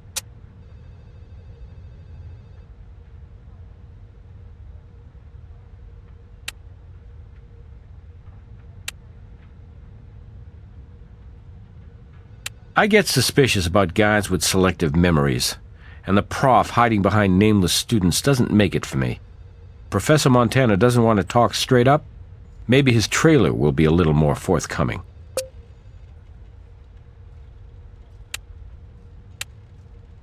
Looks like Mr. Kilbourne, already down on his luck, got badly scammed by the late Eddie. Bad enough for murder? Worth talking to him about, anyway. You people were messing around in my space while I was gone. Don't think I don't know it. Nothing gets past me. We had a warrant, Mr. Kilbourne. And all we need now is a little cooperation, and you can get back to your castle. Hey, I may be down on my luck, but that don't mean my grooming has to go to crap, right? I don't think that soap is strictly for cleanup, though somebody did use it to clean up, didn't they, Mr. Kilbourne? At your expense? I already told you. I made some financial blunders over the last few years. Some of them I don't care to talk about. Might make me look a little, well, foolish. Huh? Who? What, that light bulb guy? Mr. Kilborn, we are well aware that you were victimized by the soap scam. Listen, I'm talented. My art could sell. It really could. I've always been trying to make it, creatively. And with the money I got, along with the land I inherited, I was able to try different things. So maybe soap sculpture ain't the next pet rock. Something else will come along. I'm sure it will. And I'm sure you hope your next opportunity comes from someone more trustworthy than Dale Edison. Or should I call him Freddie Sloan? Either way, you were bilked out of a good deal of money. I can see why you'd want to kill him. If getting bilked by Freddie makes me a suspect, you better give me a number and I'll get in line. Half this town's been scammed by that con man. He was the real artist, preying on people's hopes and dreams. He worked in lies like Rembrandt worked in oil. So get out your bullhorn, go up and down the strip and round up those suspects.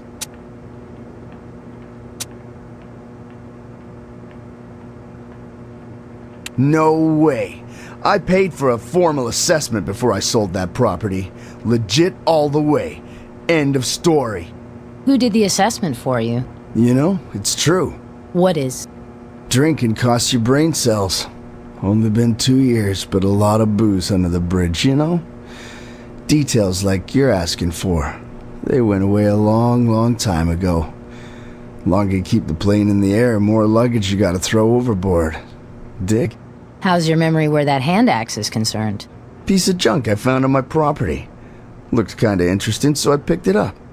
Hell, this is years ago. Really? It's Paiute, Greek to me, little lady. Blood? What the hell are you... Oh yeah, I remember.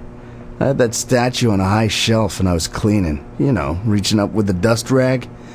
Damn thing clonked me on the noggin. I tend to bleed when that happens. Is that illegal? Then you wouldn't mind if we took a DNA sample, would you? I don't suppose there's any money in it for me if I say yes, is there? Hell, go ahead. What choice do I have? I don't have anything else to say to you people.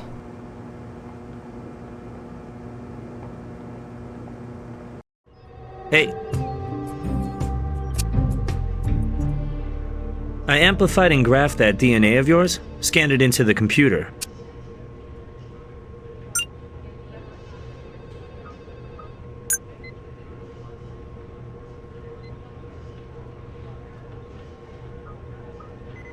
Kilborn's DNA is on the statue, so his story checks out far as it goes.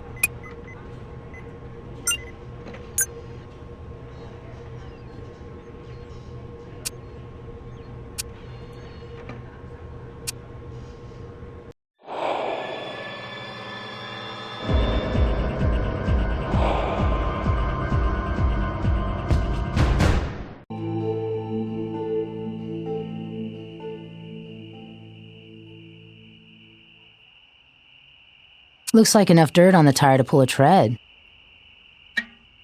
Something similar to that.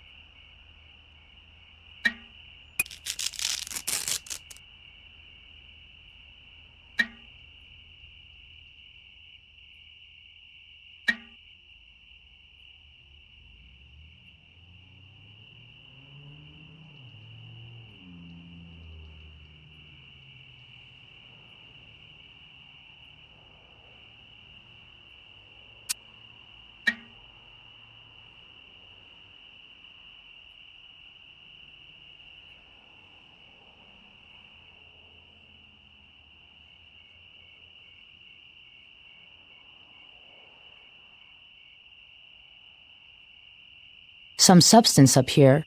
Been dried up for a while.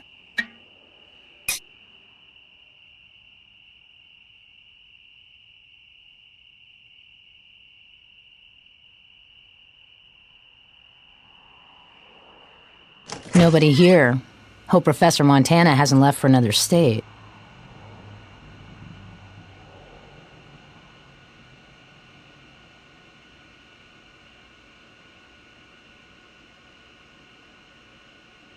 This shovel got dented hitting something. Or someone. Real hard. Blood on it, too.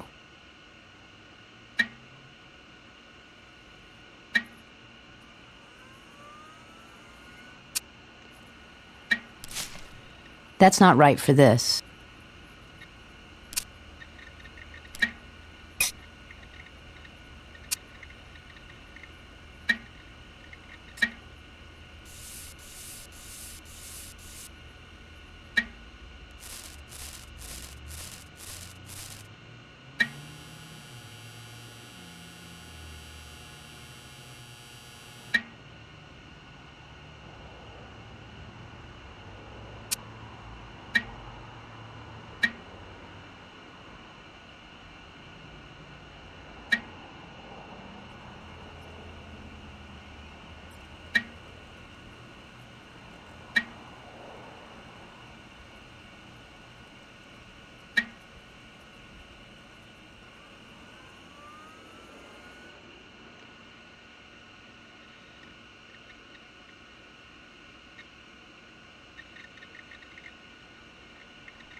That's blood.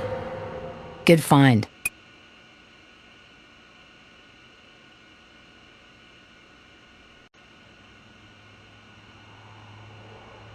These two carpet samples look slightly different to you?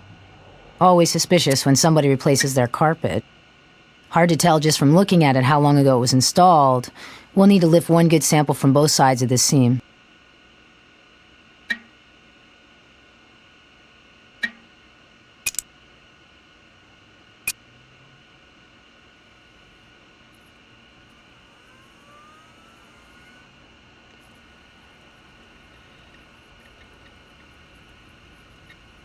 Strange little things. Waxy substance. Soap. Wouldn't exactly call these art.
What's up?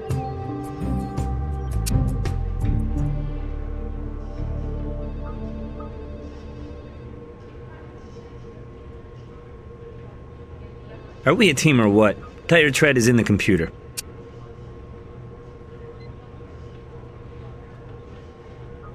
It's egg yolk from a red-breasted nuthatch. Rare to find them around these parts, but not unheard of.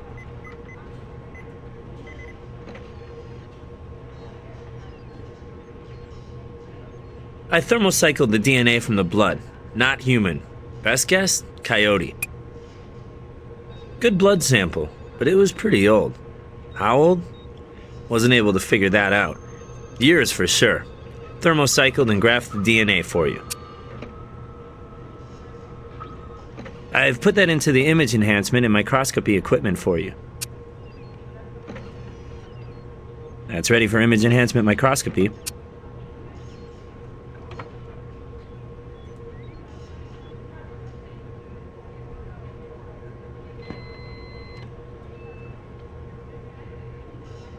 Here's our break. Fiber under Freddy's fingernail matches. Greg says the new carpet was installed around 2 years ago, about when Freddy vanished. You know a real good reason to replace a carpet? Bloody murder.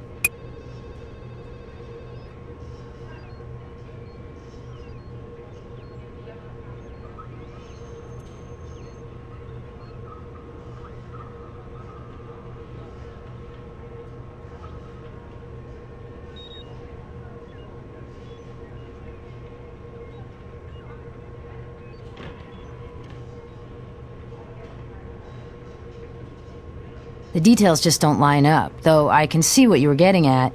Be a little more sure before you pull me in to confirm.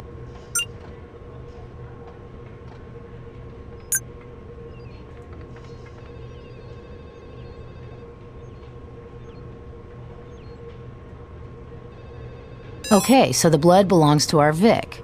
Still, that doesn't tell us exactly how the stuff ended up in the trailer.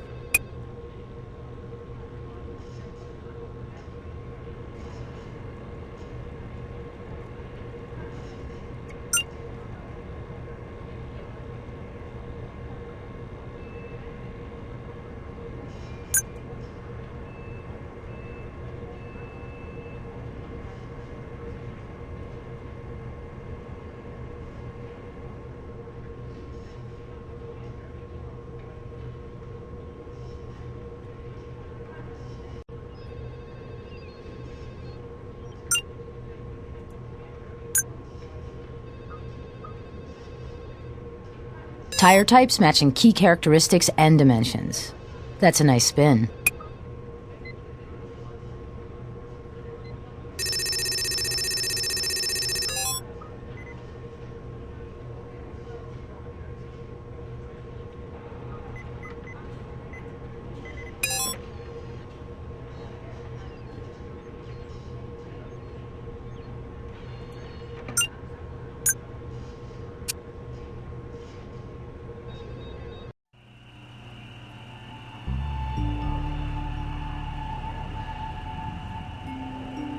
As if you haven't embarrassed me enough, you bring up that ludicrous debacle.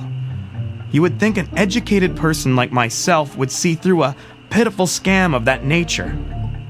But they flattered me, played to my own vanity, desires to express my own creativity, and they made a fool of me and plucked my bank account at the same time. The effort and money I put into that worthless nonsense. Did you ever look into the company? Perhaps to find out who is running it? Soap sculptures? No. Eventually, as my grand sculptures were rejected, I began to get the drift of the scam. Just chalked it up to a learning experience. Even a professor can learn. Never gave it a second thought once I figured out what the scoundrels were up to. That's all we need right now.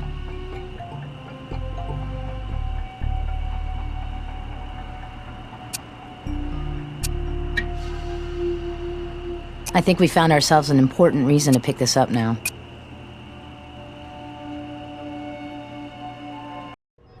Yes?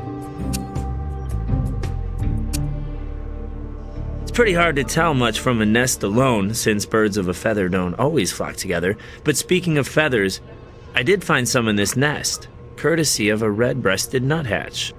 Egg yolk came from a red-breasted nuthatch. Could the professor's trailer have once been parked near the dig site?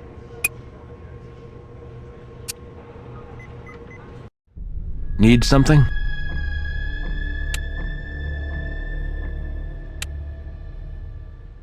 Freddy's blood in the trailer matched the carpet fiber, and the killer baseball bat found on the property our Mr. Montana lied about having visited. Add to this the prof getting lathered by Freddy in the soap scam, and even an unfriendly judge would give us a warrant on this one. I had nothing to do with his death or his burial. How many times must we go over this?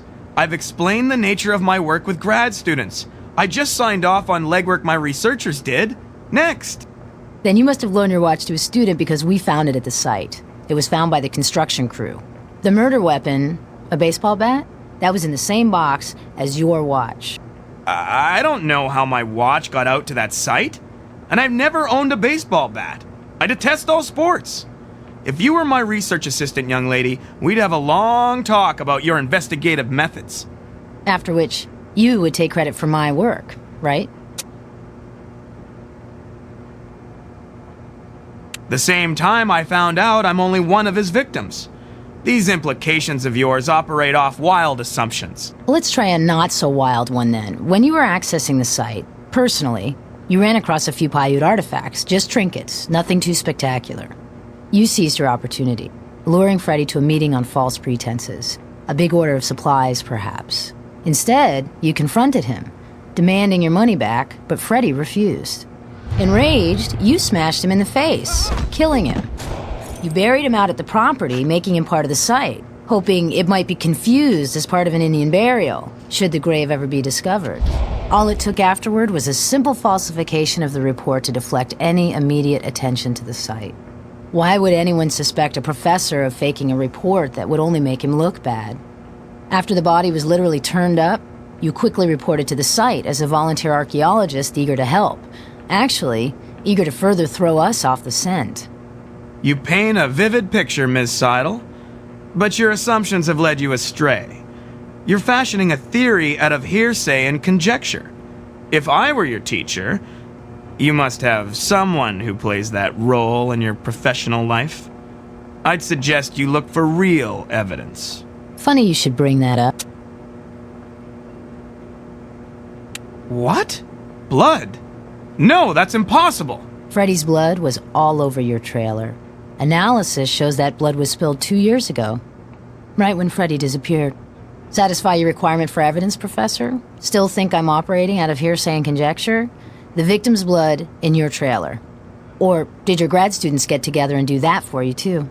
Miss Seidel, I can indeed understand how it is you've come to this conclusion, but I do have an explanation. I really do. Well, I'd love to hear it. That wasn't even my trailer 2 years ago. Not your... trailer? Adam Kilborn gave it to me. Actually, in barter. In exchange for falsifying that land claim. It may seem like a petty matter to you, but a trailer like that is worth considerable money and was perfect for my purposes, both at school and in the field. Such a petty crime to come back to haunt me in so big a way. You expect me to believe that, Professor? Miss Seidel, you're a scientist. I don't expect you to believe it, but I do expect you to check it out.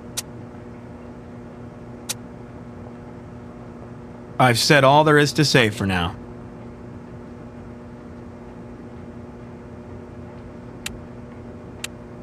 Yeah, let's see if your suspect has anything else to tell us. Now, why the hell would I do that? I'm tired of you idiots guessing about this and harassing me about that. Yeah, we have his admission about falsifying the land assessment in exchange for your trailer. You remember your trailer, Mr. Kilborn? Where you killed Freddy for conning you in the soap sculpture racket? You think I killed a guy over an art school? Right. You're really getting creative now. You have had various financial failures in your time, Mr. Kilborn. But the soap sculpture scam, which preyed upon your ego, that was the last straw, the final indignity. What was left of your life savings had gone into what you thought would be a new life as an artist, only it was just another washout, a joke you were the butt of. So you get Freddy to join you at your trailer, and you take out your frustrations on his face. A quick burial and a bonfire with his personal effects, and you were done. But you knew your land had historical significance, which would make it worthless for development, so you worked your trailer trade with the lazy professor in exchange for a fabricated report. You would eliminate Freddy and any remaining debt to him, dispose of the body, and elevate the value of your land for future sale, all in one fell swoop. Your life savings were gone, but at least you'd end up with something. And you'd give the crime scene to Montana as his parting gift. You're guessing, young lady. You're spinning this out of whole cloth. Not whole cloth, though a little carpet fiber's involved. You tore the carpet out and put in a new one after the murder, which took place when the trailer was still on your property.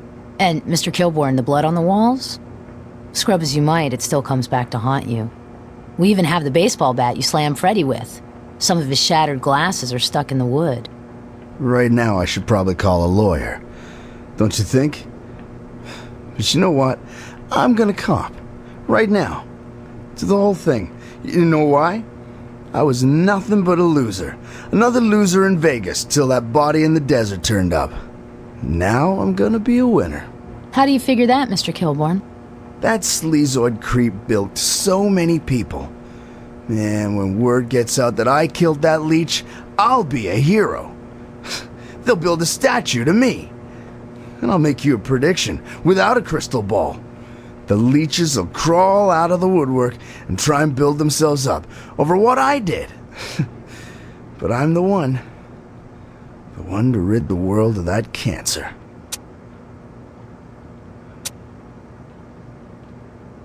You see, I tried to go after Freddy with the law at first. Not a damn baseball bat. I gathered together the suckers Freddy took in the soap sculpture scam, and we were gonna have a class action lawsuit. Only Freddy had protected himself with limited liability and such. Point is, the great psychic Lazora was one of us. Just another victim of that scam artist, too. Small piece of advice, Mr. Kilborn? Since you're a hero and all. Yeah? What? They have soap in prison, too. Don't bend over in the shower to pick it up. Psychics have been known to help police forces all over the world. We should maintain an open mind and a little healthy skepticism. Now I'll predict the future. You'll crack your next case by listening to the evidence.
You've heard the old saying, the show must go on?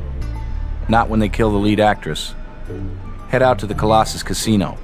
It's the one that stages Broadway-style musicals. Stay alert. A young woman's life has been taken away from her. We can't give it back, but we can find the truth.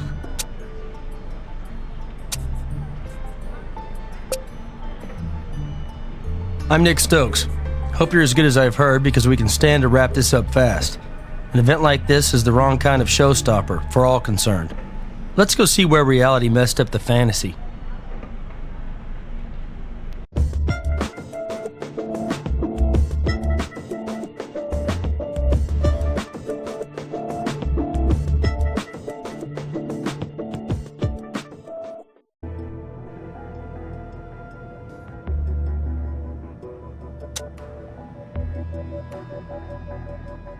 Makeup appears to have been applied a little thicker here. What do you think?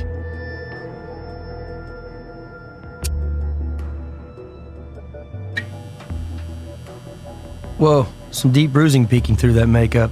She had something to hide.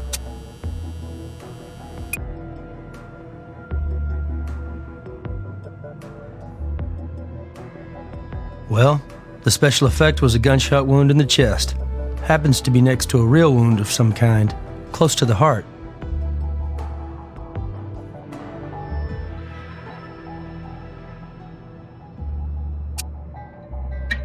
Never consider a gunshot wound routine. They're all different. Never miss a chance to swab one.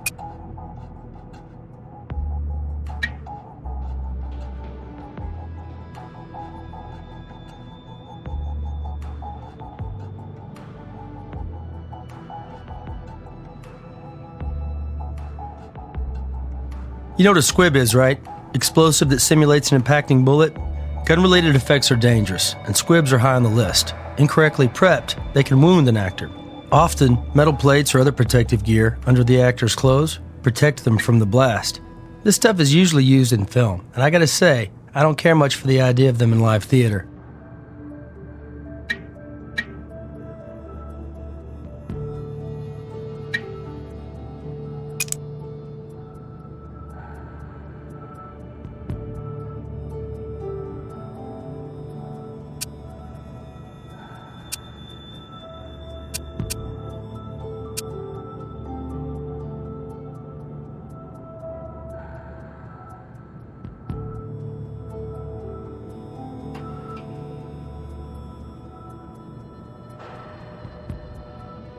Some might call this a woman's gun. Small caliber revolver, perfect to pack in a purse, good fit for a smaller hand. Spent casing in the chamber. Is it possible that an actual bullet was fired out of this gun? Got some residual powder in the barrel here. When blanks are readied for a theatrical application, the bullet is removed from the cartridge, and a flash-producing additive is put in its place, like magnesium powder. Then the end is crimped.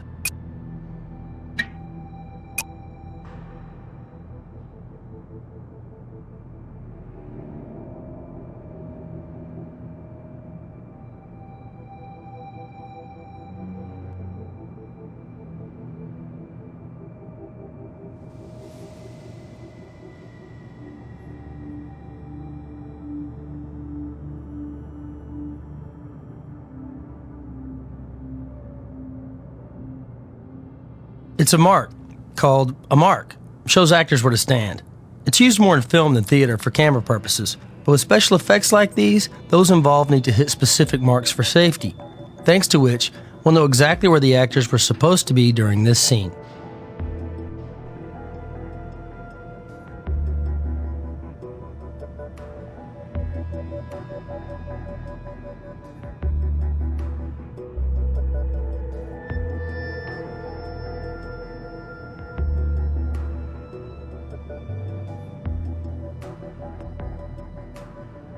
I'm Nick Stokes with the Crime Lab, and this is my assistant.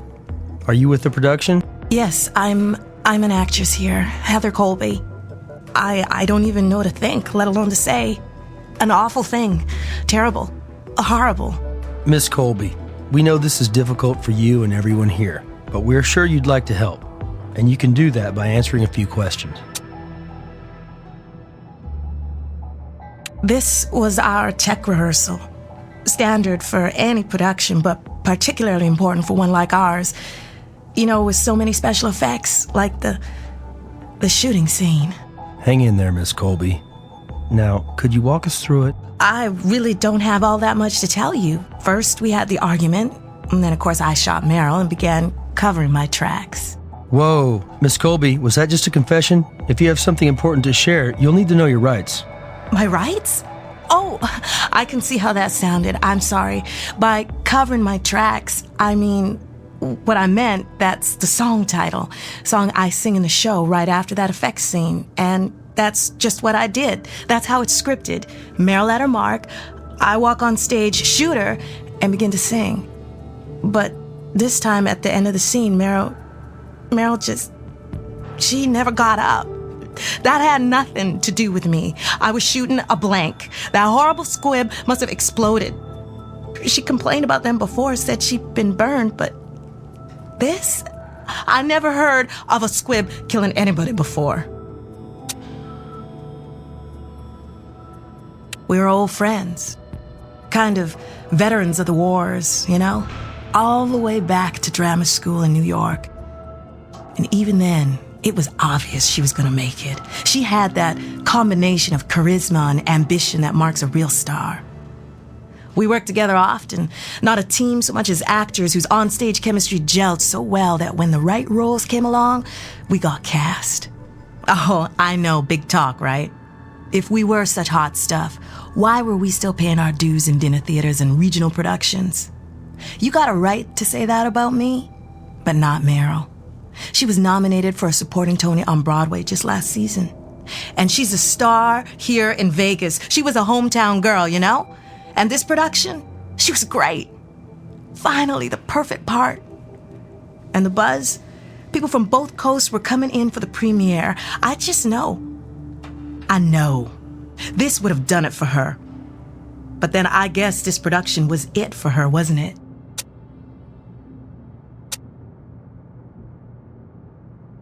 No, just the two of us, and Gus, the stage manager. He's also the technical director, and he insists pyrotechnic effects be rehearsed with the theater cleared of only himself and the actors. Safety's a big issue, and I guess you can see why. Well, he's around. His job sort of takes him here, there, and everywhere. I think the last time I saw him, he was heading for the prop room. Follow the signs backstage.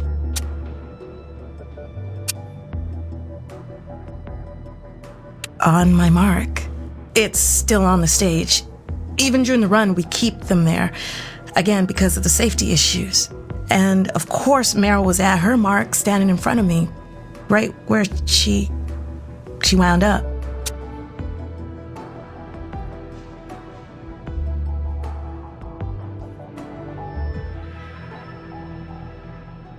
Sir?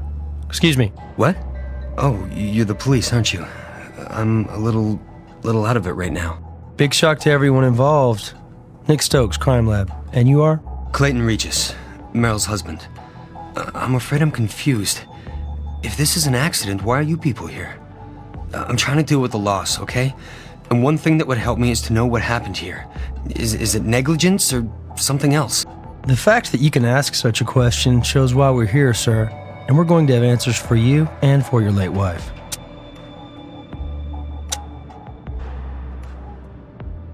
Six years. 6 wonderful, happy years. The nomadic life Meryl led meant she wasn't always home. In fact, she was gone maybe half of the time. But the important thing was she was always there for me when I needed her. And now, I wasn't here when she needed me, was I? Who could have anticipated this? Forgive me, but I have to ask. Any problems in the marriage lately? Arguments, fights, disagreements? No, not at all. Hey, I won't kid you. It wasn't easy having an actress wife. On the road all the time. I'm in showbiz too, you know? I do various acrobatics, but it's all here in town for casino shows. Sometimes we'd argue about whether a job was worth it, worth her leaving our happy little home. Sometimes I thought she took parts that didn't pay enough or were just too small for a big talent like her. That kind of thing. Nothing unusual for a couple in our situation, and we always worked it through. Let me think. I guess I must have been at the Javanet and Brew. Took my laptop down there. One of those internet coffee shops, you know? It's just down the street. Anyway, I was coming back to the theater to pick her up, like always, when I saw the ambulance and the police cars. Well, when she's working on a show, she really burrows in and disappears into the work. I guess you'd have to say the only person besides me she's been in much contact with have been the other actors, like Heather and the director and such. I'd know him when I see him. If I've ever exchanged more than half a dozen words with the man, I'd be surprised. I do know Meryl met with him often, as you'd expect. He wired her up for the stunt today, of course. I have to say, I never did feel right about those damn squibs. What would have been wrong with a sound effect or something?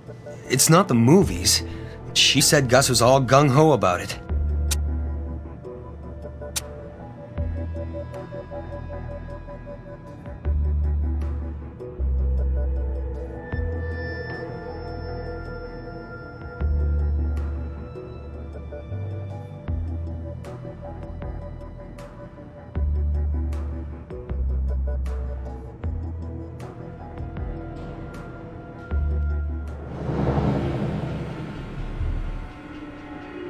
Rifle rack. One of the guns is missing, though.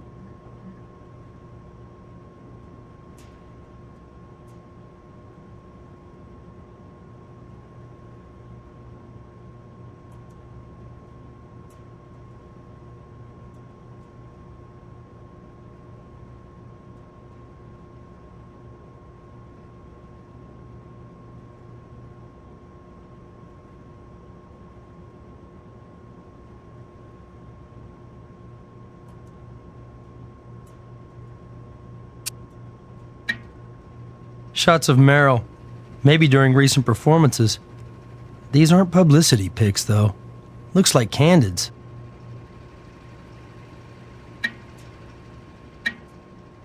Nothing.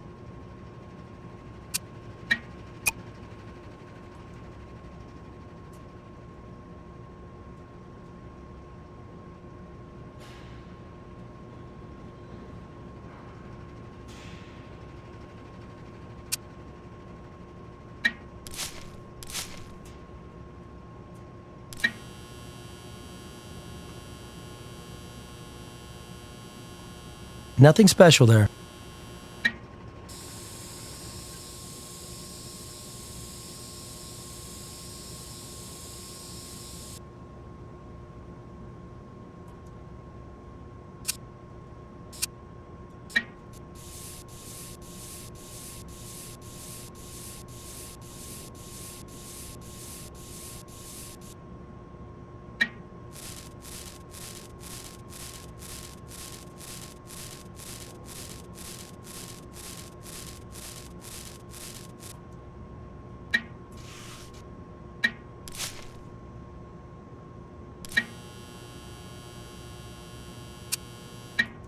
Sprinter mock cross trainers, size 10.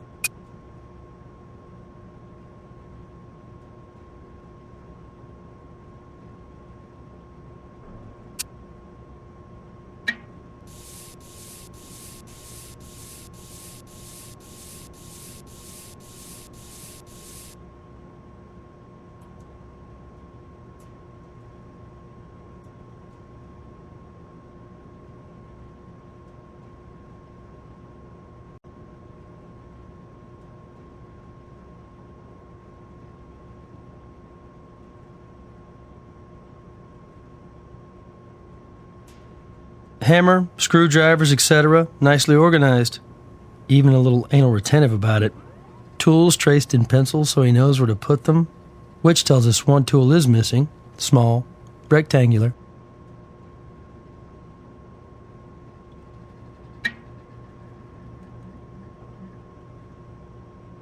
If these are real, we have our work cut out for us. Lots of different calibers. We'll need to learn more before any of these become meaningful to us.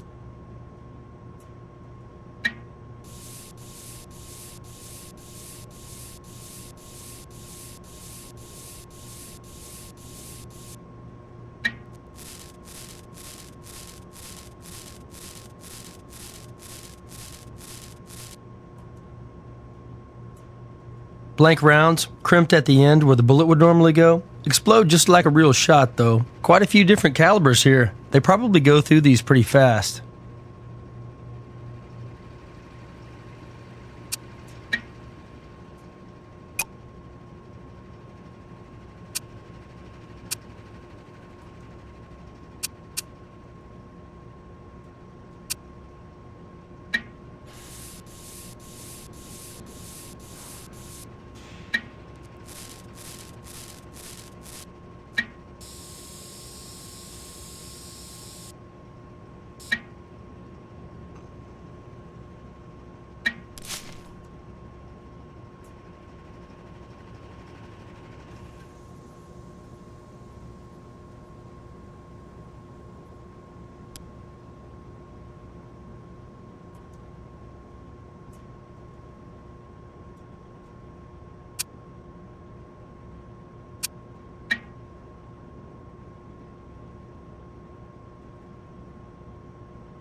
bit of water here.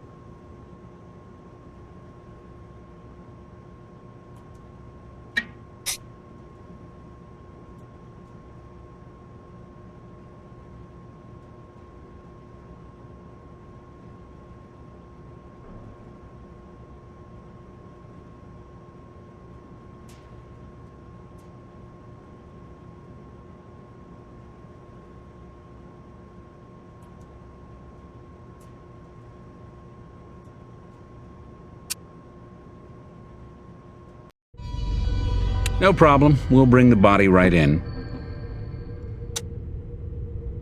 A single bullet entered the victim's chest, breaking apart as it struck the sternum. Fragments going just deep enough to pierce the aorta. Using a basic body temperature or algor mortis analysis, I've got the time of death pegged at around time of the rehearsal. No great revelations for you, I'm afraid. Straightforward stuff.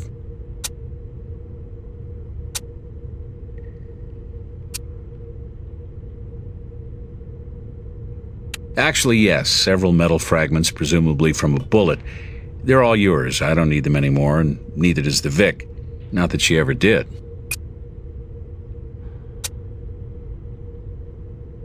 Whew, been a wild night, so I'm not as far with Ms. Regis as I'd like to be. Frankly, I haven't even cleaned and prepped her. Anything else turns up, you'll be the first. Meantime, feel free to check the body over. I've got plenty to do.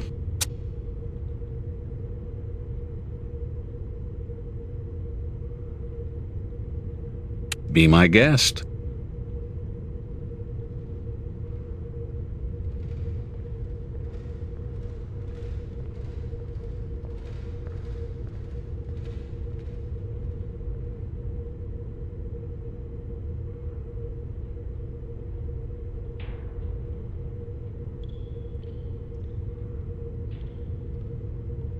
Sure.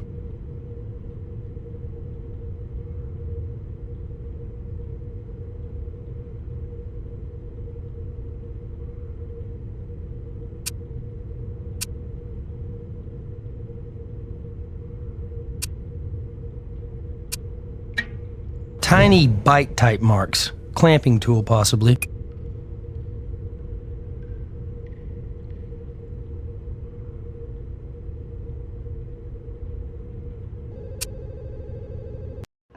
What's up? That DNA is scanned and in the computer already, amplified and graphed. Unsurprising discovery number 1. Substance you found is gunpowder mixed with magnesium powder. Unsurprising discovery number 2. Traces of plugging material. Gun you found was likely loaded with a blank and was fired recently. Water. Best I can do you is profile it chemically and let the computer help you find the source. Hey, Meryl Regis. Ever see her perform? She would have made it, I tell ya. Can I keep these? I don't want them pasted in your scrapbook, Craig. I was thinking more like, scan them into the image enhancement equipment, please.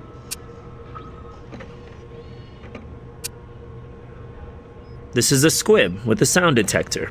Firing the prop gun causes the sound sensor to detonate the squib. But this one also seems to have a wireless receiver, for what purpose I can't tell you. Would seem redundant.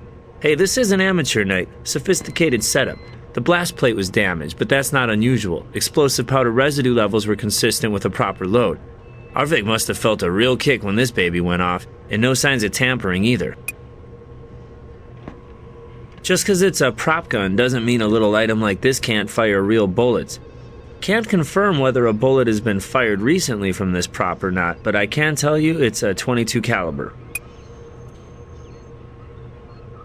I scanned the shoe print into the computer. This is what's known as an unfired blank round, .22 caliber. Small caliber bullet broken apart. If you don't tell Grissom, I'll make an educated guess. .22. These marks suggest a clamping tool. I may be able to match them to the right tool if you can bring it to me for comparison.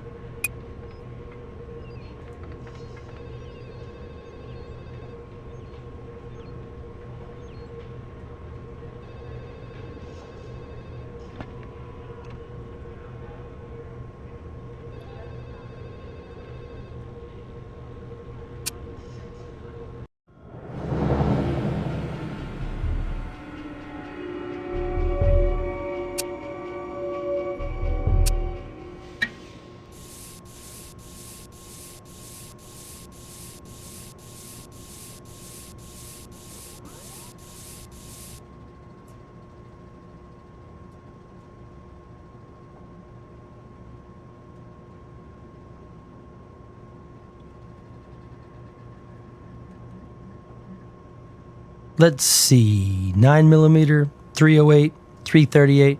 Here we go, 22 caliber. Let's grab this one.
Fairly complete print.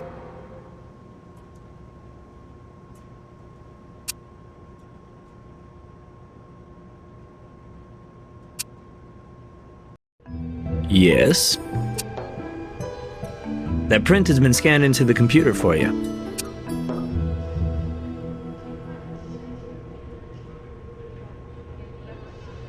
Meryl had a shiner when we found her. Let's take a closer look and see if she had it before she died, when this photo was taken.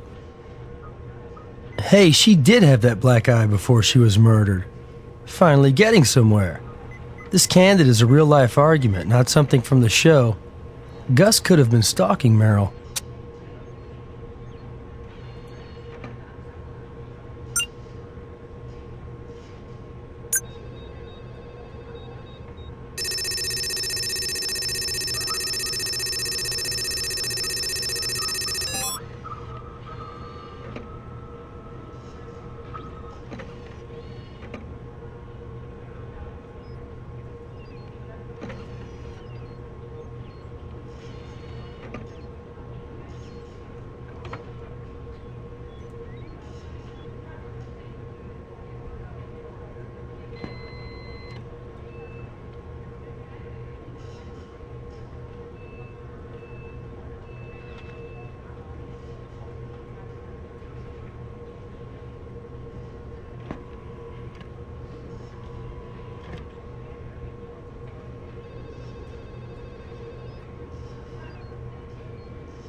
Not sure if we've got a match in this group.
Not sure if we've got a match in this group.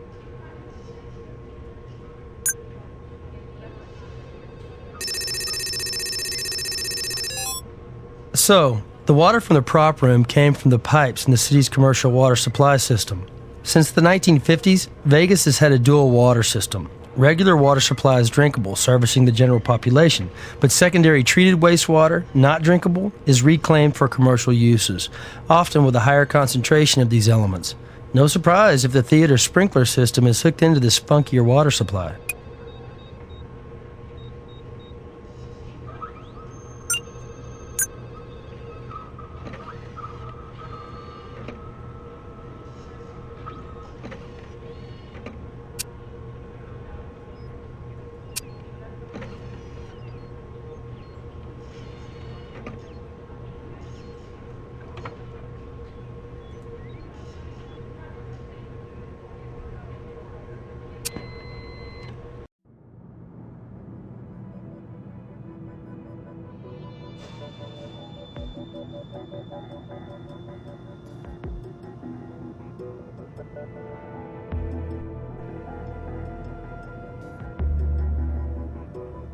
I don't have anything else to say to you people.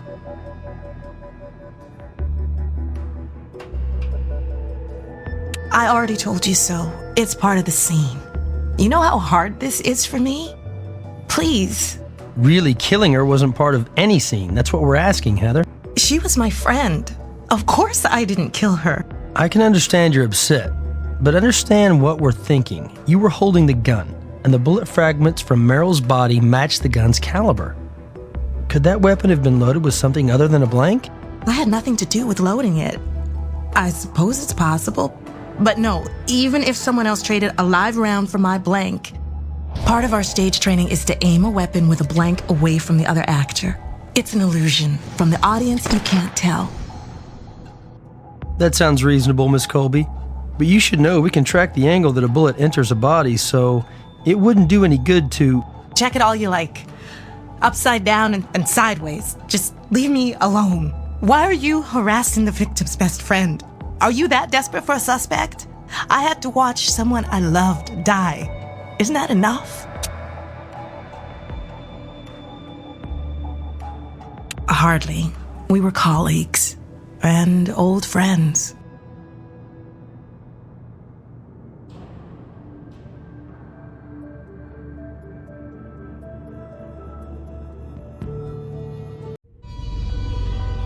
Be my guest.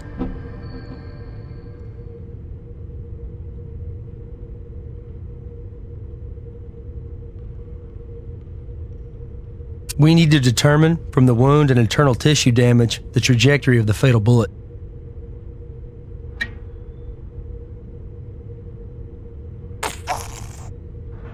Using microsil to cast a wound, huh? I remember another newbie doing that. Unconventional, but whatever works. We should be able to get a trajectory from the mold and show that the shot either came from Heather's gun or didn't.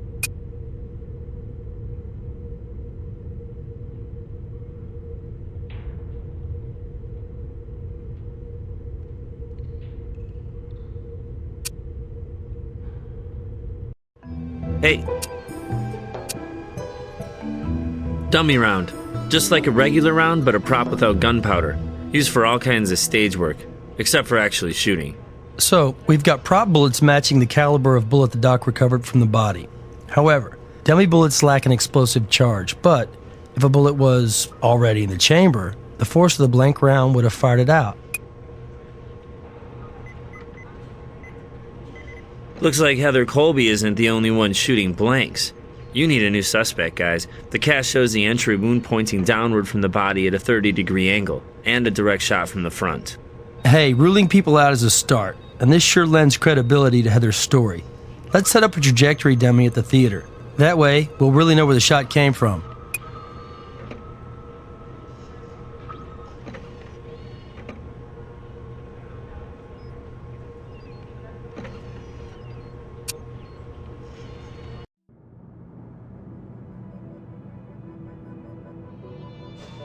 This dummy will help us trace the bullet's trajectory.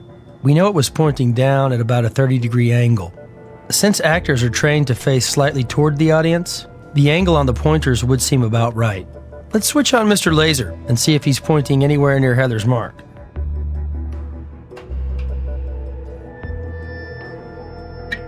Let's see where it points to.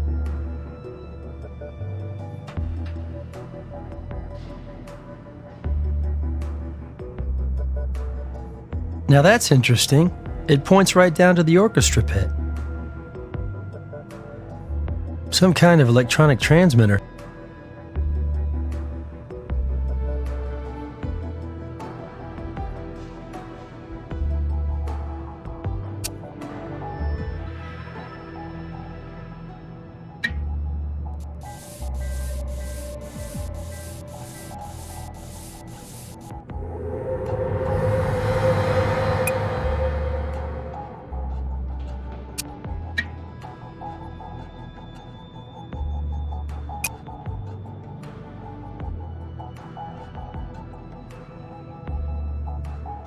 Well, the theater was supposed to be cleared, but it was pretty dark down there.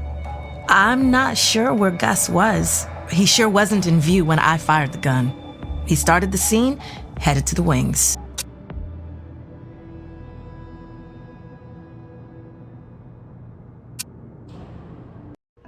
Yes?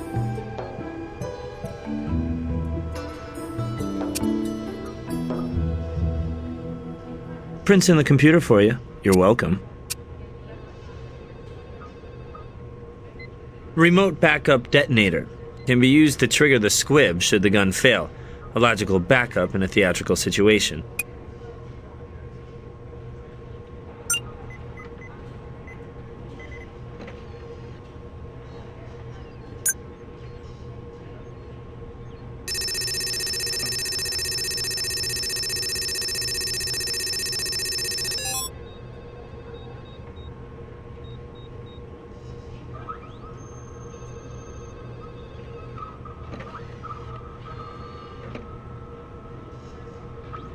The stage manager and pyrotechnician is Gus Harrison. During performances, he handled the backup detonator in the orchestra pit. Plus, he's got a criminal history. Of course, none of this proves he was in the pit at the time of the killing.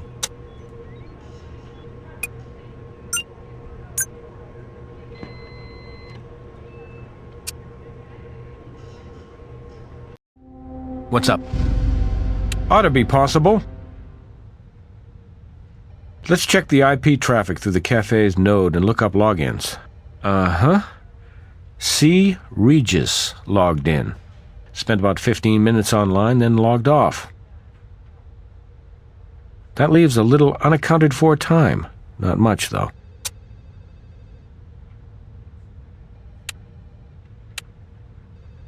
So he cleared the theater, had access to the orchestra pit, which is where we now think the shot came from. Plus, he's got a criminal record and is the guy in charge of the pyrotechnics. Oh, yeah. Let's definitely get to know Gus better. Mr. Harrison, we're with the crime lab. Can we have a word with you? Sure, of course. Wondered when you CSIs would get around to me. Call me Gus, though. That's what my friends call me. Want to help any way I can. Doesn't do much for my rep, but fatality on my watch. We'll keep it Mr. Harrison for now.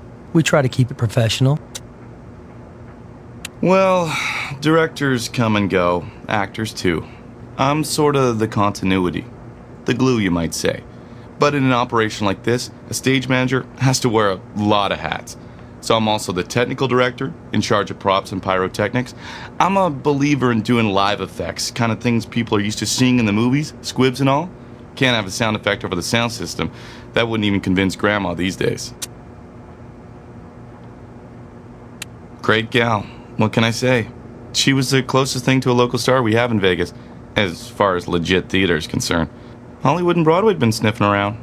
I worked with her before, but I wouldn't say we're friends. Co-workers. Friendly. Sure going to miss her.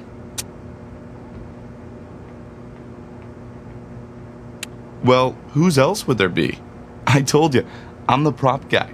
Pyro man. That's a remote detonator. I push the button as a backup. If the gun blasts don't detonate the squib, last thing you want in the middle of a show is to have one of your big scenes go flat because an effect fizzles. I was in the pit with my backup device, watching the stunt go down.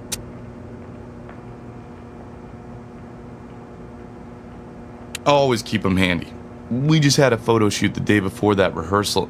Matter of fact, I put some of them dummy bullets in Heather's prop pistol. If the revolver cylinder was empty, it'd show in the stills. Could one of the dummy bullets have been left in that gun? Well, I suppose. I mean, I try to be careful, but I'm only one man, and you don't mean... My God, that's horrible. I could have been responsible for this? I mean, accidentally responsible. No, hell no. Even if I did screw up, and I didn't, Heather followed my stage directions and fired away from Meryl, angled to one side. If a real round did accidentally get fired out of that thing, it wouldn't have struck Meryl anyway. You seem sure of that. Damn sure, for 3 reasons. First, I saw the stunt go down. I saw Heather fire at an angle. Second, I count the bullets I use, always. And with that photo shoot, I clearly remember doing that, both before and after. And finally, I always disassemble, clean, and oil the prop weapons after they've been used.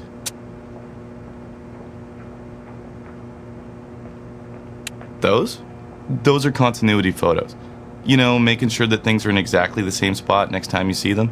I've heard of that in film work, but never in a live theater performance. Oh, it's common enough. When we hustle the props around, we've got to track them, scene to scene. Photos make a handy crib sheet.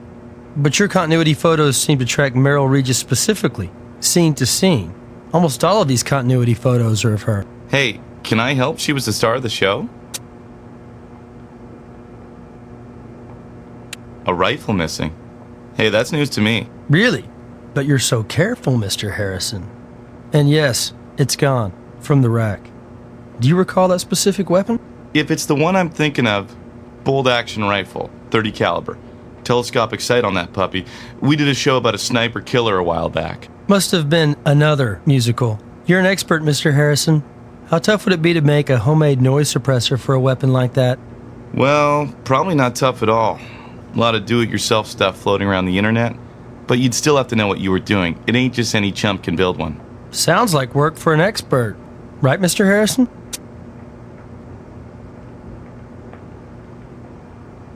Why the hell would anybody do that? Why don't we ask the questions, Mr. Harrison? You see, we found tool marks on the bullet fragments that killed Meryl. The same kind of bullets as the dummies in your prop room. It'd be easy to pull the bullet out of a dummy and load it into a gun with a blank behind it. Then you wait in the orchestra pit for the exact moment when Heather shoots. And from the darkness, shoot Meryl yourself. An instant accident. Yeah, right. I wouldn't just go out and buy a damn bullet. I'd make a homemade one. You see, there's a paper trail when you buy cartridges, Gus. You had a handy supply in the prop room. A little work, a little knowledge. That was all it took. Hey, I can see how you put these pieces together, but it ain't the right picture. I didn't do any of this crap. Maybe somebody else did. But it's a big theater, and a lot of people have access. But you keep the prop room locked, don't you? Safety-conscious guy like you? Hey, sometimes it stands open when I'm hauling things around. And stuff could get taken from the stage, too. My inventory, as you already seen, can be a little lax sometimes. Right. Like the missing rifle from the rack? Gus, we already know from trajectory analysis that the shot came from the orchestra pit. I'm only in that pit during stunts when performances are underway. And I don't know what happened to that damn rifle. Is this what I get for cooperating? Do I need a lawyer or something? That's your call, Mr. Harrison. But cooperating with us is a good idea. Maybe you can tell us if you have the tool that's missing from your wall rack. I can. It's right here. Multi-purpose puppy in my pocket. Take it. Knock yourself out. If I had anything to do with this, I wouldn't be cooperating, right? Right?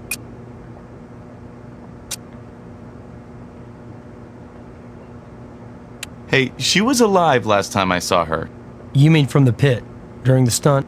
No. I mean, after her death scene, I checked on her. I was down in the pit, yes, where I was supposed to be, and she was laying on the stage, just where she was supposed to be. Meryl whispered, kinda irritated like, that she got a bit of a backblast from the squib. I told her I'd fix that for her, before the performance. Fortunately for you, Mr. Harrison, the squib we analyzed tends to corroborate your story. Meryl's protective plate was damaged, and you couldn't have known about the backblast unless you had really spoken with Meryl after the squib detonated. But we have to follow every thread. Look, I know you do. I said I'd cooperate, and what have I been doing? So if you don't mind an outside expert asking, if Meryl was flat on the stage when she was shot, what does that do to your trajectory notions? It calls for another look, back at the theater.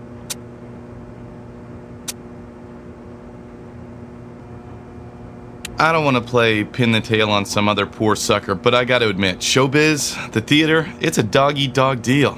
Lots of big egos, lots of insecurity. Crazy. Take Heather, for instance.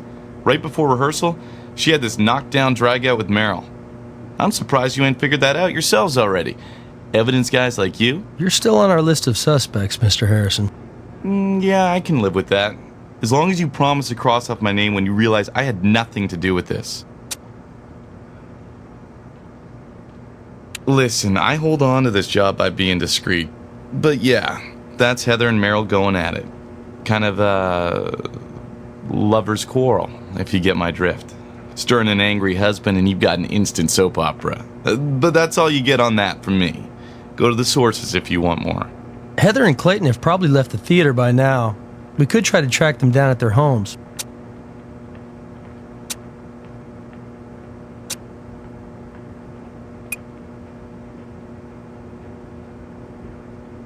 An easy one for once.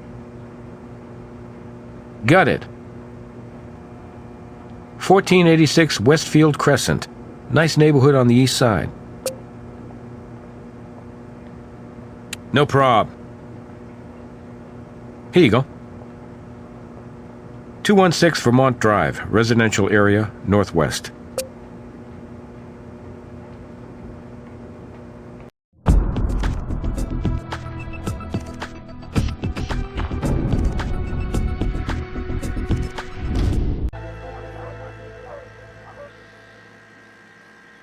Listen, guys, I understand you have a job to do, but I'm mourning the loss of my wife, and I just don't have any stomach for this right now, okay?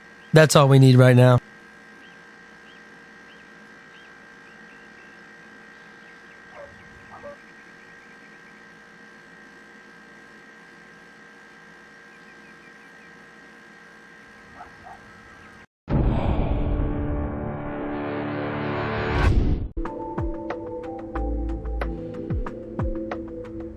Excuse me?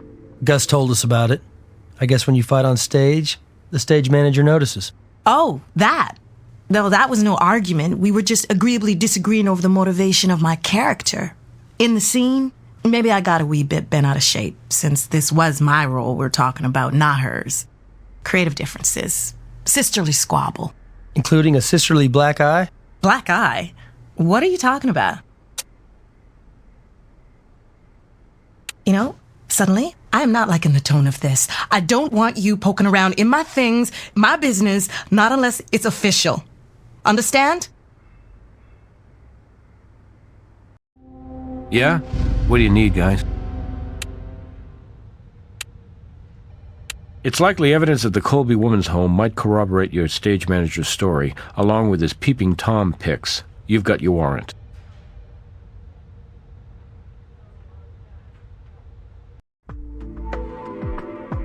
All right. All right. Anything to put an end to this. That's all we need right now.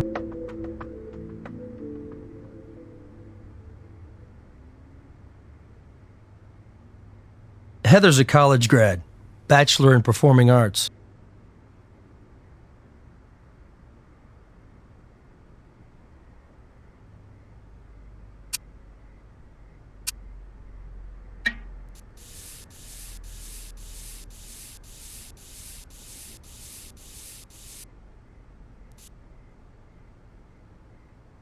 Passion's running a little hot, but I wouldn't call this a love letter.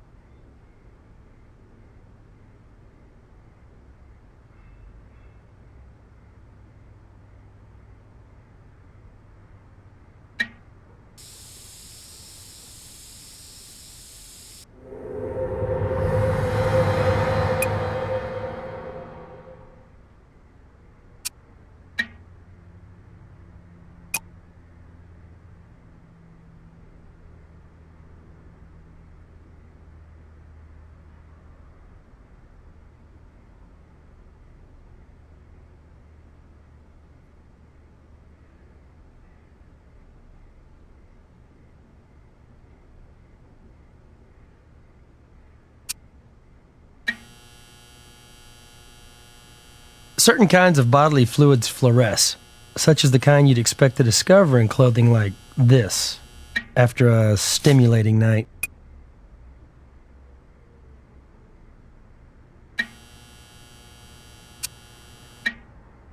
Try something else.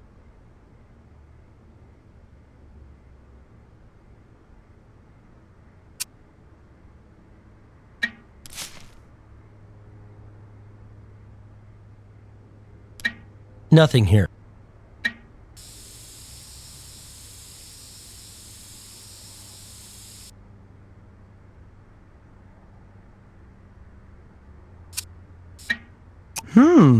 Think these will fit me?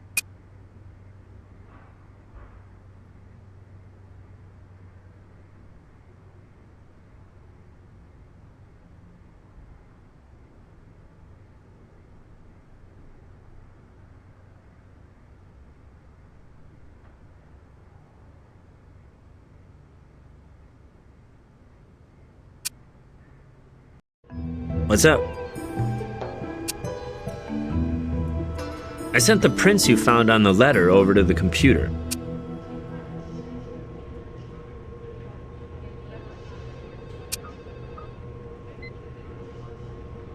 Okay, good news, bad news.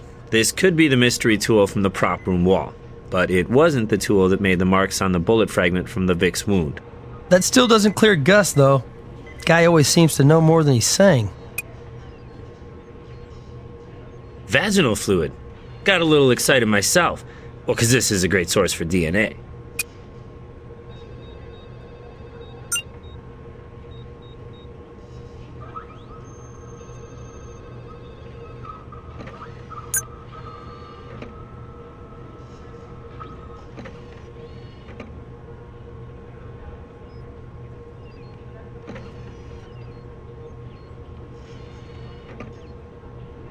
Whoever wrote this letter was in the prop room recently.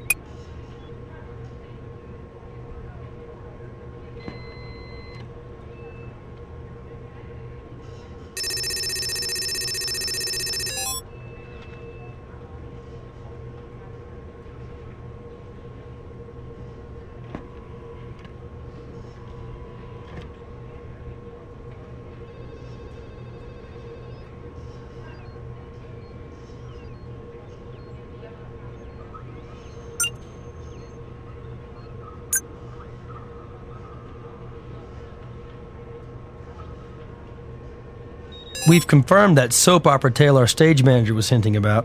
Either Meryl and Heather were sharing their undies, or they were sharing a lot more than that. But infidelity is a three-way street, meaning to Meryl and Heather, we have to add Clayton.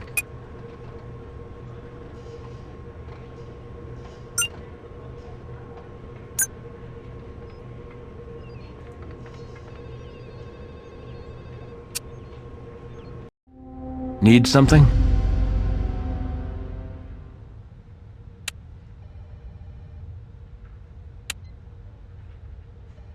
I need more than hunches before I turn you loose in there. Give me something solid to work with.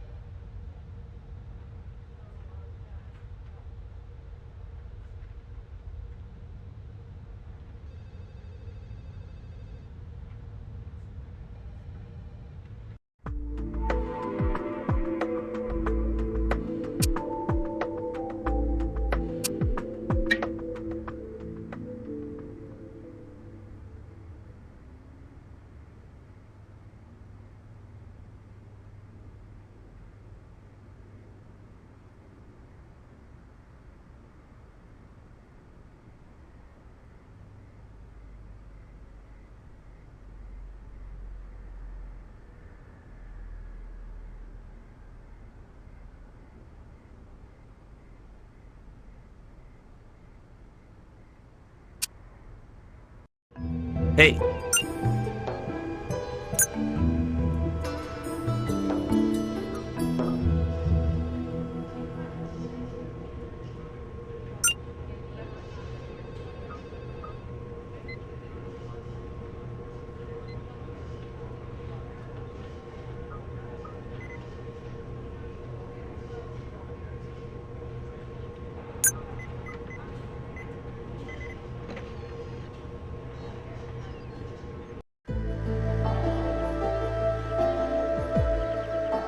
Of course. They were co-starring in a show.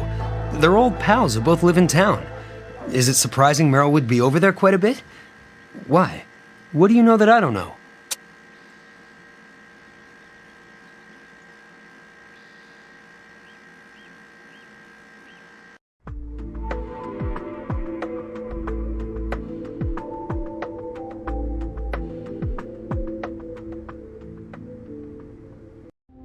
What's up? A stronger link between the suspect and the crime scene might get you closer to that warrant.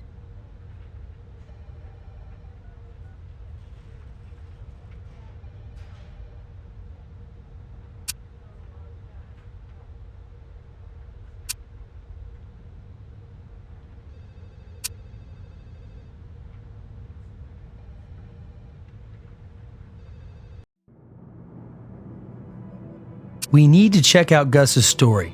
If Meryl was laying on stage, playing dead at the time she was shot, our trajectory theory is out of whack. Let's see where it points to.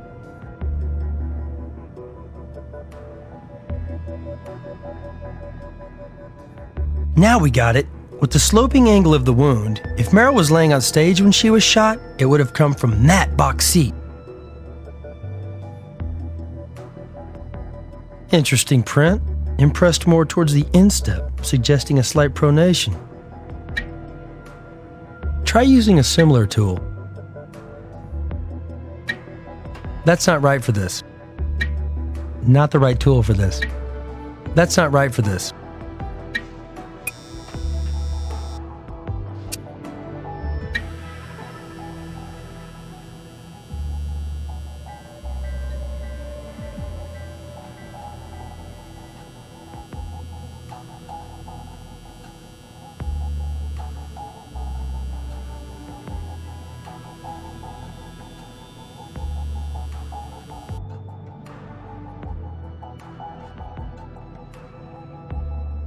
Looks like a shoe print, loafer, or maybe dress shoes.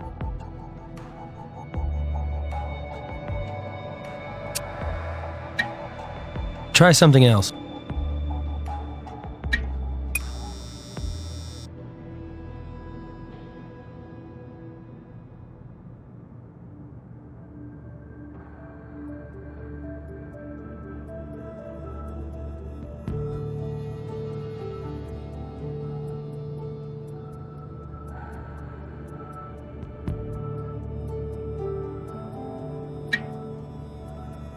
Water stain, possibly.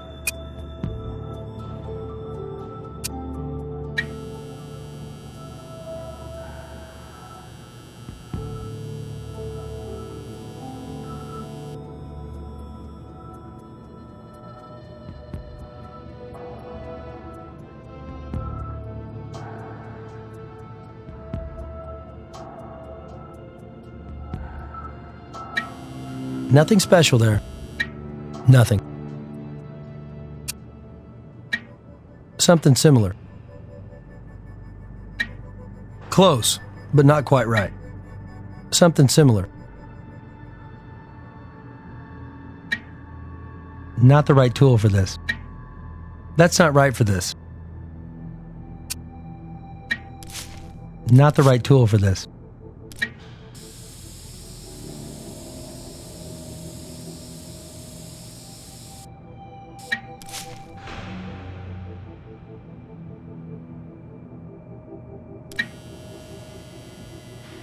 Nothing here.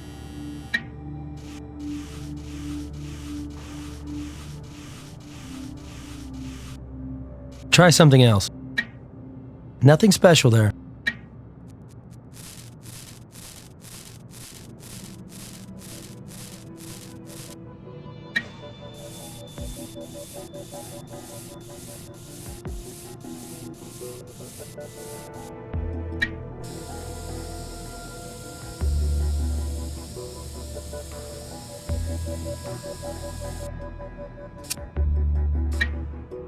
Close, but not quite right. Faint trace of some powder. Nice catch. You are good.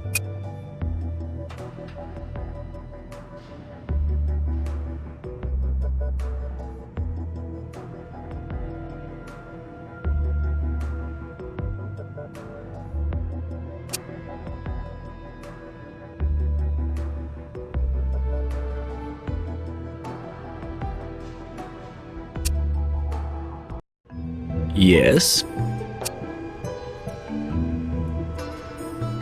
Walk over to the computer and you'll find that shoe print scanned in. Shoe print scanned in the computer. Well, at first I thought we had residue from drinking water. See, I found traces of fluoride. Only further tests gave up various levels of copper, cadmium, nickel, and antimony. Water picks up traces of these elements passing through various pipes. You may be able to narrow down the neighborhood of origin with a computer search. Traces of barium, lead, and antimony.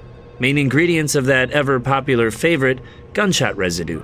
So we've narrowed down our killer's perch. Now if we can only narrow in on the killer, and a reason for the killing.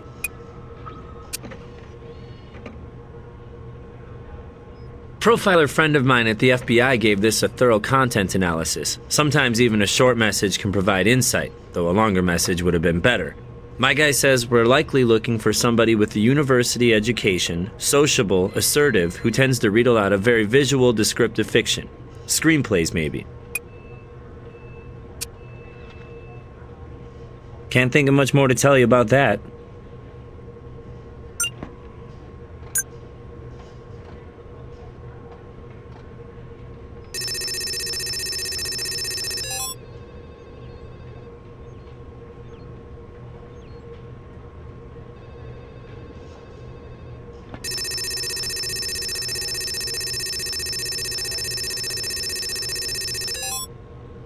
Interesting. The water that made the stain in the balcony came from a municipal water supply.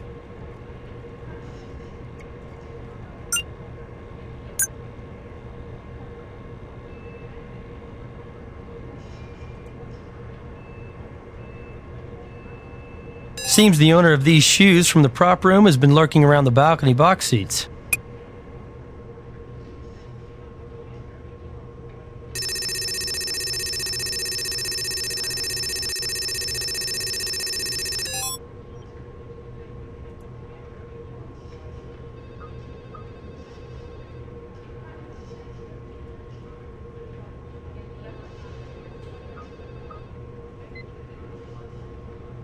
Can't be positive, but I think there's a match in one of these results.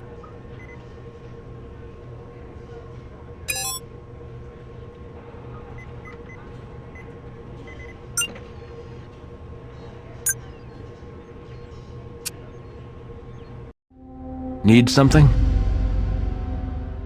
Search of National College records? Sure. Clayton Regis, 92, got a bachelor's in anatomy and physiology. Maine University, Fort Trent. Decent marks, got through on a biathlon scholarship. Few credits short of a diploma, though. Biathlon. That's skiing and sharpshooting.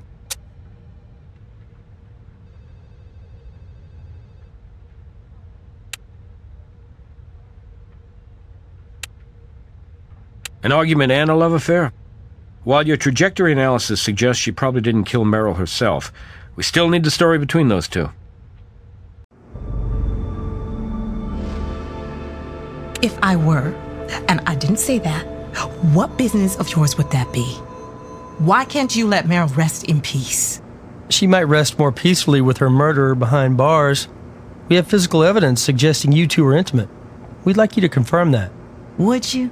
Try holding your breath. You'd look cute in blue. I had nothing to do with that. Really? Well, you definitely fit the profile of the person who wrote it. Now we just want to know who you were going to send it to. I don't know what your computers or your experts told you, but I didn't write that damn letter, all right? I found it under my door the other day. If you would like to know who might want to threaten me, I'd suggest you look at that abusive husband of hers. Clayton, where do you think she got that black eye from anyway? All right. Anything to put an end to this.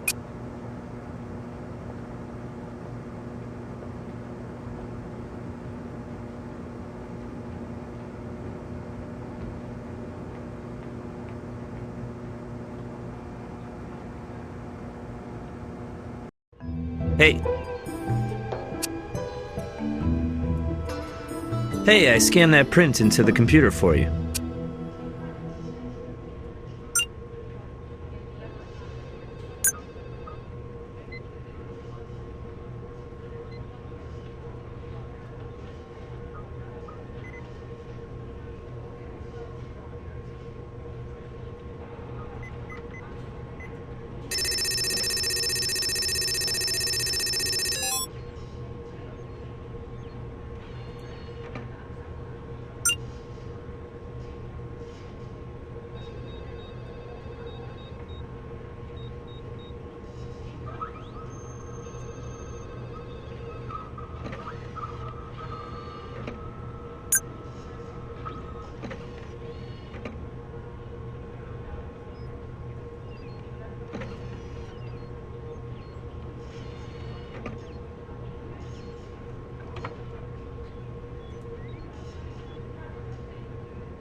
What? Where? Oh, at the Colossus? No, if I'm around for rehearsals, I watch from the dress circle. I was wondering about that. The mortician had to cover it up. I thought it had something to do with her falling after she was shot. Heather Colby? Of course not. Why would you even suggest that? She and I aren't friends particularly, but I wouldn't... Hey, I mean, I have no reason to talk to her, let alone send her letters. That's all we need right now. Yeah?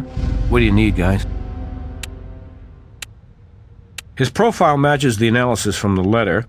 His wife was sleeping around with another woman, who implies that Clayton was the one who gave Merrill the black eye. Well, I'd say that's an invitation to dine. Go see what the happy couple's home has to tell us.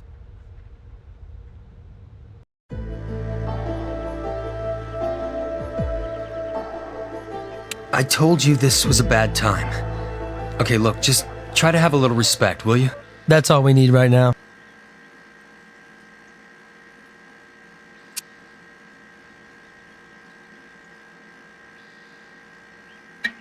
Bruno Pagli Lozano loafers, size 10.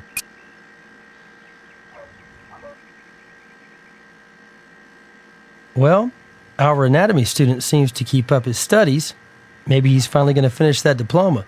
Or maybe he's already graduated, murder cum laude.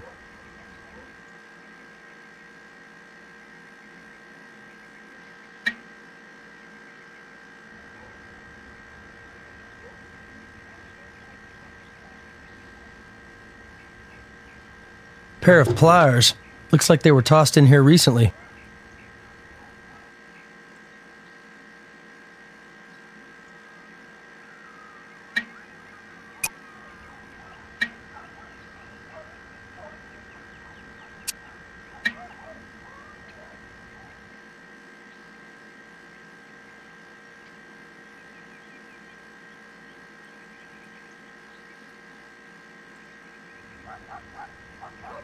That's really strange. There's some holes drilled into this soap.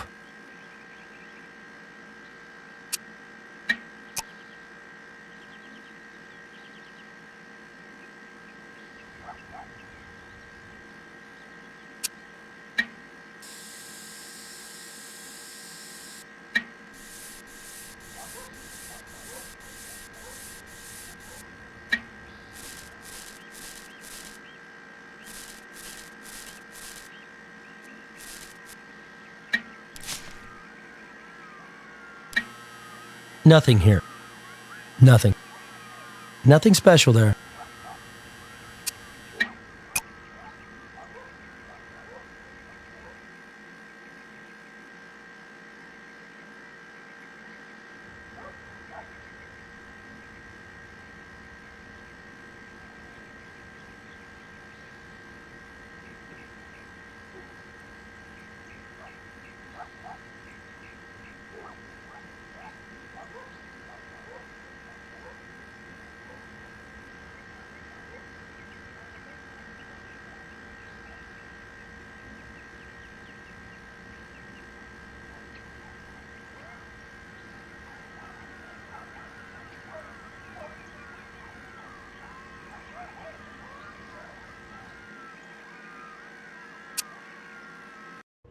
What's up?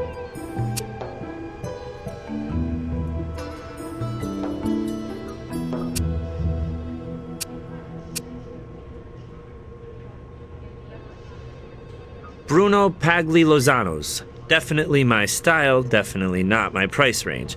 I'll scan them into the computer for you. Perfect match to the tool used to pry the bullet out of its casing. Bar of soap, holes drilled into it. When I noticed they came to a point, I remembered that missing .308 caliber rifle your stage manager mentioned earlier. That got me to thinking, and I took some measurements. Let me guess. Same as that rifle? You're guessing again. I'm gonna tell Grissom that you're right. Perfect cast of a .308 caliber rifle bullet. Standard drinking thermos for keeping things hot or cold. Little water in it, so I took a leap and sent a sample to the computer for you to search the chemical profile. We've got a drama unfolding worthy of the Colossus stage. Soap, drilled to the same caliber as bullets that could be used in the missing bolt-action rifle, and pliers that match the tool marks to the smaller .22 caliber bullet that pierced Merrill's heart.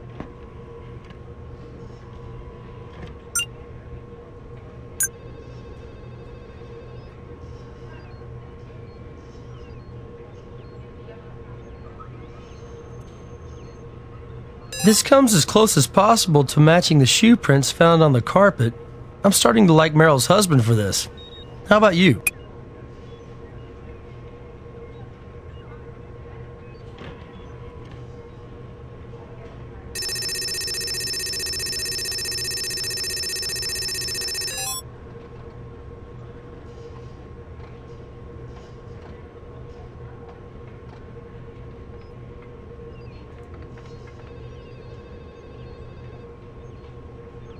Can't be positive, but I think there's a match in one of these results.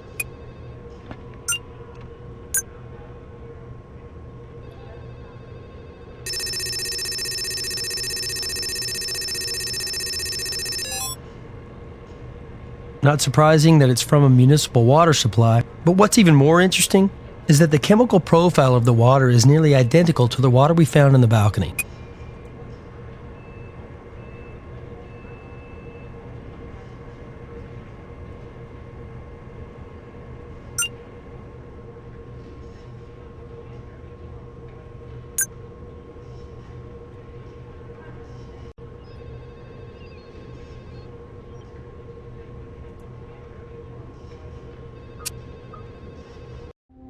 What's up? Plenty of mounting evidence against hubby here. Too much to ignore. A little grief counseling seems called for. What are you talking about? I was never up there. Why would I be there? You tell us, because we can prove you were. Your shoe prints match prints on the carpet, and water stains from the floor match the chemical composition of water from your home. Water from my part of town found in that balcony? Oh, how damning. It's a real smoking gun, huh? You people. You take somebody going through the kind of horror I am, and then you make crazy accusations based on flimsy circumstantial evidence? Oh, we're just getting started, Mr. Regis. Of course, you could give us something that might clear all of this up right away. What's my other option? There isn't one. That's all we need right now. Yes? Prints in the computer for you. You're welcome.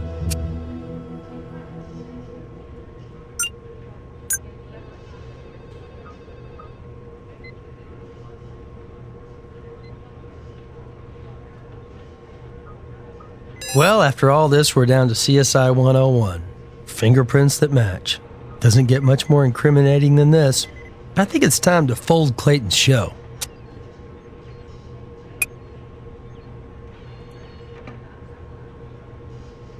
Well, after all this, we're down to CSI 101. Fingerprints that match. Doesn't get much more incriminating than this. I think it's time to fold Clayton's show. Yeah? What do you need, guys? Sure, let's get your suspect back in here. Of course I do. I run the prop room. How many times? Some detectives you guys are. I mean, duh. Well, we can't all be experts like you, Mr. Harrison. By the way, we found your footprints in the balcony. For somebody innocent of this crime, you seem to be everywhere. Everywhere you shouldn't be. Hey, I'm the damn stage manager. See a broken light bulb in the box seats during rehearsal? So I go up and replace it while Heather's singing her song. So sue me. Do I look like a guy who wears designer gunboats? Comfort first, I always say, particularly when you gotta cover the ground I do around here. Anyway, I know the shoes you're talking about. I wouldn't stick your feet in those ugly things. Of course I did. It's my job to notice junk like that. I'll call a plumber in when I'm not spending all my time talking to cops who want to pin a murder on my innocent tail.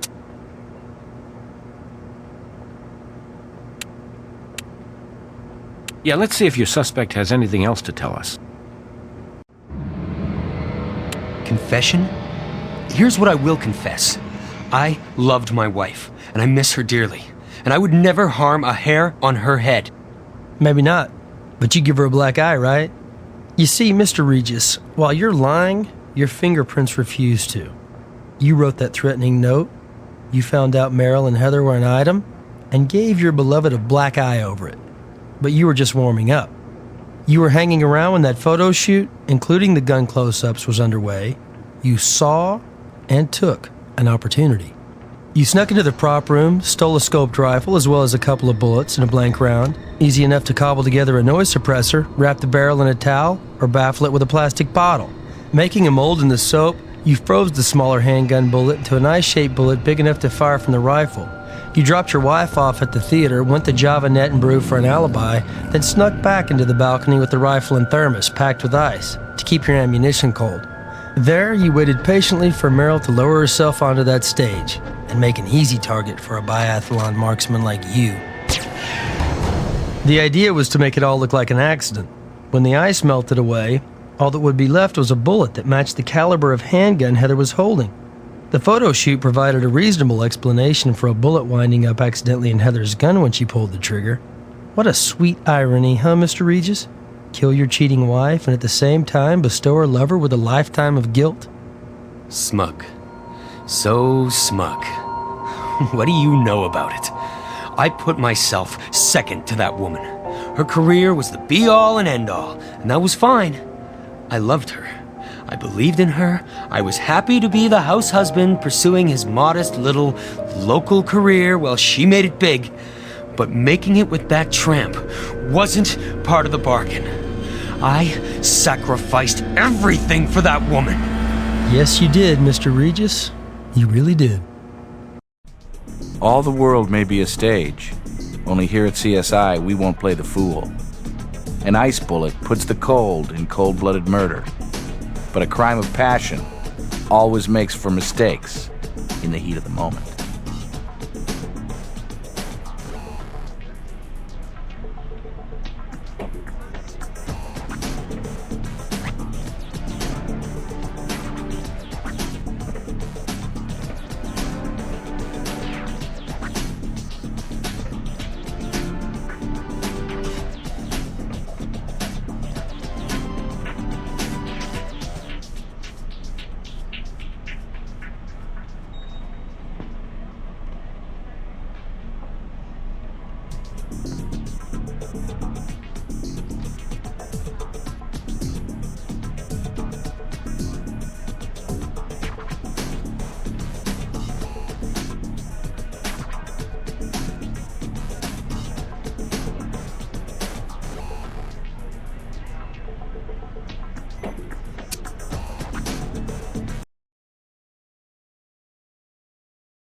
An exotic animal has been reported stolen from a traveling reptile exhibition, Cirque des Lizards. They were planning their grand opening tomorrow, but they can't do it without their star attraction, an Indonesian Komodo dragon. Fascinating creatures, 8 feet long and capable of killing a man. Insurance companies will cover animals reported stolen. Even the owner becomes a suspect. I'm going to join you personally on this case. You've done well so far, and I'm looking forward to working with you. Let's head over to the grounds.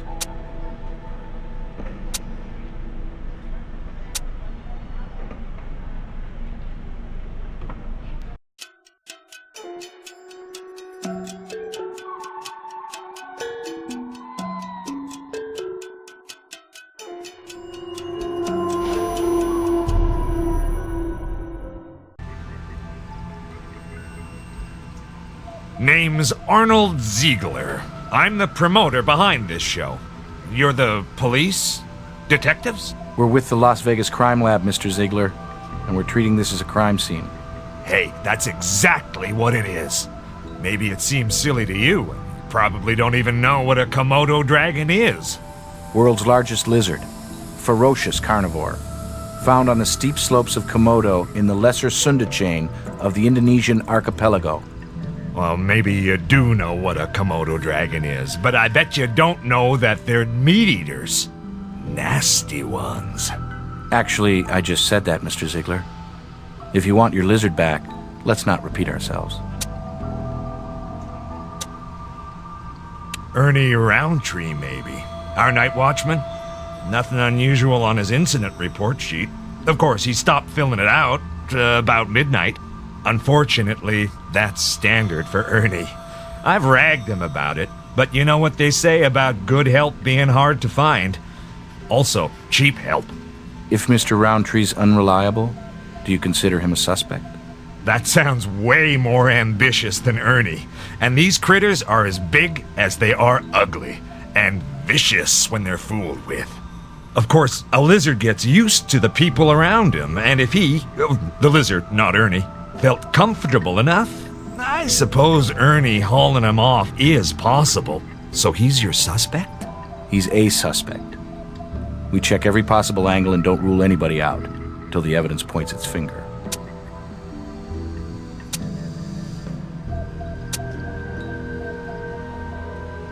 Actually, I thought you might ask that. I checked his application and his address is a P.O. box. And I tried the phone number. Disconnected. It's fair to say he's local. Look, I know this may sound awful sloppy on my part, but I just hired the guy for some short-term overnight lizard babysitting. Listen, a circus, a carnival. You hire the people that show up when you're setting up the tents. That may not sound like good business, but it's the culture.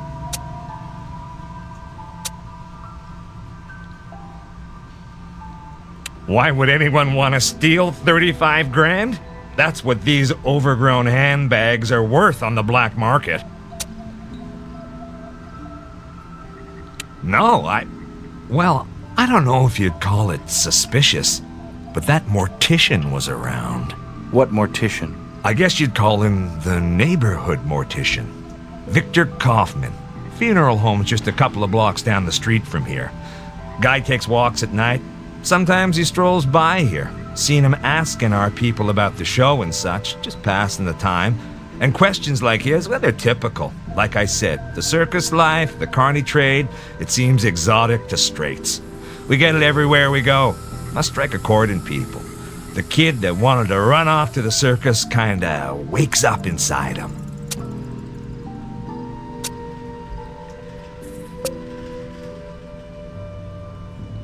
Sometimes I hang around, but not last night. I was in a line longer than a casino buffet's, getting a refund for that world's wildest stunts thing. Motorcycle stunt reality show. I had tickets, but the network canceled the series.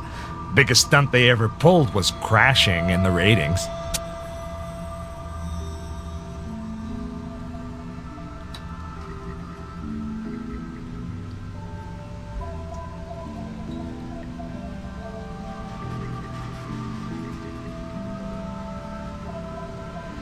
Naja sputatrix, spitting cobra, native to Indonesia, from Java through to Timor. Lovely, distinctive markings.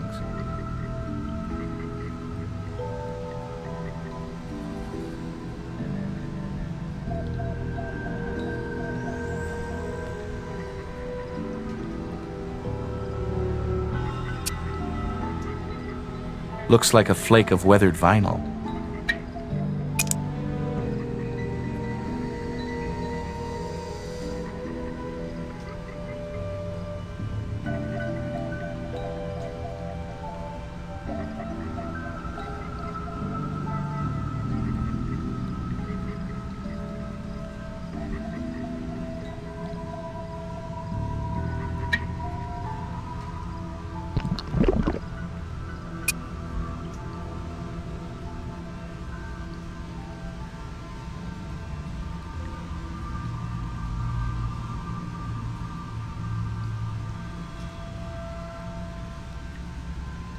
This terrarium, dry, sandy, is perfect for a Komodo dragon.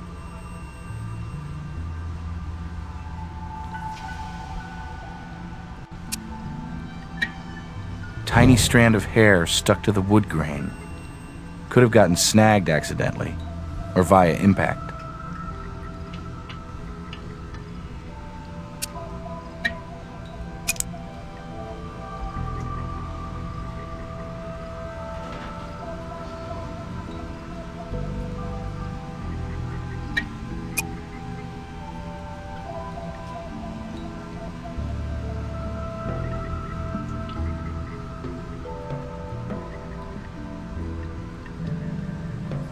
Human toe.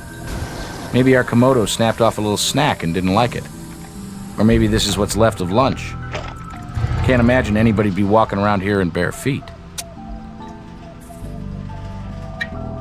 A dragon doesn't get dragged off without a fuss. Surely Mr. Roundtree would have noticed something. Unless he's our perp and the toe is his.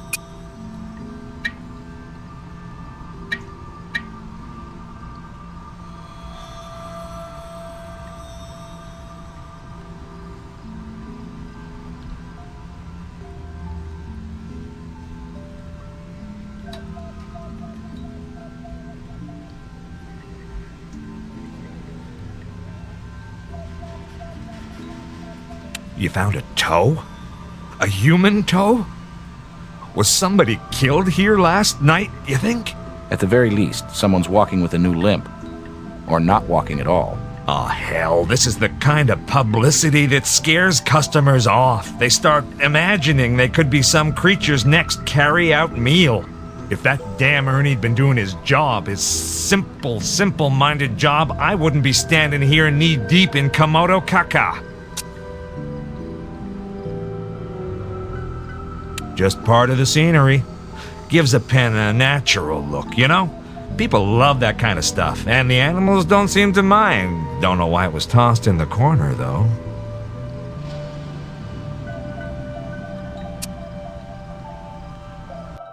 What's up? Tiny bit of heavy-duty vinyl. Not exactly fresh. Faded and brittle. You can take a closer look under the microscope.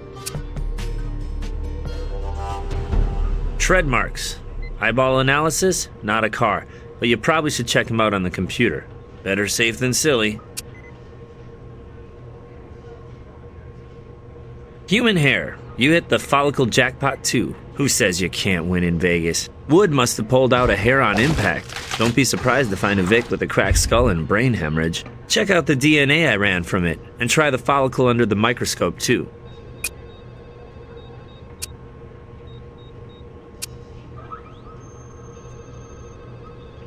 I've done everything I can think of with that. Well, this is the first driftwood with reptilian feces sounded I've ever processed. You do like to keep me on my toes. Prints from foot digits are cataloged way less than ones on our finger. Still, I'll run it as far as a single toe can go, and I'm running some DNA from it.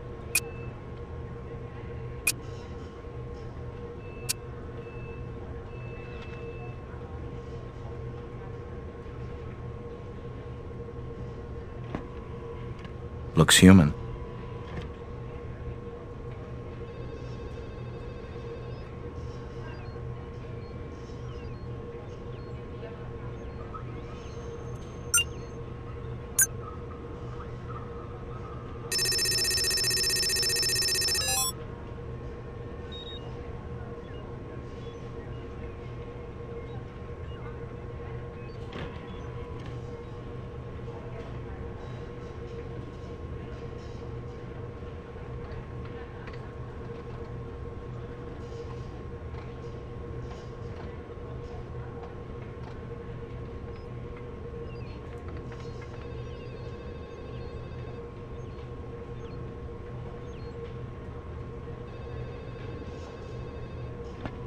There might be one in this group that makes a match. I don't believe in luck, but I don't mind getting lucky.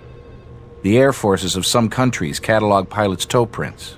It seems aviation boots are often among the few survivors in charred aircraft wreckage. Back in '92, the Ukrainian Air Force made a highly publicized tour of the United States, during which several pilots defected. Our lost tow could have belonged to one of them.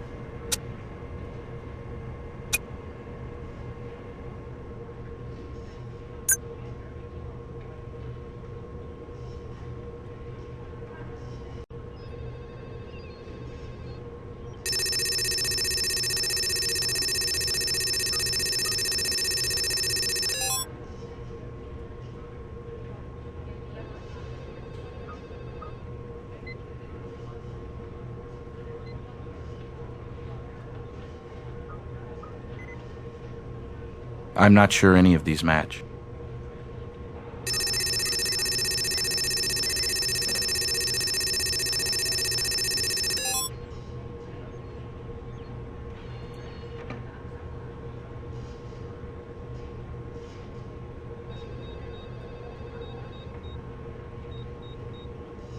I'm not sure any of these match.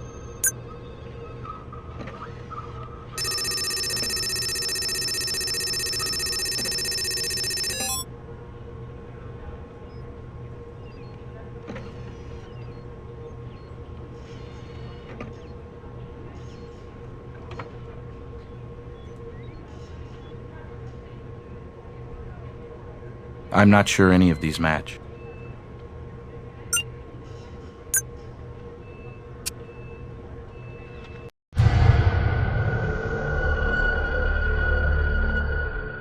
Hello, sir. Are you the mortician here? I'm him, and the chief mortician, Victor Kaufman. May I be of help? Have you suffered a loss? We have, but it's not a loved one. We're crime scene investigators. May we ask a few questions? Well, certainly. You police do a wonderful job. I'll do anything I can to be of service. Right here in the neighborhood. In work like mine, I find long evening walks of reflection most soothing. A little late to be at work, isn't it? Or are you night shift too? Oh, forgive me. I haven't made it clear. This is my home. It's not uncommon in my profession. There are tax advantages having your home double as your business. And there are, after all, round-the-clock demands in my field. I did go out to conduct one small piece of business. Stopped at Dr. Julius Ravelli's clinic, which is open nights. I needed to pick up a death certificate. Dying generates considerable paperwork. Could the doctor confirm that, Mr. Kaufman? Definitely, yes. Ernie Roundtree. I don't believe Oh, do you mean Ernie, the night watchman over at the circus grounds? Yes. Happened to bump into him last night on your walk?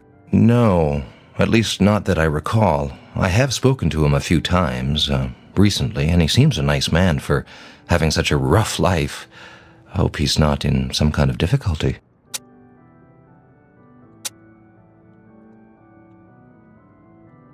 Oh, certainly. It's become a regular part of my walking route. It's fascinating watching them with their tents and animals and, well, I suppose it brings out the kid in one. Well, now that you mention it, if you mean an individual who is on the, shall we say, chubby side, with dark hair, yes. I saw an individual of that description. Probably just another circus roustabout. Didn't think a thing of it. Just as I was heading home, he was going from a van towards the showgrounds. Now, I believe he was carrying something, yes. It was a board or perhaps a club.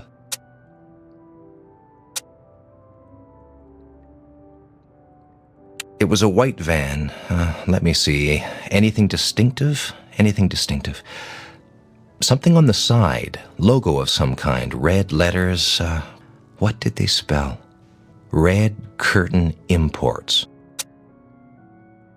That should do it for now.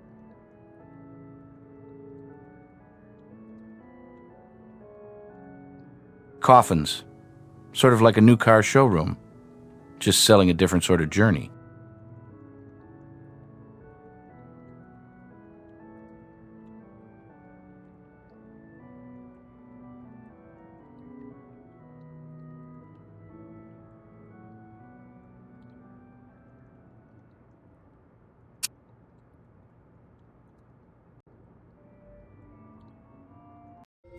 What's up? Let's have a look. Not getting anything. Not a recent address or place of employment. That's not a tough one. Here it is, but... It's in a residential neighborhood. Must be a zoning loophole.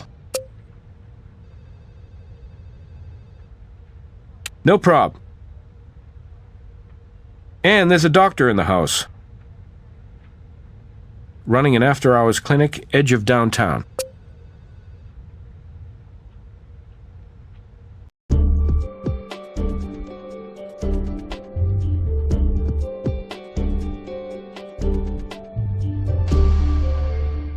Hello? Anyone home? Open door. No sign of forced entry. Suspicious circs entitle us to take a look around. The red curtain conceals an animal trade operation, most likely black market. Perfect environment for reptiles.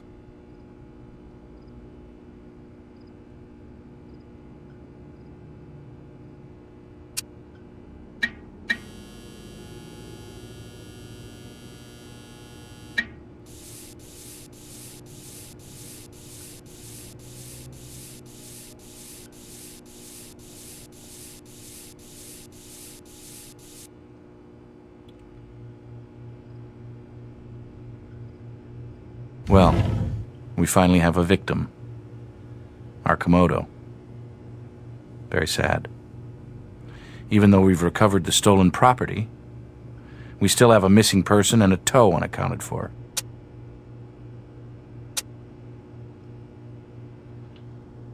That blow to its head is the probable cause of death, but we'll get confirmation to be sure.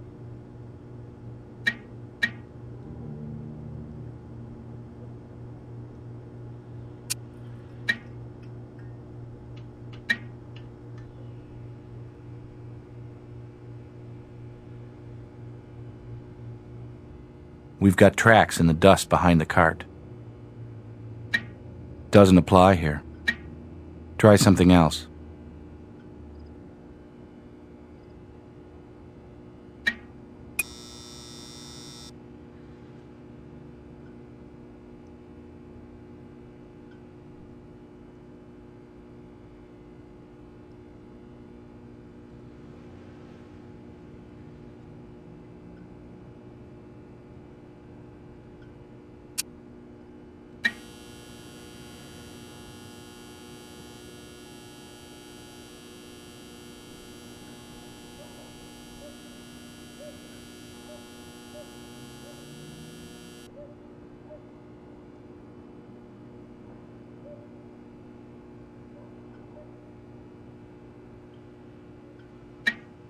Nothing special there.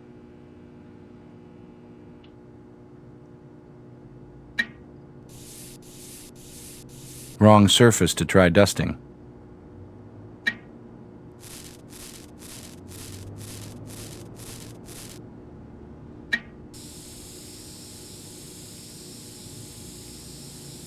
Not that. Try another.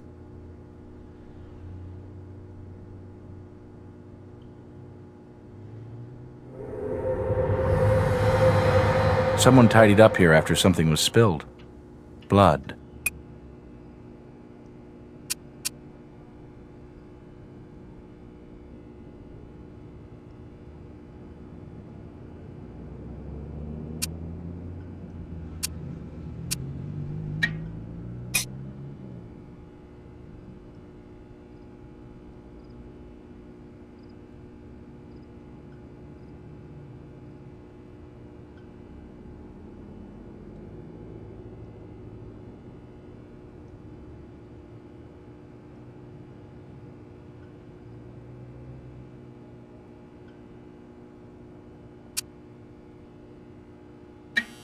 Nothing here but us.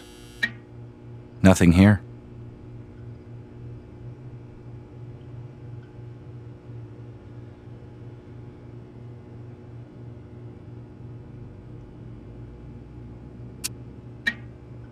Accuse me of scatology if you like, but this looks like fresh reptilian feces. Something was in here, and not long ago.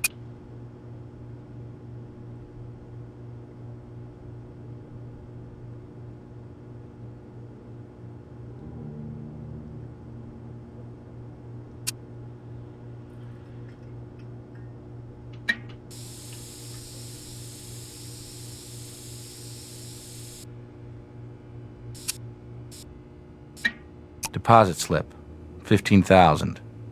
Withdrew $100 in cash. Can't really make out the signature. There is an account number, though.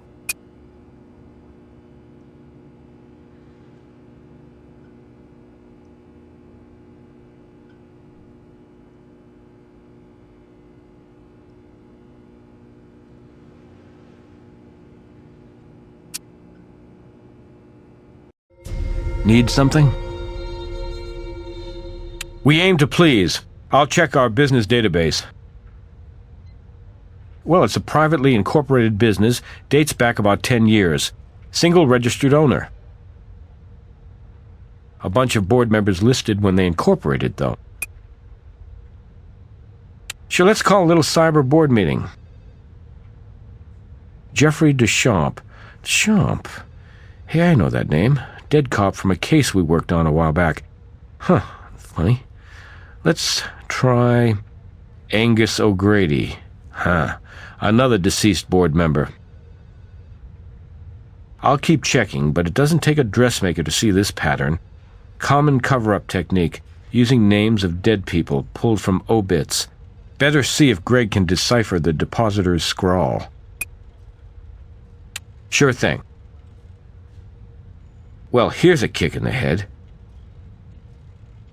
The money, all 15 G's, was deposited to Red Curtain from the account of, I wouldn't mind a drum roll, Cirque des Lizards Incorporated. Their temporary production office is only a couple of blocks from their tent setup.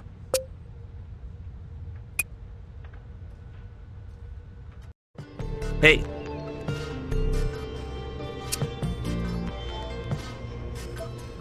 That DNA's been amplified and graphed. It's in the computer.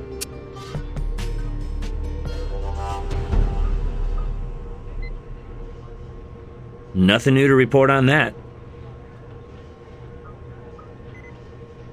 Pushcart tracks of some kind. I'll scan them into the computer. You're not going to find any search matches, but it could come in handy if you're doing comparisons.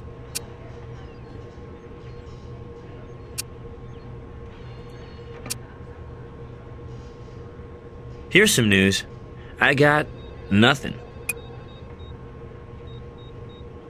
So I had the handwriting from the signature analyzed by Ronnie Litra, our documents technician, to see if we could decipher John Hancock's real name, but it wasn't conclusive. Still, if you can run some names by me, I can tell you how likely it is we've got a match.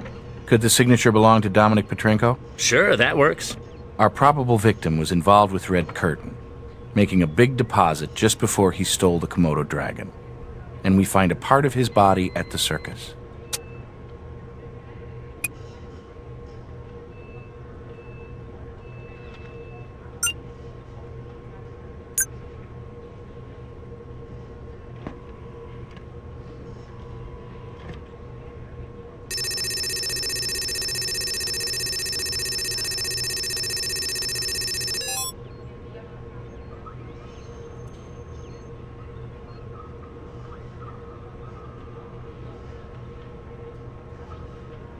I'm not sure any of these match.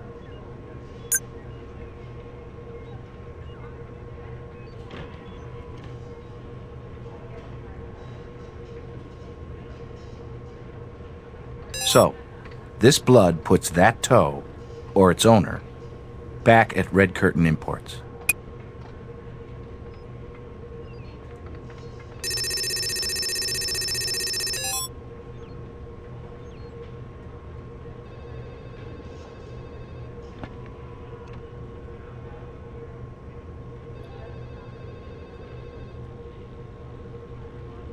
I'm not sure any of these match.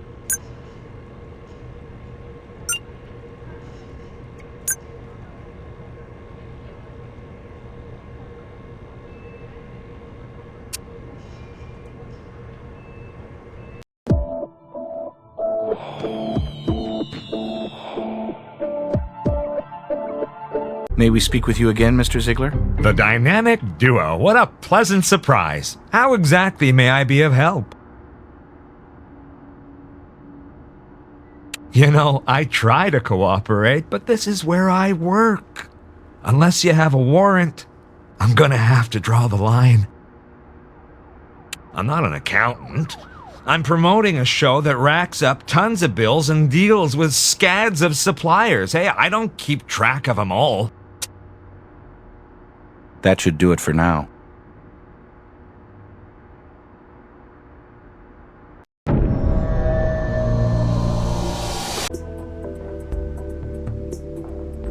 Good evening, Dr. Ravelli. I know you're probably busy, but we're conducting an investigation. We'll only take a minute of your time. Sure, you'll have it if you can keep this brief. I have a lot of patience this evening.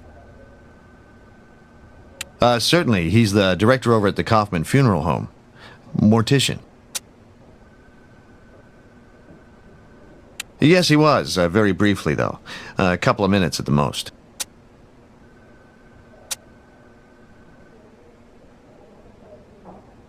Routine business. Picking up a death certificate. These originate in the mortician's office, then go to the attending physician who completes cause of death information, and back to the mortician for filing with the health department. A vagrant recovered from an abandoned building a little while ago. I sometimes pull the odd shift filling in for attending physicians on the emergency rotation. I've got the free time, and it pays well.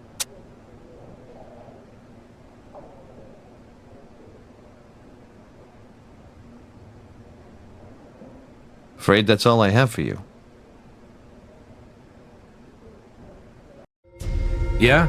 What do you need, guys?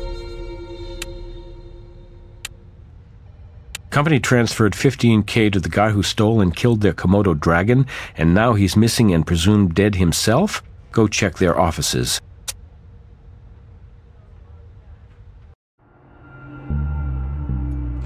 Hey, you got the warrant. Means you got a good reason, so I'll just get out of your way. Don't go far. That should do it for now.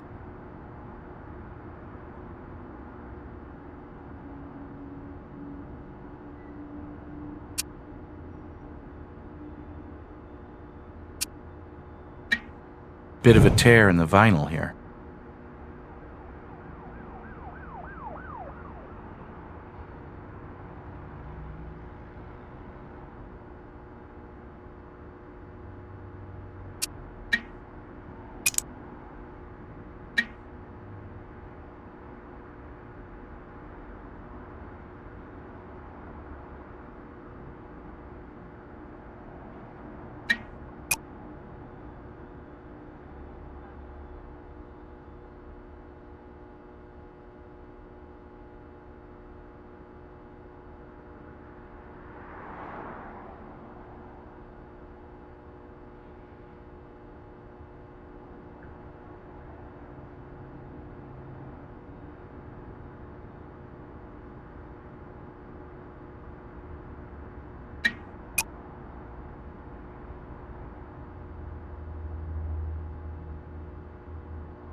A lot of numbers called on this phone recently. I don't see any significance yet.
Nothing special there.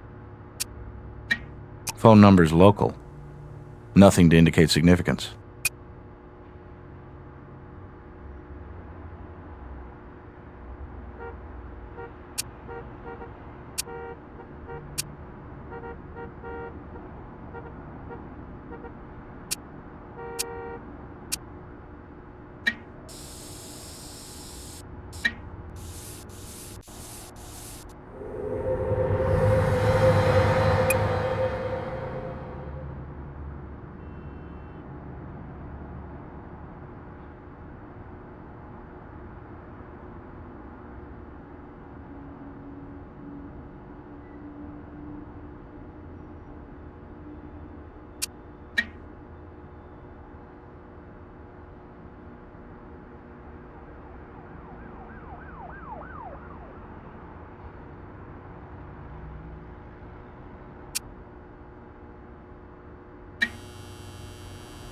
The number on that scrap of paper was called recently.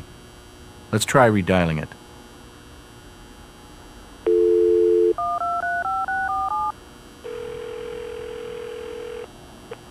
This Dominic's cell phone.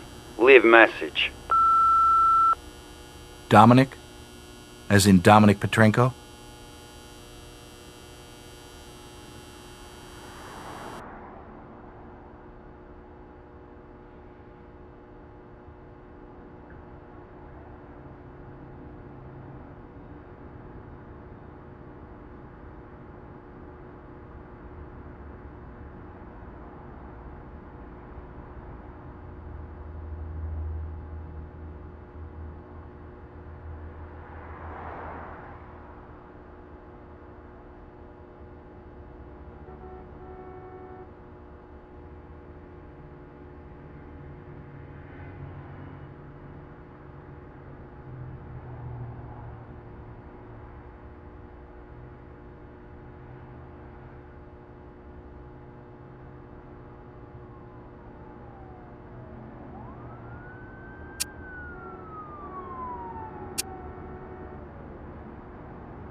Never heard of him. His number was recently dialed from your telephone. Hey. Lots of people use that phone. Don't look at me. That should do it for now. Yes? Fingerprints. That's even better than toes. Consider them digitized. That's ready for image enhancement microscopy.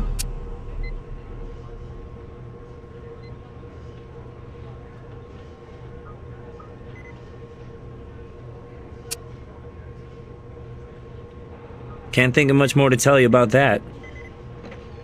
This is exactly how I want you to deliver all Cobras to me. I'll toss it over to the image enhancement equipment for analysis.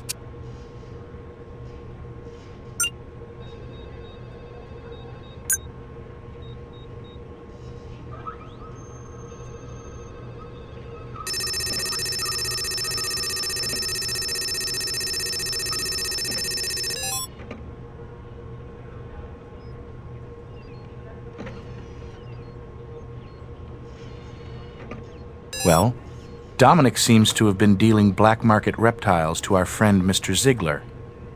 Not something smiled upon by our legal system.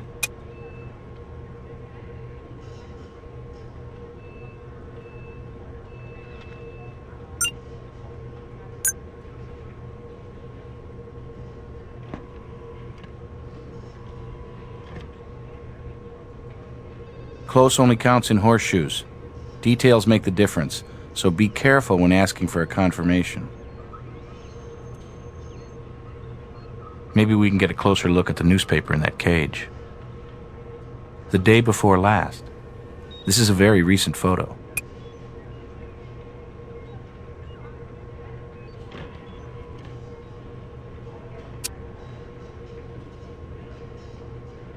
Nothing new to report on that.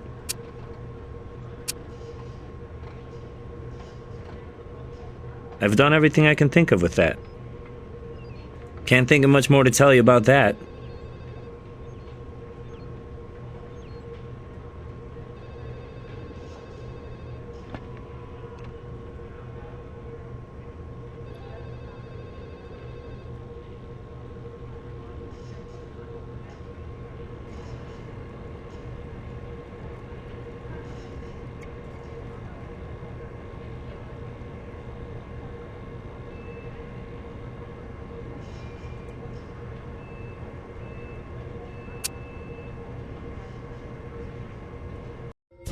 Need something? What's up?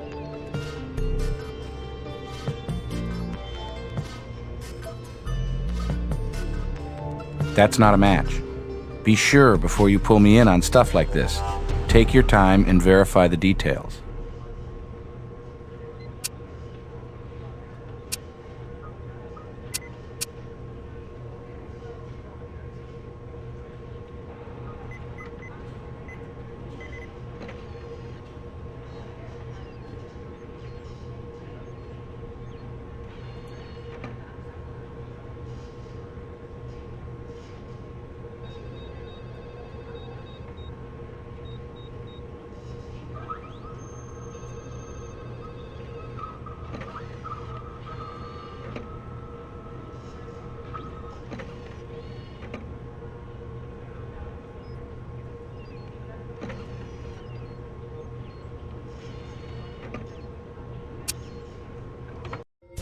What's up?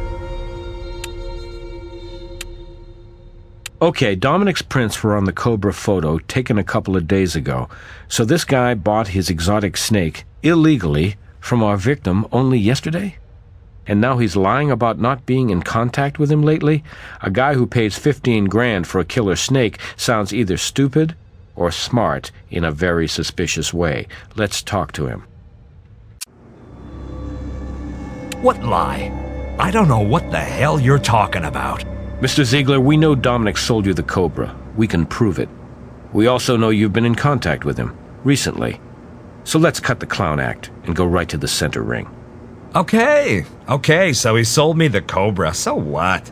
I figured he was a good contact, could help me out with my animal supplies. He used to be an animal trainer at the Monaco Casino a while ago, so he's got the connections. I had no idea anything illegal was going down.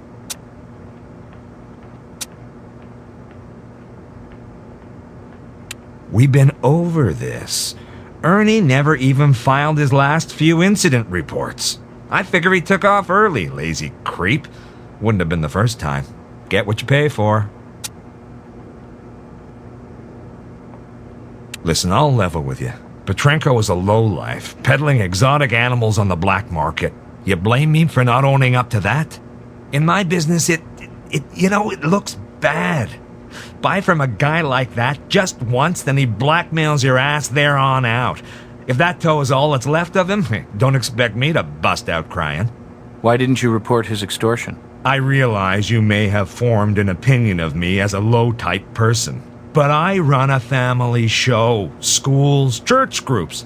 Last thing I need is the media saying I deal in black market animals, even if I do, you know? Perceptions, everything.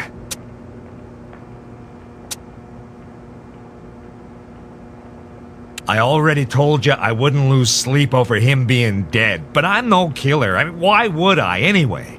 For stealing and killing your Komodo dragon. My Komodo is dead? What son of a... We're gonna cut the clown act, remember? Dominic was extorting you, and you cut him off, so no love was lost. He tried to get even by killing the dragon, but you caught him in the act. You crept up on him, in the pen, knocking him out, and served him up cold to your star, saving a little on supplies. What kind of sick... No, I didn't do anything like that. Tell us about Ernie Roundtree, the security man you hired. His role is unclear. Did you send him home early to prevent his being a witness? Or is Ernie an accomplice? No, you got it all wrong. Way wrong. Detective Jim Brass, please report to reception. Detective Jim Brass to reception. Back in a minute.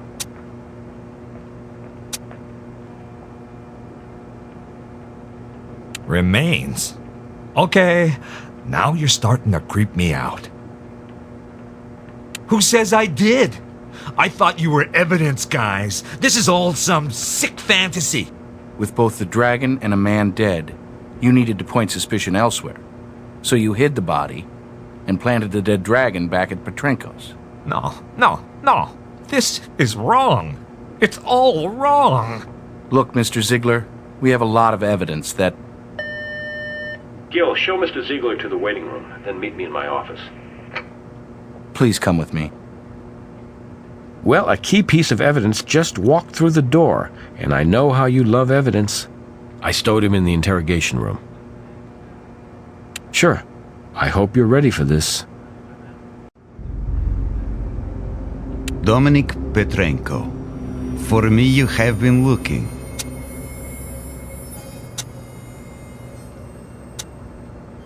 Enjoying my life. But in 1 week, who can say? I'll tell you what, Mr. Petrenko, you keep your answers simple and direct, and we'll do the same with our questions. No, not Arnold, no. But he may want to strike me at this time. Why is that? I kill his Komodo dragon. But it's only fair, right? Because it killed me too. We're not following you, Mr. Petrenko. I sell many reptiles in past for his show. Always under table. I knew he was coming to town this month, so I planned my stealing. Last night, I go to his show to see if I could steal one of his more valuable animals. But something was wrong. The dragon. It was hiding in corner. When I moved closer, it jumped out and attacked me.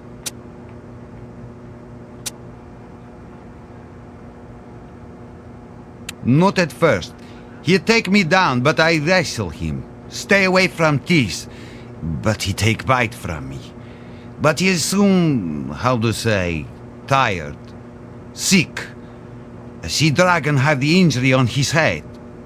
It died shortly after. And it bit your toe off? You may see what is left of foot. Had I not take off my runner shoes, I would not be waiting to die. In such a dangerous environment, why would you do such a thing? I pass storage area on the coming in. Cage of white rats I see. Rats they use for feeding dragon. Ah, and you didn't want your white shoes mistaken for lunch. I outsmart myself. Try to protect feet, lose toe. But this is not the worst. Staphylococcus. The Komodo carries over 50 varieties of bacteria in its saliva.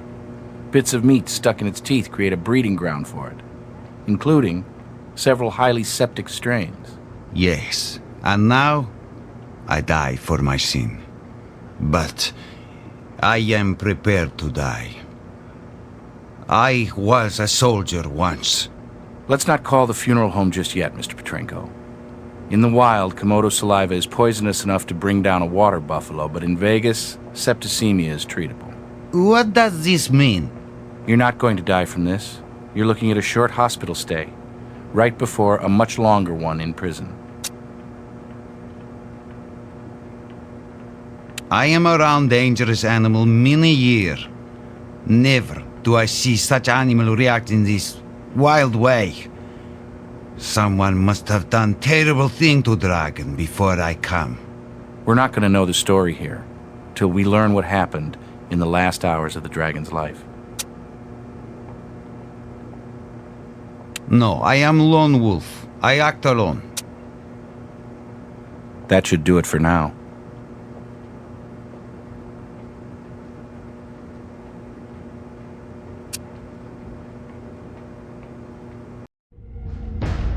Necroscopy is hardly my area, but our forensic veterinarian is on vacation, and I know you're in a squeeze.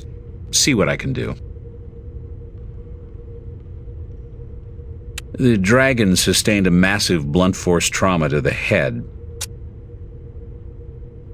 Keep in mind, this is my first Komodo autopsy, all right? Animal appeared in generally good health, no nutritional deficiencies or signs of prolonged stress. He'd had a meal recently.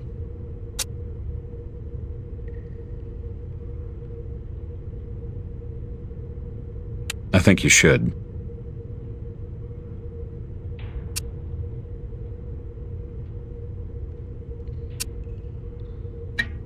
Nothing here but us.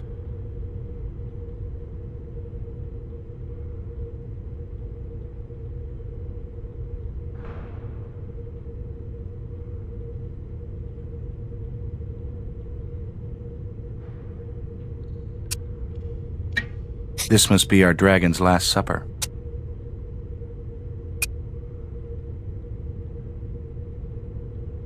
Here's where the animal was struck. Concussive blow undoubtedly impaired primary brain functions. This could have triggered the aggressive behavior our witness described.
Hey.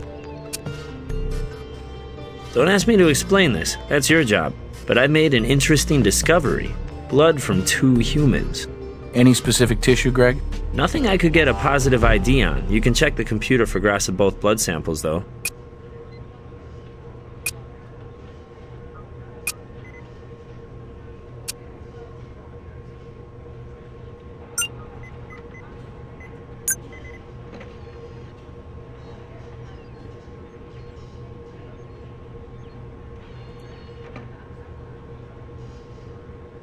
This DNA matches the sample we recovered from the hair stuck in the driftwood.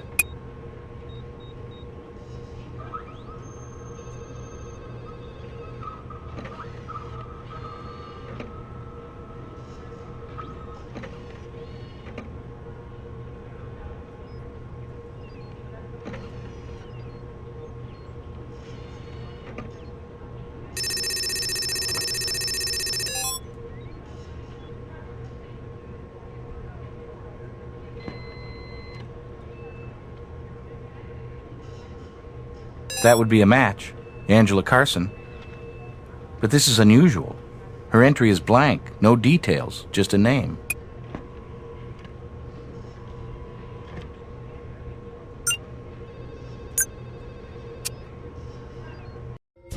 Yeah? What do you need, guys? Shouldn't be a problem.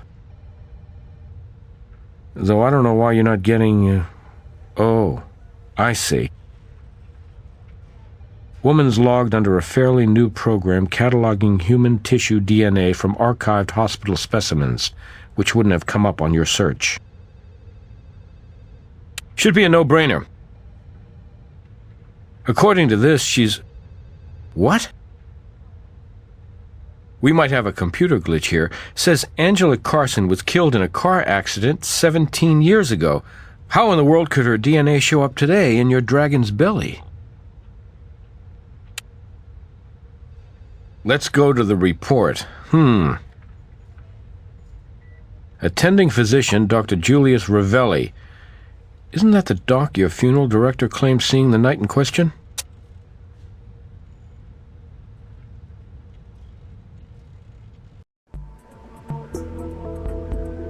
Angela Carson. You understand, I've treated many patients over the years. But I do believe, yes, she was an accident victim, automobile, quite some time ago. Sorry, I'm completely fuzzy over the details. I do recall she died at the hospital of massive head trauma. Why do you ask? I mean, after such a long time. Yes, all our older records are computerized now. Should be no problem. Let's see. Here's the Carson woman. Accident took place 17 years ago. Rushed from scene to Sundown Hospital. Died shortly thereafter. OP flag. Pretty standard. OP flag, you said? I did, yes. Again, quite standard. meaning she was an organ donor. OP, organ procurement. Yeah, that's right. And that's how, long after her death, Miss Carson's DNA turns up alongside someone else's DNA. The result of an organ transplant. Tissue in transplanted organs gradually gets replaced, but even after 17 years, there'd still be traces. Somehow, both these DNA strands wound up in the belly of a beast.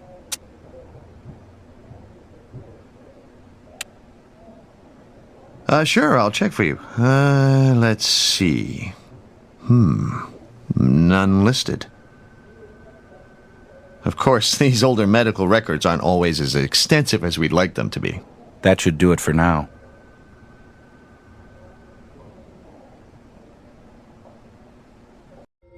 Need something? Easy enough to check. Okay. You ready for this? She was married to one Victor Kaufman, our friendly neighborhood mortician. Miss Carson apparently kept her maiden name.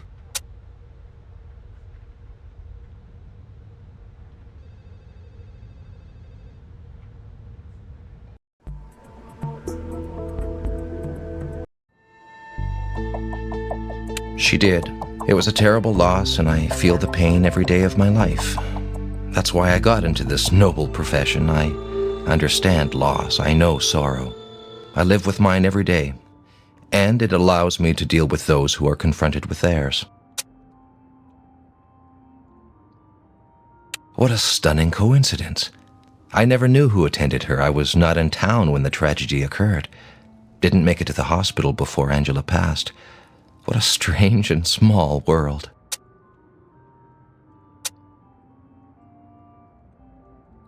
Certainly, I've made it clear, I hope, how much I value the contribution of you people.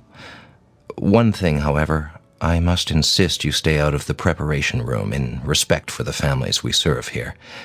Now, if you'll excuse me, I have to prepare for a meeting with the bereaved.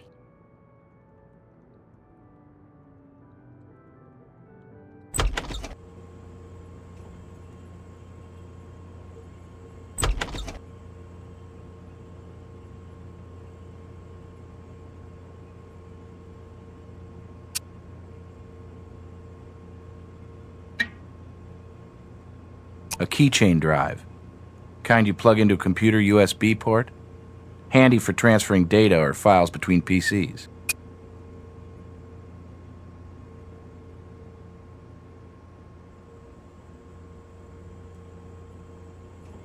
This page has special entries over the last decade. One was entered very recently. A compulsive personality will often track things, even if they're potentially incriminating. Not immediately illuminating, but worth collecting. Evidence seldom makes its meaning known on first glance.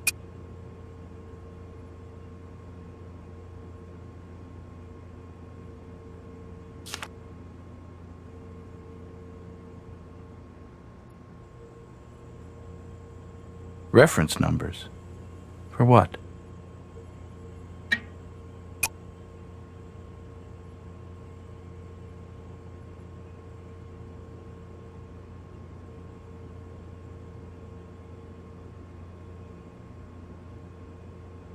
Associate degree in funeral service education, 13 years after his wife's death.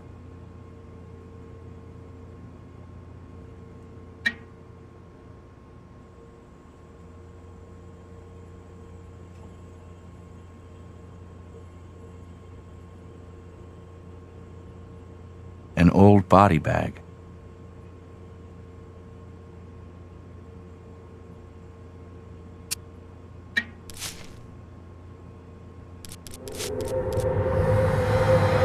Nice catch. Though it's not unusual to find a body bag at a funeral home. Even one with blood on it.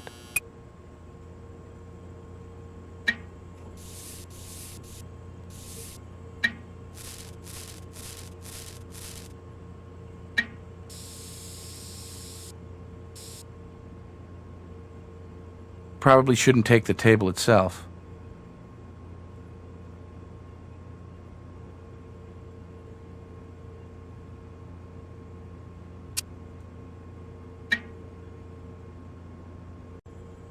Try something else. Doesn't apply here.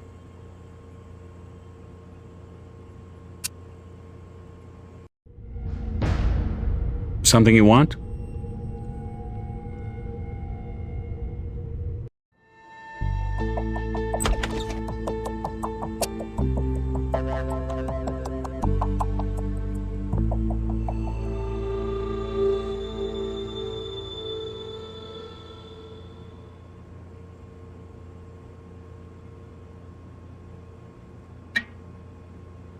Something on this bag here? Not that. Try another. Doesn't apply here.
Yes?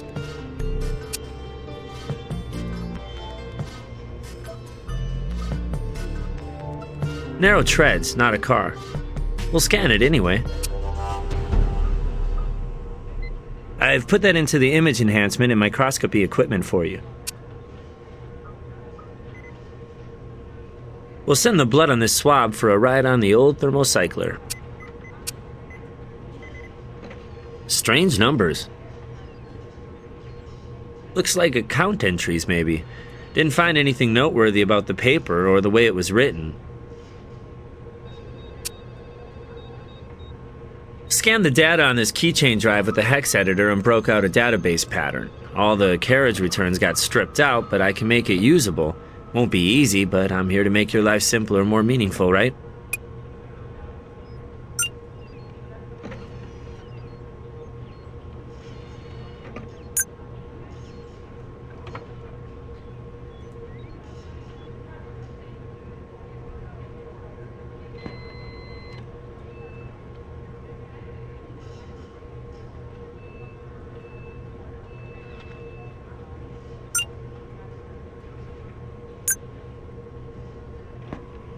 Nothing new to report on that.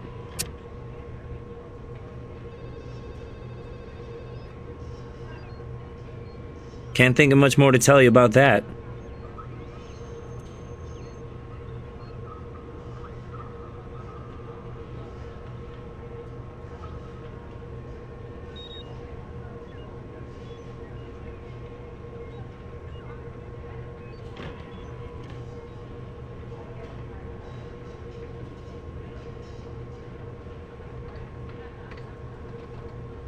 Those two don't match.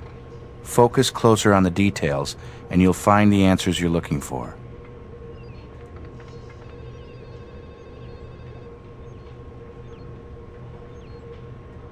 Lines up. Same color, too.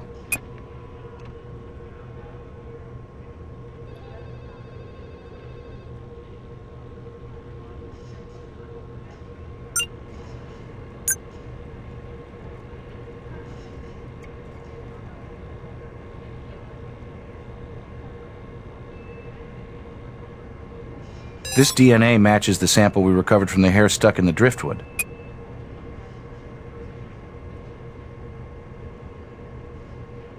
The wiped blood from the body bag matches the unidentified blood we found in the stomach of the Komodo dragon.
Characters are similar to the pattern of data from the USB keychain drive. There's a basic search interface for you on the computer. Characters are similar to the pattern of data from the USB keychain drive. There's a basic search interface for you on the computer.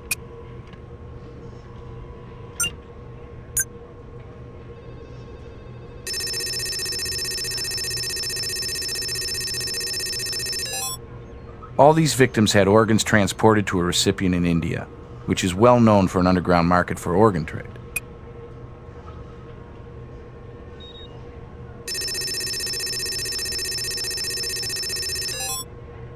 Jean Cordick, organ recipient, died in 1992. William Barilko died in 1997, also an organ recipient. Carla Brewer, Mary Sawchuk, same. But look at this. John Doe just recently entered. He's associated with J.J. Thomas's estate. Must be the homeless man from the Claire Thomas case. Coincidence? So all of the accounts listed on the page are of deceased organ donor recipients. The other numbers seem to reflect what he quoted the families on funeral services, all well below market price. So our thoughtful, compassionate mortician has been underbidding on these specific funeral services. Why? Suppose the organs these people received all came from Angela Carson. But morticians don't have access to records of that kind.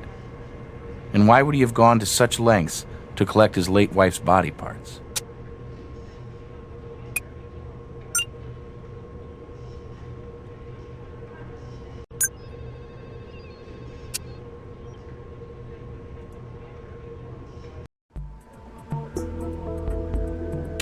Don't be absurd. And I warn you, I won't stand for having my good reputation demeaned. We were just asking, Doctor, because of a scrapbook at Kaufman's home listing organ recipients. You'd be his best source of information in that area. All right. All right. I'm going to cooperate fully. I want that noted, too. I'm the victim here, understand? Victor Kaufman is a sick, dangerous man, and he's put me under incredible pressure for years. I detest participating in such unethical behavior. But I had no real other choice. Victor said either I helped him or he would destroy me. And my career.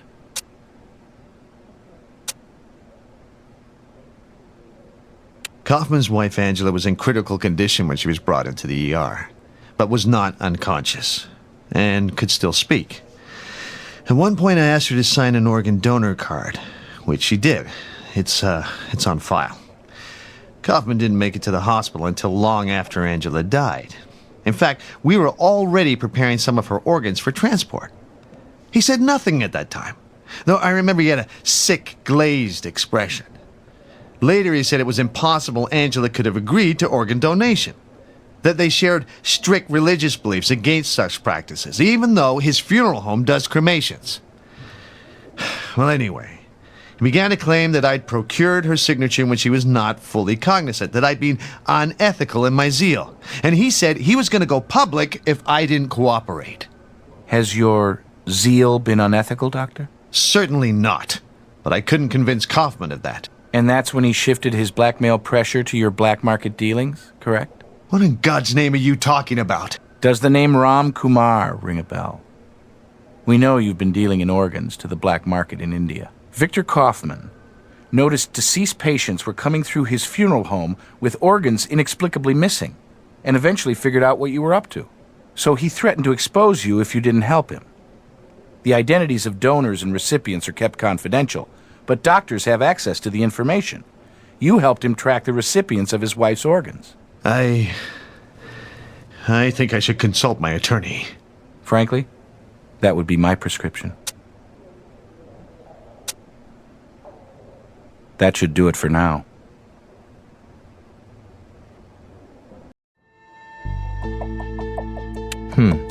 You know, I really don't know.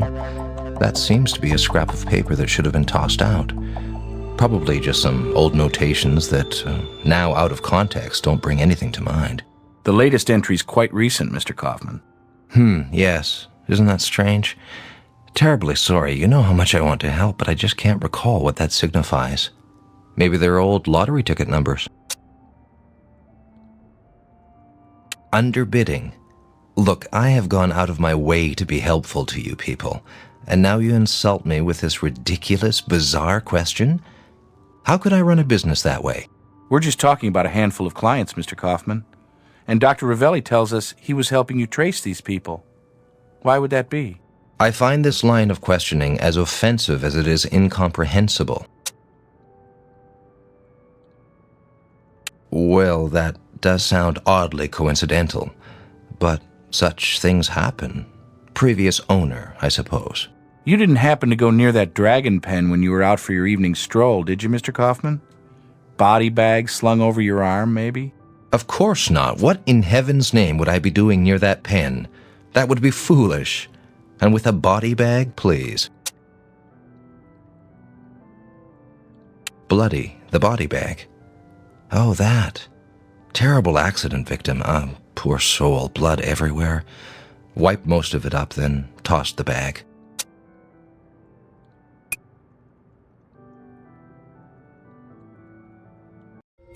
What's up? You don't have enough reason to get a warrant for that location yet.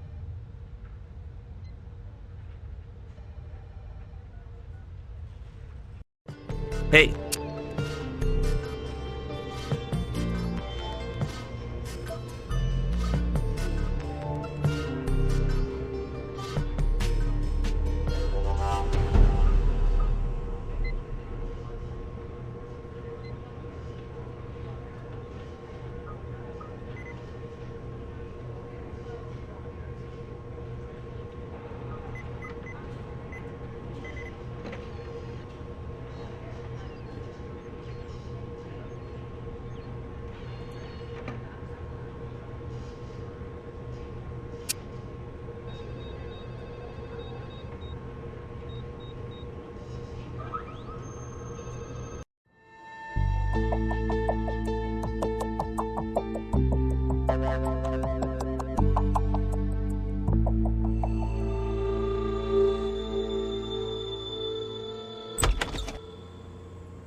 Mr. Kaufman didn't give us permission to go in there. Without a warrant, we can't. Yeah? What do you need, guys? We can't walk in and search on a whim. Give me reasons.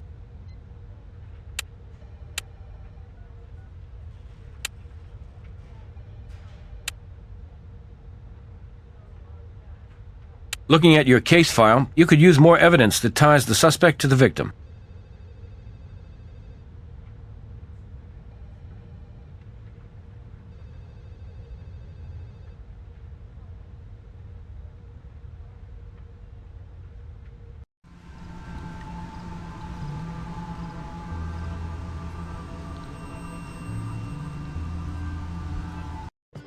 What's up?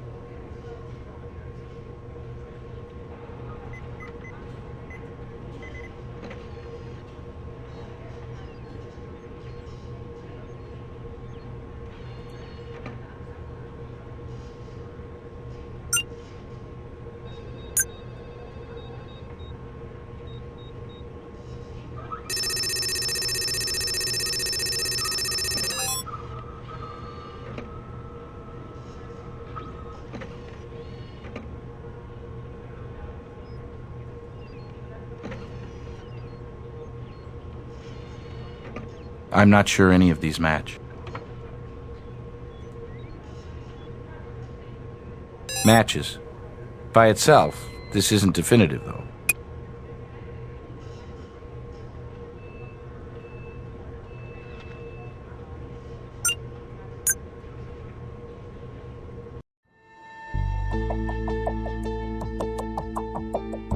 Is there no end to these absurd questions?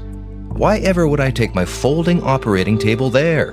It's a common enough table, thousands like it could match those tracks.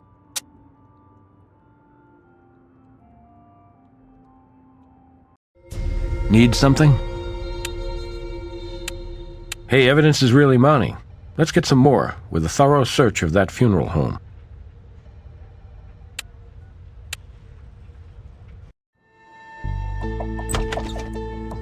Let's open it. Our homeless heir from the Claire Thomas case. Looks like he's ready for cremation. Now that's odd.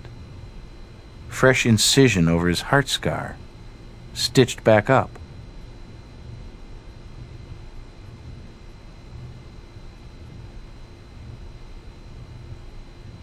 There's something underneath. Give me a hand. It's Ernie Roundtree, our missing security guard. Well, I think we've found enough to put Victor away for a long time.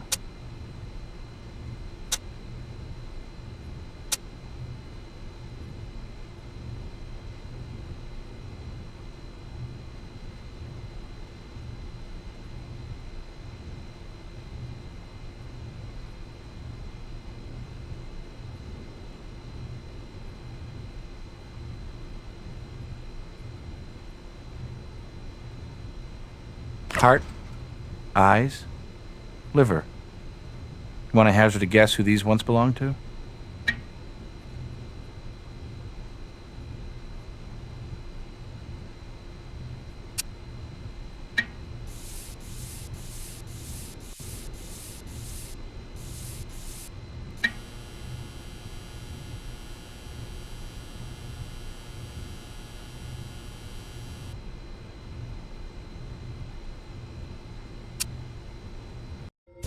Yeah? What do you need, guys? You got him dead bang. Still, won't be easy to bring him in. I've got a car outside that funeral home and there's no sign of him. So where does a crazed homicidal mortician go after his life has come unraveled?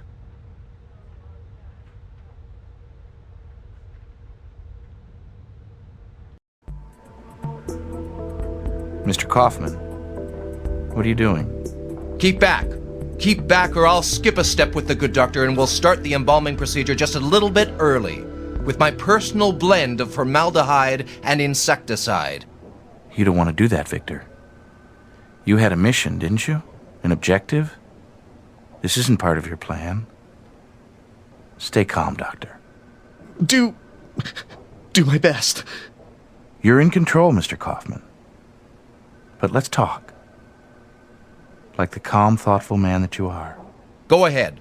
Go ahead and ask your question. Maybe I'll answer.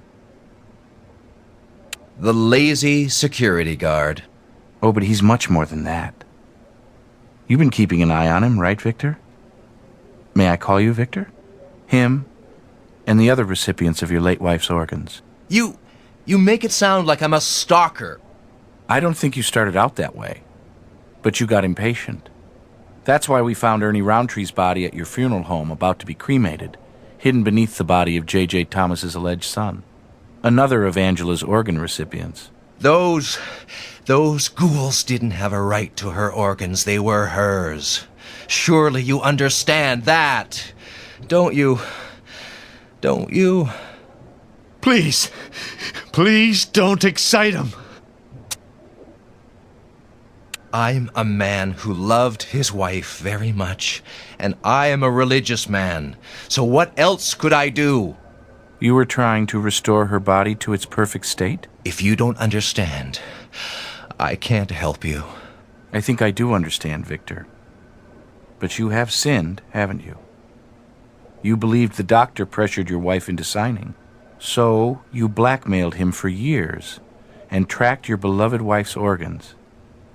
After John Doe, The restoration of Angela was almost complete after a decade of work. But the coincidence of Ernie working nearby must have seemed to you a sign, a divine gift. The final piece of this puzzle you were reassembling had been put right before you.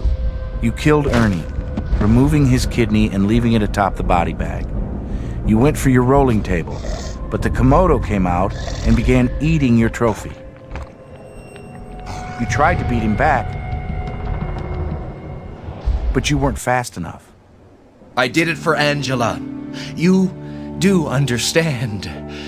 Would you have me doom her to remain in her cold grave on the great day when the heavens open, ready to welcome her? She could not make that journey unrestored. I did it for her, and I would do it again. But you are right, Mr. Grissom, my mission is complete. When the great day comes, Angela will be ready, and so will I. Everything you've done so far has been out of love for Angela. Don't kill again out of hate. I must kill one last time, Mr. Grissom.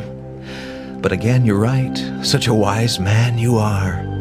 We could have been great friends.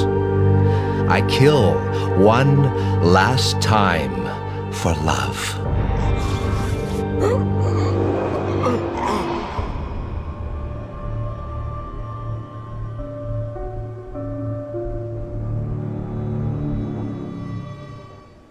We can gather and understand the evidence. We can learn so much from the science, but we'll never fathom the inner workings of the human heart. Not the organ, the soul. You surprised to hear me use a word like soul? Well, the human animal has a unique level of cognizance. The only creature who understands and can foresee its own death. The only animal that looks at the sky and wonders about a supreme being. And while such thoughts may separate us from the rest of the lizard circus and give us the ability to make art and explore science, they can also lead a tortured soul like Victor Kaufman down strange, twisted paths that even forensics can't unravel.